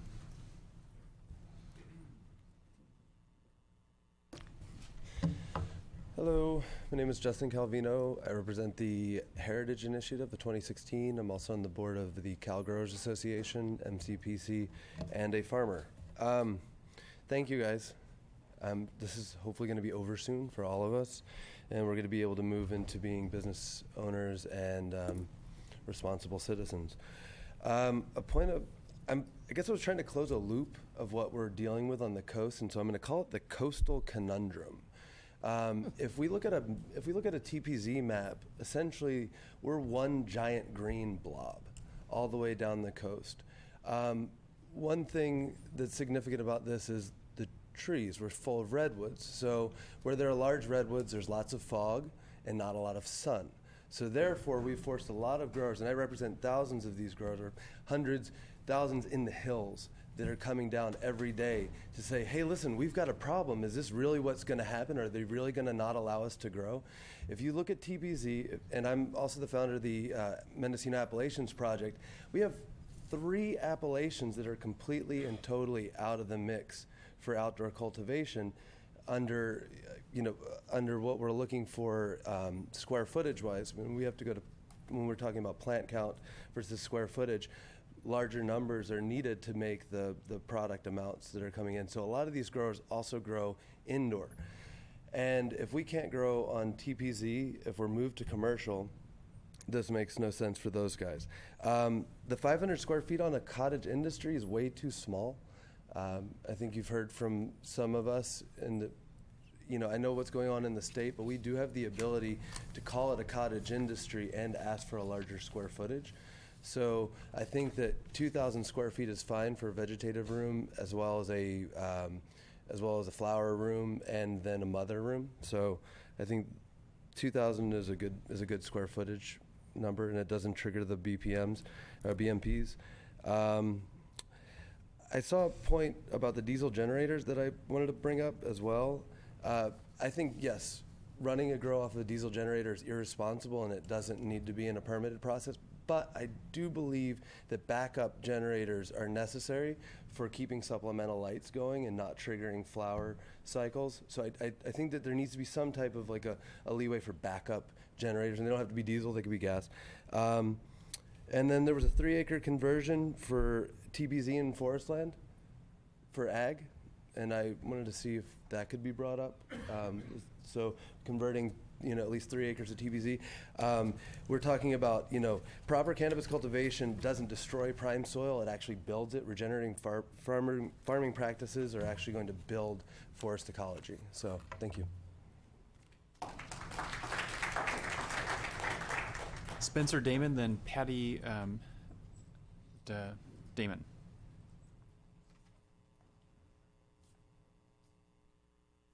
Hello, my name is Spencer Damon in Laytonville, and I humbly request that you place regulation for cannabis cultivation under the hands of the Department of Ag. Also, living next to strawberry cultivation for 8 years, I'd like to ask that you think about the location of zoning for agriculture, as it's not necessarily the plant that destroys the soil, but rather cultivation practices. Thank you so much.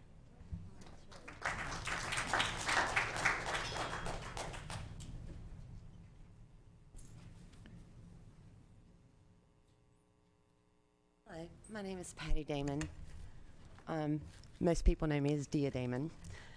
I would like to say, as a farmer in Laytonville, I would like the Department of Ag to take over everything that is medicinal cannabis. It is a plant. We are growing it in the soil. And on that topic, I noticed one of the advisors had mentioned that cannabis plants weren't or did not need to be grown in soil, that they could be grown in a medium.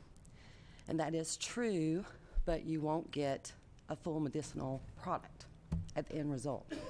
Most farmers I know grow no-till. They also grow organically. Organically meaning beyond organic, I should say. It's we use plants to grow plants.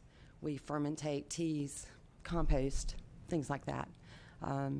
It is a very living organic soil practice, and it's something that we encourage all farmers to do.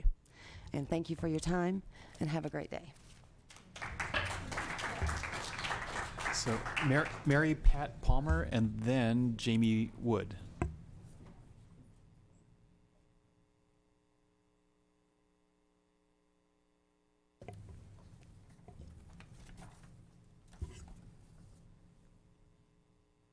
I want to also thank all of you for all the work on this, the seriousness, the thoughts about it.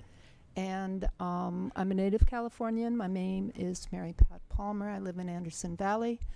And I grew up in the Big Sur area. And I grew up with incredible reverence for the redwoods and the land. And I think a lot of what I see with the cannabis growers that I know, and I know a lot of them by now, and I'm a grower, is that it really is, as the previous woman was saying, it's beyond organic. Okay, these are not the people who are interested in destroying forest land. They are not interested in anything that doesn't nurture sustainability and organic practice in our county, which to me is premium. That's more important to me. I even see and hope under ag that our practices could impact the organic practices in the state in other agriculture. And I think we need that. I mean, that has a, I know that there is organic registration through our county for the farms. The problem, of course, that ag is going to face, as is the water board, are the number of inspectors, people who can actually be out in the field and checking it. I'm hoping that there will be resources found to allow that to happen. We need the inspectors. We need them to regulate and see what the sustainable practices are, because I know they're good. And that should be recognized. So what I would ask you to do is a situation where what we are putting together now is historic. It's really, really important. And to be put together in a way that recognizes sustainability and recognizes the intent of all the people who want to be compliant in those measures as well. Thank you. Jamie Wood, and then Julia Carrera. Good afternoon. I'd like to start by commending Chuck for explaining the fundamentals and the needs of what a nursery does and the importance of it in our community for cultivators to be a competitive cannabis cultivator in the above board industry. Although nurseries and flower cultivation are fundamentally different, they're interconnected. You know, as has been explained, I hope we understand the importance that we need a large amount of healthy plant starts for our farmers to be successful in an above board marketplace. It's obviously competitive, and it starts at a nursery. You know, in regards to the transportation, I guess I'd just like to add that MRSA for type 4 nursery cultivation has allowed transportation.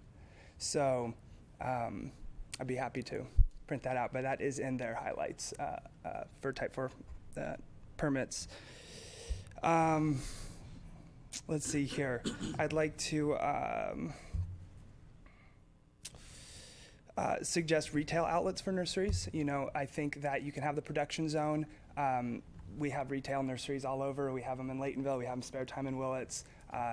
You know, you have obviously these enormous spaces where the nursery plants are produced, and then you have the retail outlets. So I think we can have a nursery license where we have a production facility. Those folks with the nursery licenses can then get a business license to have a retail facility where the farmer can come to without concern of contamination in the production facility. Lastly, I'd like to urge mixed light cultivation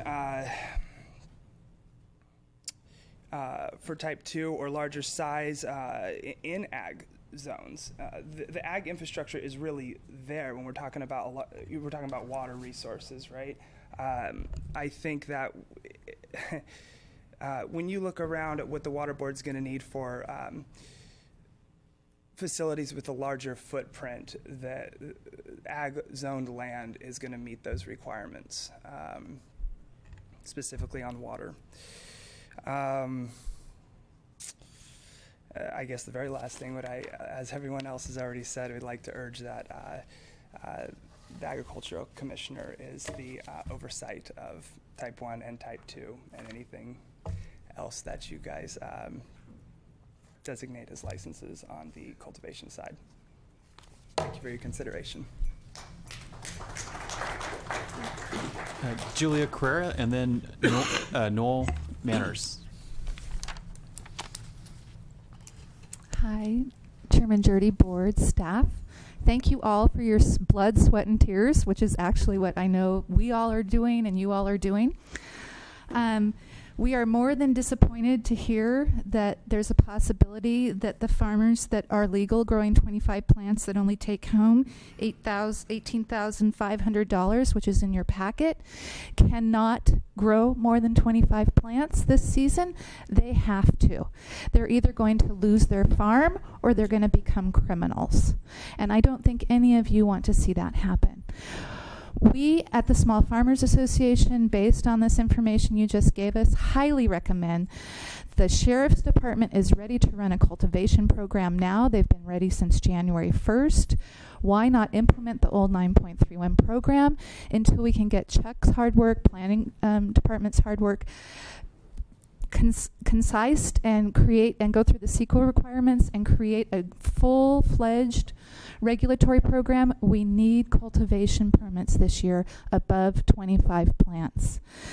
It's imperative. We can't continue without it. We will be lost in Mendocino County as far as this industry is concerned if we don't grow more than 25 plants this year. Period. And with that said, Sarah Bodner and I would like to invite you, Andy, and Mr. Dunicliffe to sit down with us and talk about row crops and how cultivation of cannabis is done. We'd like to include anyone else that would like to come to that meeting. Sarah Bodner and I would also like to invite the whole board and both of your department heads and any department members to our farms for a farm tour, both Cal Growers Heritage and Small Farmers Association, so that you can get a better understanding of what we're speaking to. We'd particularly like you to tour the 25 plant farms and talk to the farmers so that you firsthand can understand how they have no money left to move forward if they can't grow more than 25 plants. And highly encourage you to let the sheriff, who's been ready since January 1st to issue permits for cultivation, to get them out there. I'm sorry that we disagree with other organizations, but we think we're here and that will protect the small farmer for this growing season. Please look at revamping or bringing back and resurrecting the 9.31 program for this growing season so we can have above 25 plants until we can work the rest of this out. Also wanted to make mention that we have 4 farmers this year that are growing only seed. They don't want to be in nursery. They can't be in nursery. Where they're at, their ecosystem for their farm is perfect for their breeding and their seed production. So we'd like to see that separate from nursery, and thank you to everyone that's doing the nursery work. Please consider resurrecting 9.31 program for this year. Thank you. Okay. Noel Manners and then Michael Shambrook. Yes, hi, I'm Noel Manners. I live in Covelo, and I'm the director of Camp Cool Collective. I wanted to, first of all, thank the ad hoc committee and thank the board for all their hard work. And I wanted to address one of the things I heard Supervisor Woodhouse talk about today, which is larger properties, larger ranches. I live on a large ranch. It has several parcels, and having multiple licenses, or rather permits, for those areas. And I think that's entirely appropriate. I'll explain why. On my situation, we have our collective members that have their 25 plant gardens located on different parcels on our ranch. Many of the large ranches are compliant and have the means to comply. Many properties can't comply with water, with size, with setbacks, and things like this. So there are patients, members of our community and your constituents, who need places that they can grow. And in the past, what they've done in our situation is they've gone and purchased zip ties and whatever they've done to comply and can comply. And this hasn't been a problem in the past. So I don't see that that's going to be a problem in the future. I do think Supervisor Woodhouse expressed concern for small farmers. Well, small farmers can't farm if they don't have land to farm on. So I think it's important that we make available what is appropriate for that. I also wanted to speak to the issue of the either or on the canopy thing, canopy versus plant count. I think that flexibility is very important. For instance, if we are forced to grow in a perimeter zone, let's call it 10,000 square feet, which by the way is very small, that's less than 1/4 of an acre. That's more akin to gardening or hobby farming than it is actual farming. But if we're talking about a perimeter space, then we're talking about a more intensive form of agriculture that's going to lead to more issues, potentially more issues. My 931 garden that was compliant, and I don't see why it shouldn't be compliant under future regulation, is in an acre and a half fenced area. That the plants are grown among my orchard trees and our food crops, our raised bed food crops.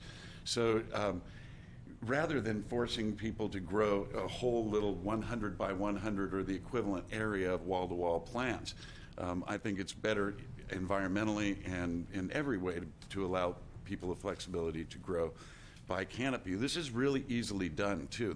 The thing about canopy calculation, there are forestry programs and there are Google Earth programs that you can look at a parcel of land and you can pick out and say this is how many square feet of madrone, this is how many square feet of Douglas fir, this is how many square feet of other things.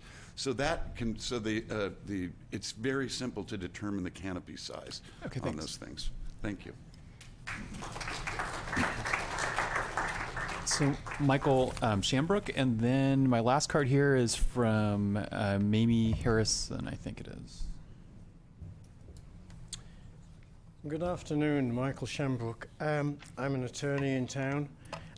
I'd like to suggest that you have a great opportunity here and not to follow, and I say it with a smile, the British Luddite positions. The situation here in Mendocino County is enormous. The opportunity is enormous. I can't understand why the county isn't ahead of the game, isn't promoting the game, isn't really trying to do everything that's possible. If there are other counties that have been able to do it, then I think maybe we should stop doing what we're doing and adopt their policy for this year and go forward. In other words, let's make it happen.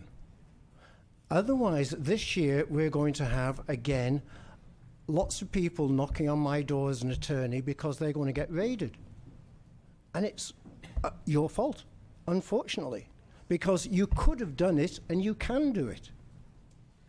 And I find it, the Water Board compliance, for example, how many actual growers are there in the county? Do you have a number? Now, I'm not allowed to ask the question, yeah? But do you have a number? Is it 4,000? Is it 10,000? Is it 15? Is it 30? Anybody nodding at 30?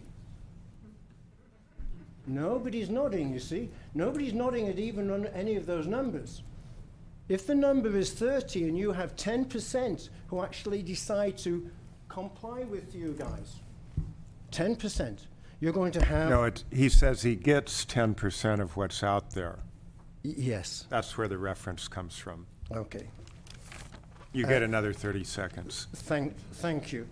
There are that would make 3,000 visits. 3,000 visits by the gentleman over here and his people. If he only made one visit and said, yes, you're good, which he won't do, it'll be 2 visits or 3 visits for compliance. That's 6,000 visits this year. It is impossible. You have to do something that allows it to happen. Otherwise, it's not encouraging the business. Amnesty is a great way of going forward. There's amnesty for different things. Amnesty should be a main frame of what you're doing now in order to get people into compliance.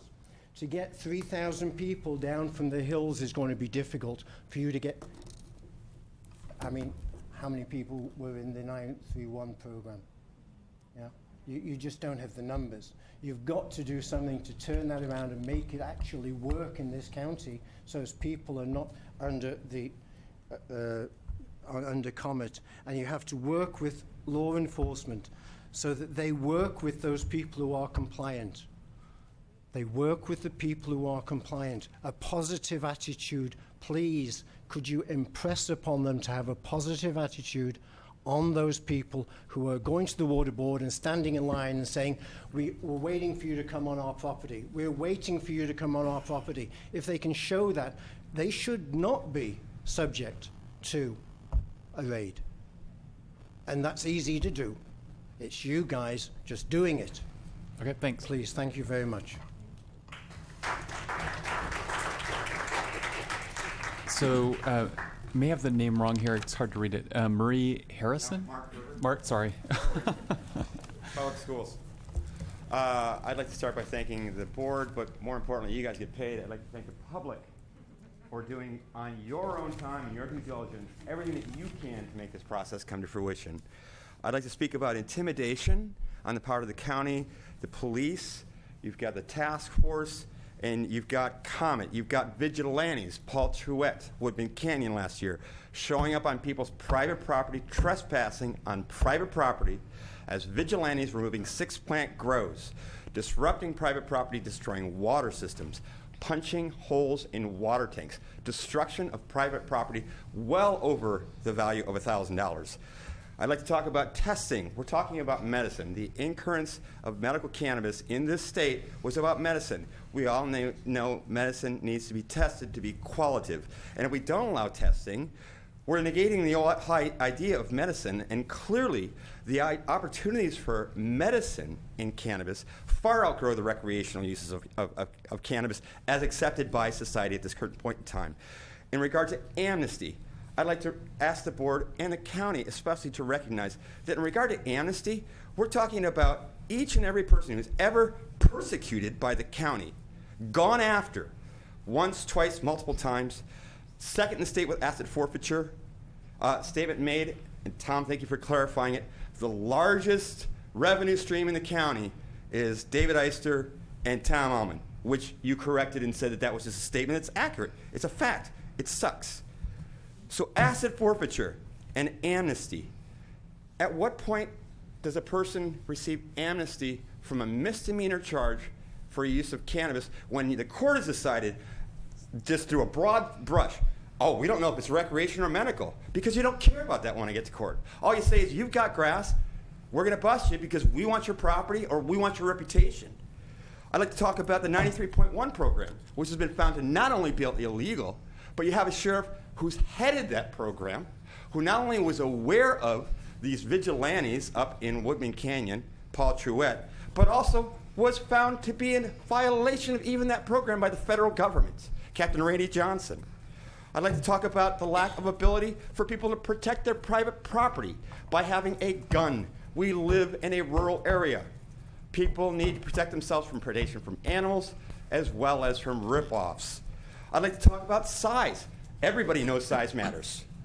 Alcohol permits in this county were way above the state average on alcohol permits. You're going to talk about limiting the number of medical cannabis permits? How many corn crops can I grow? How many tomatoes can I grow? You're talking about seed to sale? What about pollen? Is my pollen now a drug because it's psychoactive, as keef, or is it now a part of the crop in that I can propagate and create proper genetics using the pollen? So you've missed going to the source. Last thing, market share and branding. We have already missed our opportunity. If we don't continue, and I thank you for your diligence, we don't continue to stop talking about the same things over and over and over. Take a broad and concise view, we're going to lose our opportunity not only for having a reputation of being diligence and quality, but we're not going to have market share. Napa Valley gets 1 gold medal for wine for every 8 that Sonoma County gets. But when we talk about worldwide wine, we talk about Napa, not Sonoma. Sonoma County has a much more balanced system. They have agriculture, they have food sources, artisan food producers. Napa has wine and degradation of the property. Thank you for your time. Last speaker card I have here is Sarah Bodner. My name is Sarah Bodner, and I'm not a farmer, but I represent thousands of farmers who don't feel comfortable standing up here today. And I want to say that the overwhelming will of the people is that this program fully move into the Department of Agriculture this year. I want to thank all of you who have taken time to meet with stakeholders on both sides of the table here. We really appreciate the amount of listening that's been done. For me, I've had to learn a lot. I don't come from the cannabis world, and I found myself in a meeting a few weeks ago where somebody says, well, we've got to talk about jennies. And I thought, are people using female burros as guard animals? And I had to get an education about generators. And, you know, we're in a whole new world, and I hear that there's a lot of misunderstanding and a lack of education. And when we're talking about cannabis, we're talking about it as an exception to agriculture and in needing a new category. And this is agriculture, and we need more education. If we're going to talk about how to design a good public transportation system, we got to ride the bus. And in this case, you know, we need to make sure that everybody that's involved in these policy decisions has toured farms and understands exactly what we're talking about. When we talk about zoning, when we talk about indoor, we'll bring you out there. We're here to help with that education. One of the problems with an unregulated market is that it's unseen. We want to help you see it. So that invitation is open and that door is open. You know, I think the goal for everybody in this room is maximizing compliance. We do the greatest amount of public good when we allow the greatest number of people to walk through the front door. And the way we do that is remove barriers to entry. That's our goal, and we want to really encourage that. And all of the recommendations that we put forth to you are seen as a way to maximize compliance, which means we maximize public safety, we maximize the economic benefits for this county, and we maximize good environmental practices. Because that's what we're talking about here. Good ag equals stewardship of the land, not the destruction of the land. Thank you.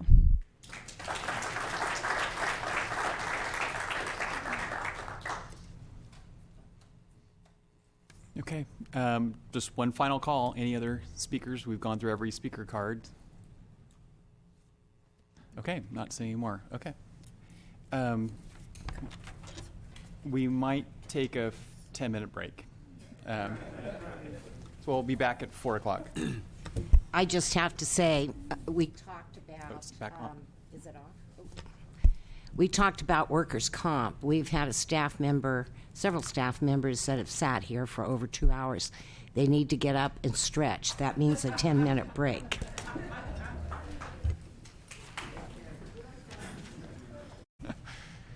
So if you guys are coming back in, you need to come in and close the door.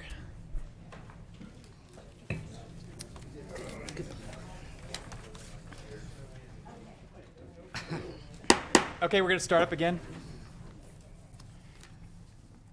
Okay, so we've got lots of material here, lots of comments on these different items and more feedback on these different bullet points that we were given by the ad hoc committee. We could go through them. Well, I think we had pretty much. Go ahead, Supervisor Brown. Well, I think you're looking, the ad hoc is looking for comment back, correct? And these are pretty rough notes, and they're very scratched up. But I was taking notes as different individuals were speaking, as well as remembering the paper handed out by the ad hoc. And I'm looking, well, here are my feelings. Large nurseries or co-op centers, independent business for packaging for distribution really should be on commercial zoned or industrial zoned lands. I think that's important. Different ways to plant. It may include fallowing land in a certain area. Crop rotation, like regular row crop production. I understand, and we do need to have some flexibility with that. Mendocino County does have varied soils throughout the county, and various sites may be needed instead of one specific site. I'd like to try to grandfather in those already on forest and TPC land, but when you talk about the 3-acre conversion, you always have to go get a permit from forestry, and it doesn't matter what your land is zoned, if it's commercial soil to grow commercial timber. So we all need to keep that in mind. Outside grow with inside nursery for seed production, I think that makes sense. I do favor the program be through the Ag Department or a newly created department overseen by the Ag Commissioner. And there has to be transportation ability. I'm hearing that, and I'm feeling that as well. Medical research facility plus testing labs. Lots of colleges now are doing testing. Let's invite one. Let's make it happen here in Mendocino County. And then I'm hearing how long it's going to take. So how can we do an emergency ordinance or a temporary permit until all other steps are taken for final action? I'm also concerned about the coastal zone and would like to find out what other coastal counties are doing. And there may be an opportunity to approach Coastal Commission and through the Coastal Counties Association and say, this is going on. How are you going to work with us? So those are my ideas. These are the things I'm hearing. And I hope that helps the ad hoc committee in what I had to say. Thank you. And I agree with your comments. The two maybe things that, in addition to that, would be, I don't really have a firm position on what I think makes the most sense in terms of this 500 to 1,500 or 2,000 square feet for the cottage. And if so, what's the minimum acreage? And in discussing with county planning staff, they said when you take into account a house and septic, a backup for a septic, you're kind of looking at 2 acres is kind of the footprint you're really needing for that. But again, I think not to punt everything to the Planning Commission, but I do think this is the kind of thing that the Planning Commission could really take up in greater detail than I can. And I generally agree with this idea of square footage or plant count. I think that makes sense. So those are just the only 2 things I would like to add to what Supervisor Brown just said. Supervisor Hamburg. Yes, thank you, Chair Jody, and I agree with most of the things that you both said. Sorry, I agree with most of what Supervisor Brown and Chair Jody have said. The last time we had one of these discussions, I thought that because of the capacity of the Ag Commissioner and the need to allow some of these larger grows to go forward, that we should go ahead with that recommendation from the ad hoc to have the sheriff administer the larger programs. I don't know if they were called Type 2 and Type 3 at that time, but have those administered by the sheriff.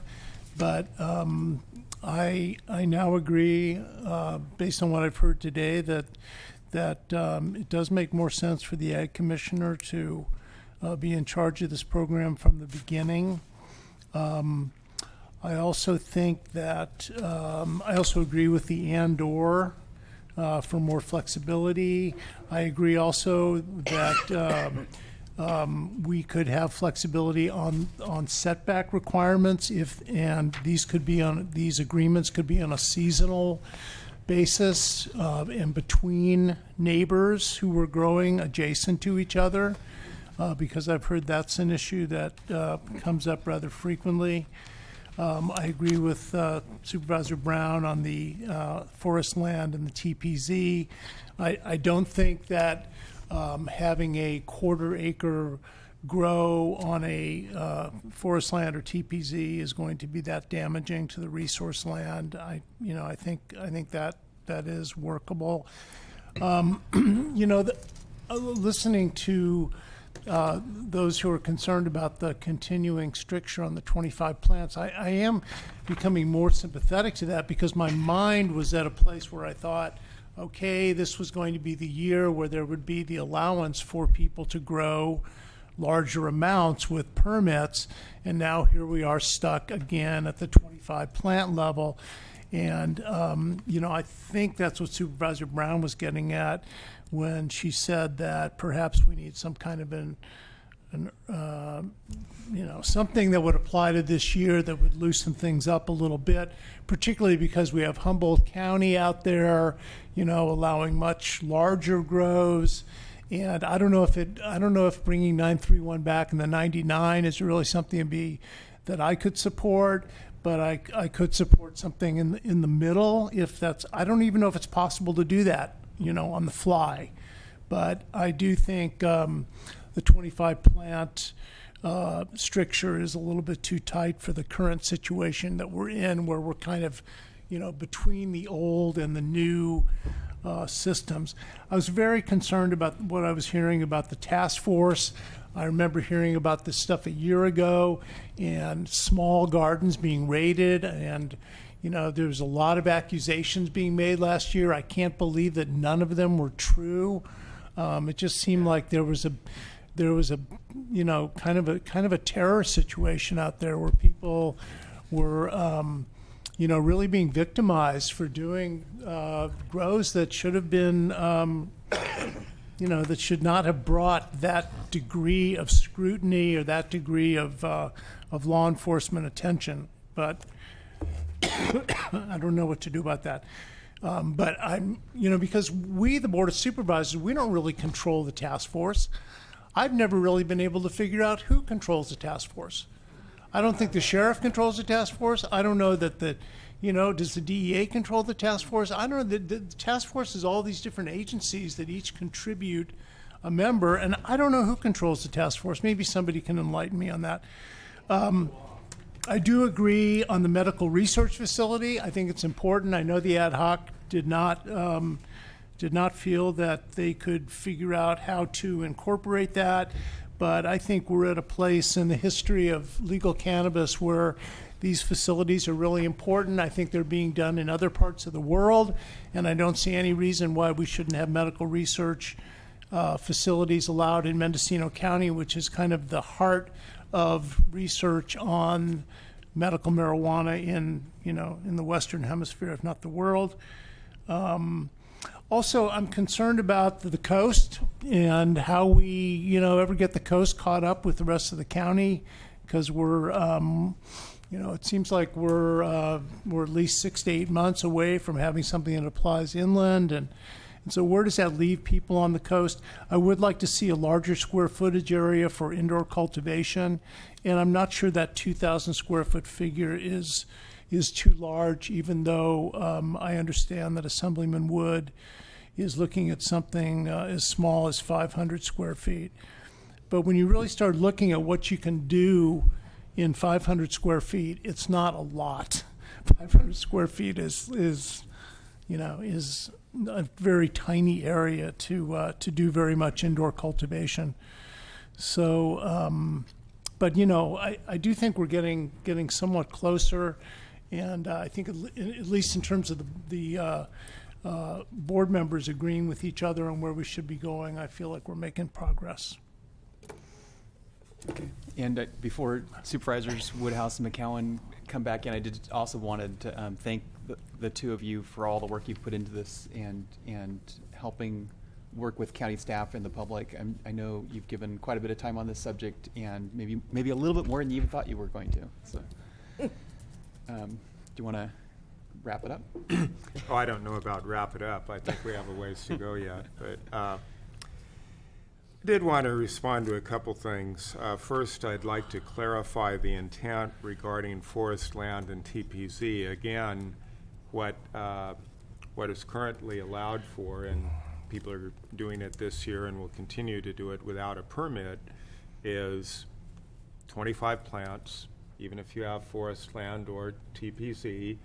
The recommendation that we previously discussed was people would be able to continue at that level in Forestland or TPZ, but they would not be eligible to apply for the larger permits. And then what the ad hoc recommended today was that there be an exception for that for people who previously held a permit from the county and were growing within a cultivation site. Now, in addition, we've heard a lot of people advocate for broaden the exemption for forest, or the allowance for forest land and TPZ. Don't just limit the ability of people to grow more in those areas to people who previously held a permit.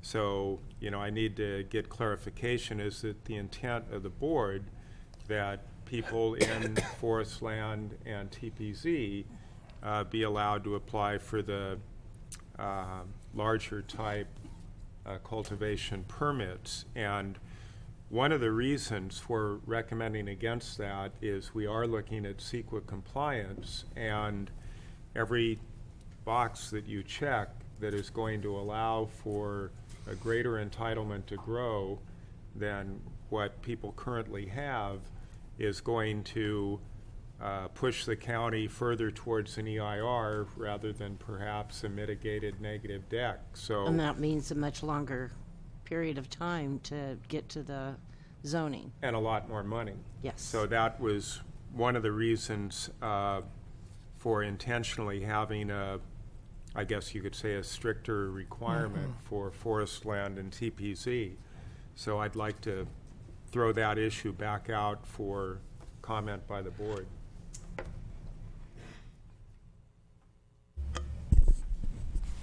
Wish I knew what to say. Thank you, Mr. Chair.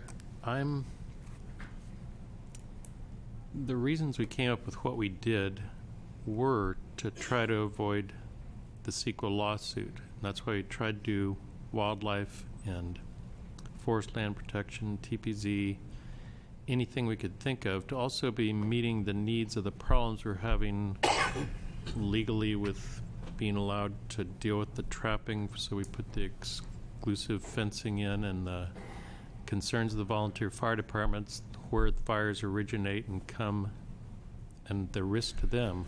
So we're trying to not just approve something, but to take all the other lessons that are being pounded into us and weave them into here to kind of grow our position. It makes sense, but it takes time. It's just such a huge subject that keeps unfolding the more you touch one thing and change the size of the indoor grows. I've also tried to care about the people who aren't growing it. Not everybody's growing, and really their life shouldn't be impacted by the odor from their neighbors. So as much as we fight over 50 more feet of a setback, that's why we push it into larger pieces. That's why we're trying to keep it at 10 acres, and that would exclude a lot of people that I know on smaller pieces in my district, but those other people have a right here. They're not here speaking today, but they have rights too to a quality of life that we all appreciate. Absolutely.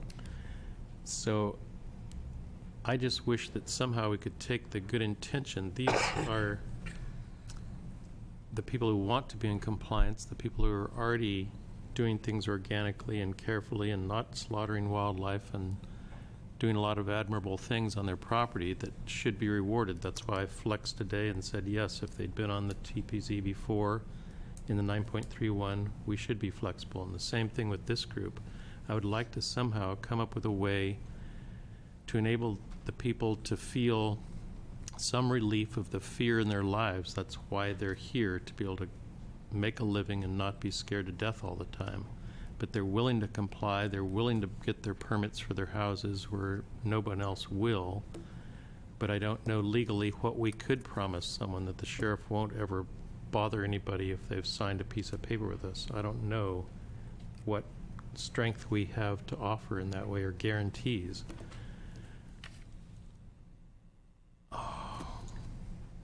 I'll shut up and listen to the rest of it. I think, we have never had and will never have the ability to advise. We could suggest to the sheriff what we might like to see him do. It's entirely within the purview of the sheriff to enforce the laws as he deems appropriate. So really that's a conversation that I would think the grower representatives could be having with the sheriff. But, there might be certain things that if people are in compliance, if they've done everything they can with the state water board, if they've announced their intent to apply for permits when available, maybe that means something. But we're not the ones that are going to be able to design a program that is going to, quote, protect someone from the sheriff. So, we hear the concern. I don't see that it's one that we're able to address. But I would like to get back to the TPC and get a little clarity. Is it the intent that we allow for an exemption to allow for larger type permits for those who were previously in the permit program and are using an existing cultivation site, or is it that plus additional entitlement to go larger than the cottage level? Can you define what the size of the existing site is? I mean, presumably it's under 10,000 square feet. Well, the sheriff's permit program allowed for up to 99 plants, and I think close to 99% of the people participated at the 99 plant level. Right. So I'm thinking that would be equivalent roughly to the 10,000 square feet. Right. And that that's all that I was arguing for, was the allowance of a 10,000 square foot maximum on FL or TPC. Correct, but limited only to those who had previously been in the permit program, or make it available to anyone. I would make it available to anyone unless it was the thing that would trigger CEQA. I mean, I understand we're dancing on a difficult precipice here, but I understand the CEQA issue. So ideally, make it available. Ideally, to anyone. I'd allow it, I'd want to vote to make it available, but I would not, I don't know where the CEQA trigger is. Well, no one does. Yeah, nobody does. Right. But it's a combination of evaluating a range of factors that. So, other supervisors on that issue, TPC and FL. Well, I'm where Supervisor Hamburg is on that. I think logically that makes sense. But I want to hear back from county staff, which they may not have a definitive answer today. It may be something that they come back with as part of an overall package, whether they think this package triggers an EIR or whether they think this package as structured does not. Mm-hmm. And I agree with Supervisor Jury. Okay. Okay. I'll say right now that I don't support that. What I support would be an exception for those previously in a program operating within an existing cultivation site. We agree, Mr. Chair. I am in agreement with Supervisor McCowan. I'm just, having spoken to the Farm Bureau and they were so adamant about it, I feel like I need to represent the logic of their arguments, and I'll try to get better information for the rest of the board. Well, the biggest question for me is CEQA. And that question has to be answered. And I think there is a way we can answer that and at least get a recommendation back. Well, again, there's a whole range of factors that will have to be evaluated. One more thing I wanted to... Because I'm willing to be, I guess to say on the side of Supervisor McCowan and Woodhouse, because I do not want to see a full EIR process. This county can't afford it, one, and we all know the time it takes. And we're talking about timing as well on this issue. I think we're all in agreement on that. And of course, all this really is tentative until we actually have something in front of us. Right. So one thing I did want to comment on regarding indoor, there seems to be a little confusion. When we're talking about 500 square feet for indoor, we're talking only for the cottage permit.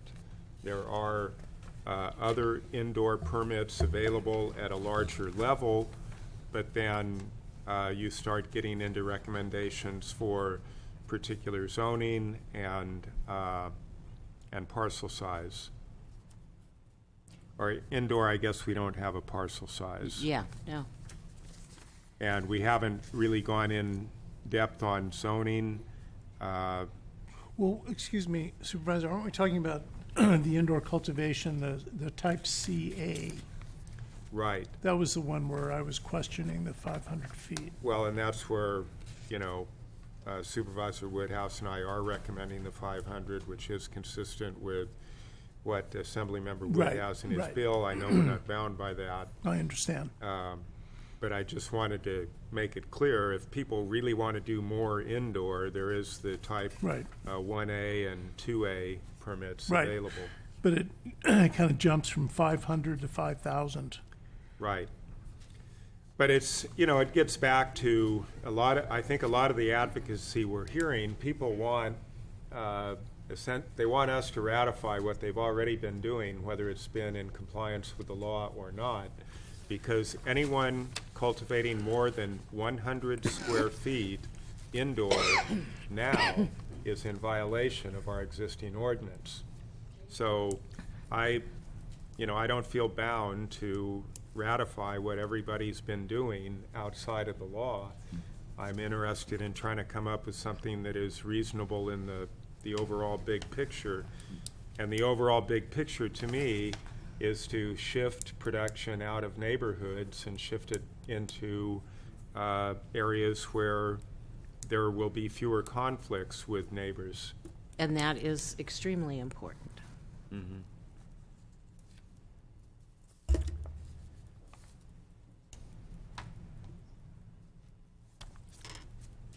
So I guess I'll have a question for staff. Does staff have clarification on where the board is? Looks like you've been taking some notes there, Andy. Yes, and I'm the matter that we need to come back on regarding whether there are constraints either in legislature, state law, or local zoning code to allow for the 10,000 square foot or 99 plant grows in the TPZ. I think that's one of the key issues. How might we scope a CEQA? How might we scope a project to help to avoid or minimize the potential for an EAR? And that, I think, will be an iterative discussion with the ad hoc committee to understand what the thresholds are. And the last principle is, how do we, one of the priorities is to help to shift grows out of neighborhoods out to places where land use conflicts are minimized. And I think one question that's kind of come up here is, maybe it's both for planning and for the county council, but is there something that can be done by the county as an interim, on an interim basis, whether it's an emergency ordinance or a modification of the county's existing permit program that could be put in place for this summer that would not trigger CEQA. So if that's something else that you guys can come back with, that would be great. Yeah. Supervisor Brown? Thank you. And Supervisor Jurdy and Hamburg, the Coastal Counties Association will be having a meeting coming up fairly soon, I think within 3 weeks. And they are calling right now for agenda items, plus they'll have Coastal Commission staff at that meeting in Sacramento. So I believe you should have gotten an email on it through the connections in the chair, through the CSAC. But anyway, you might want to respond to that, get it on the agenda, and be ready to speak to it, because you will have probably the interim for Coastal Commission, Jack Amesworth there, along with other high staff. So.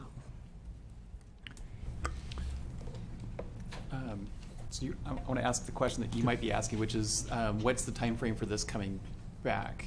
I mean, you're going to take this, go back to the ad hoc, but then bring this back to us, or will it, I would assume it comes back to us one more time before it goes to the planning commission. At least. At least once. Because I think we've asked some questions as well, that maybe Yeah. a 2-week time, I don't know if that's a short time limit. Sarah, you want to talk, I can just see it. Looking at the upcoming calendar, there could be potential to bring it back on the 16th or 17th of May. I would have to refer to Carmel and Carla in terms of May 3rd, whether there's room or not. I would say the 16th would be a good date. Carla, do you have it in front of you? May 16th. Currently have May 16th blocked for budget workshop, but we could incorporate time into that day. So we could do the same thing that we did today, have the budget workshop in the morning and the marijuana ad hoc in the afternoon. Correct. Same place, same time. Dan? Yeah, Supervisor Woodhouse. Thank you, Mr. Chair. I had one other request of planning. Throughout the discussions, I've always been pushing for as large a setback from other inhabited structures on neighboring parcels, and I think I would feel more flexible about making changes if there was a larger setback from neighbors. I don't know what would be possible or what the zonings would mean. I mean, we're looking at 100 feet. If we could look at 200 or 300 feet or something more protective to the neighbor, I'd feel more flexible about allowing larger uses. I think, if I can repeat that, so it might be a variable setback depending on intensity or size of the grow. A 10,000-foot grow may require twice the setback of a 2,500 square foot grow. Possibly, yes. Okay. We've talked about it a bunch, but the more protection and setback from people who aren't involved in protecting their quality of life, I will be more flexible. And I think those are the type of issues that the Planning Commission would, deals with on a more regular basis than we do with county planning staff. So, so it sounds like we've got a date for this to come back, which is Monday, May 16th in the afternoon at 1:30.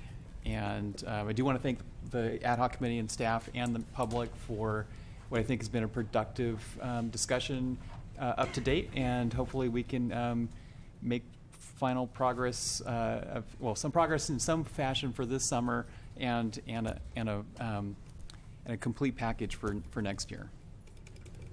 So I guess with that, we're going to adjourn at 4:32.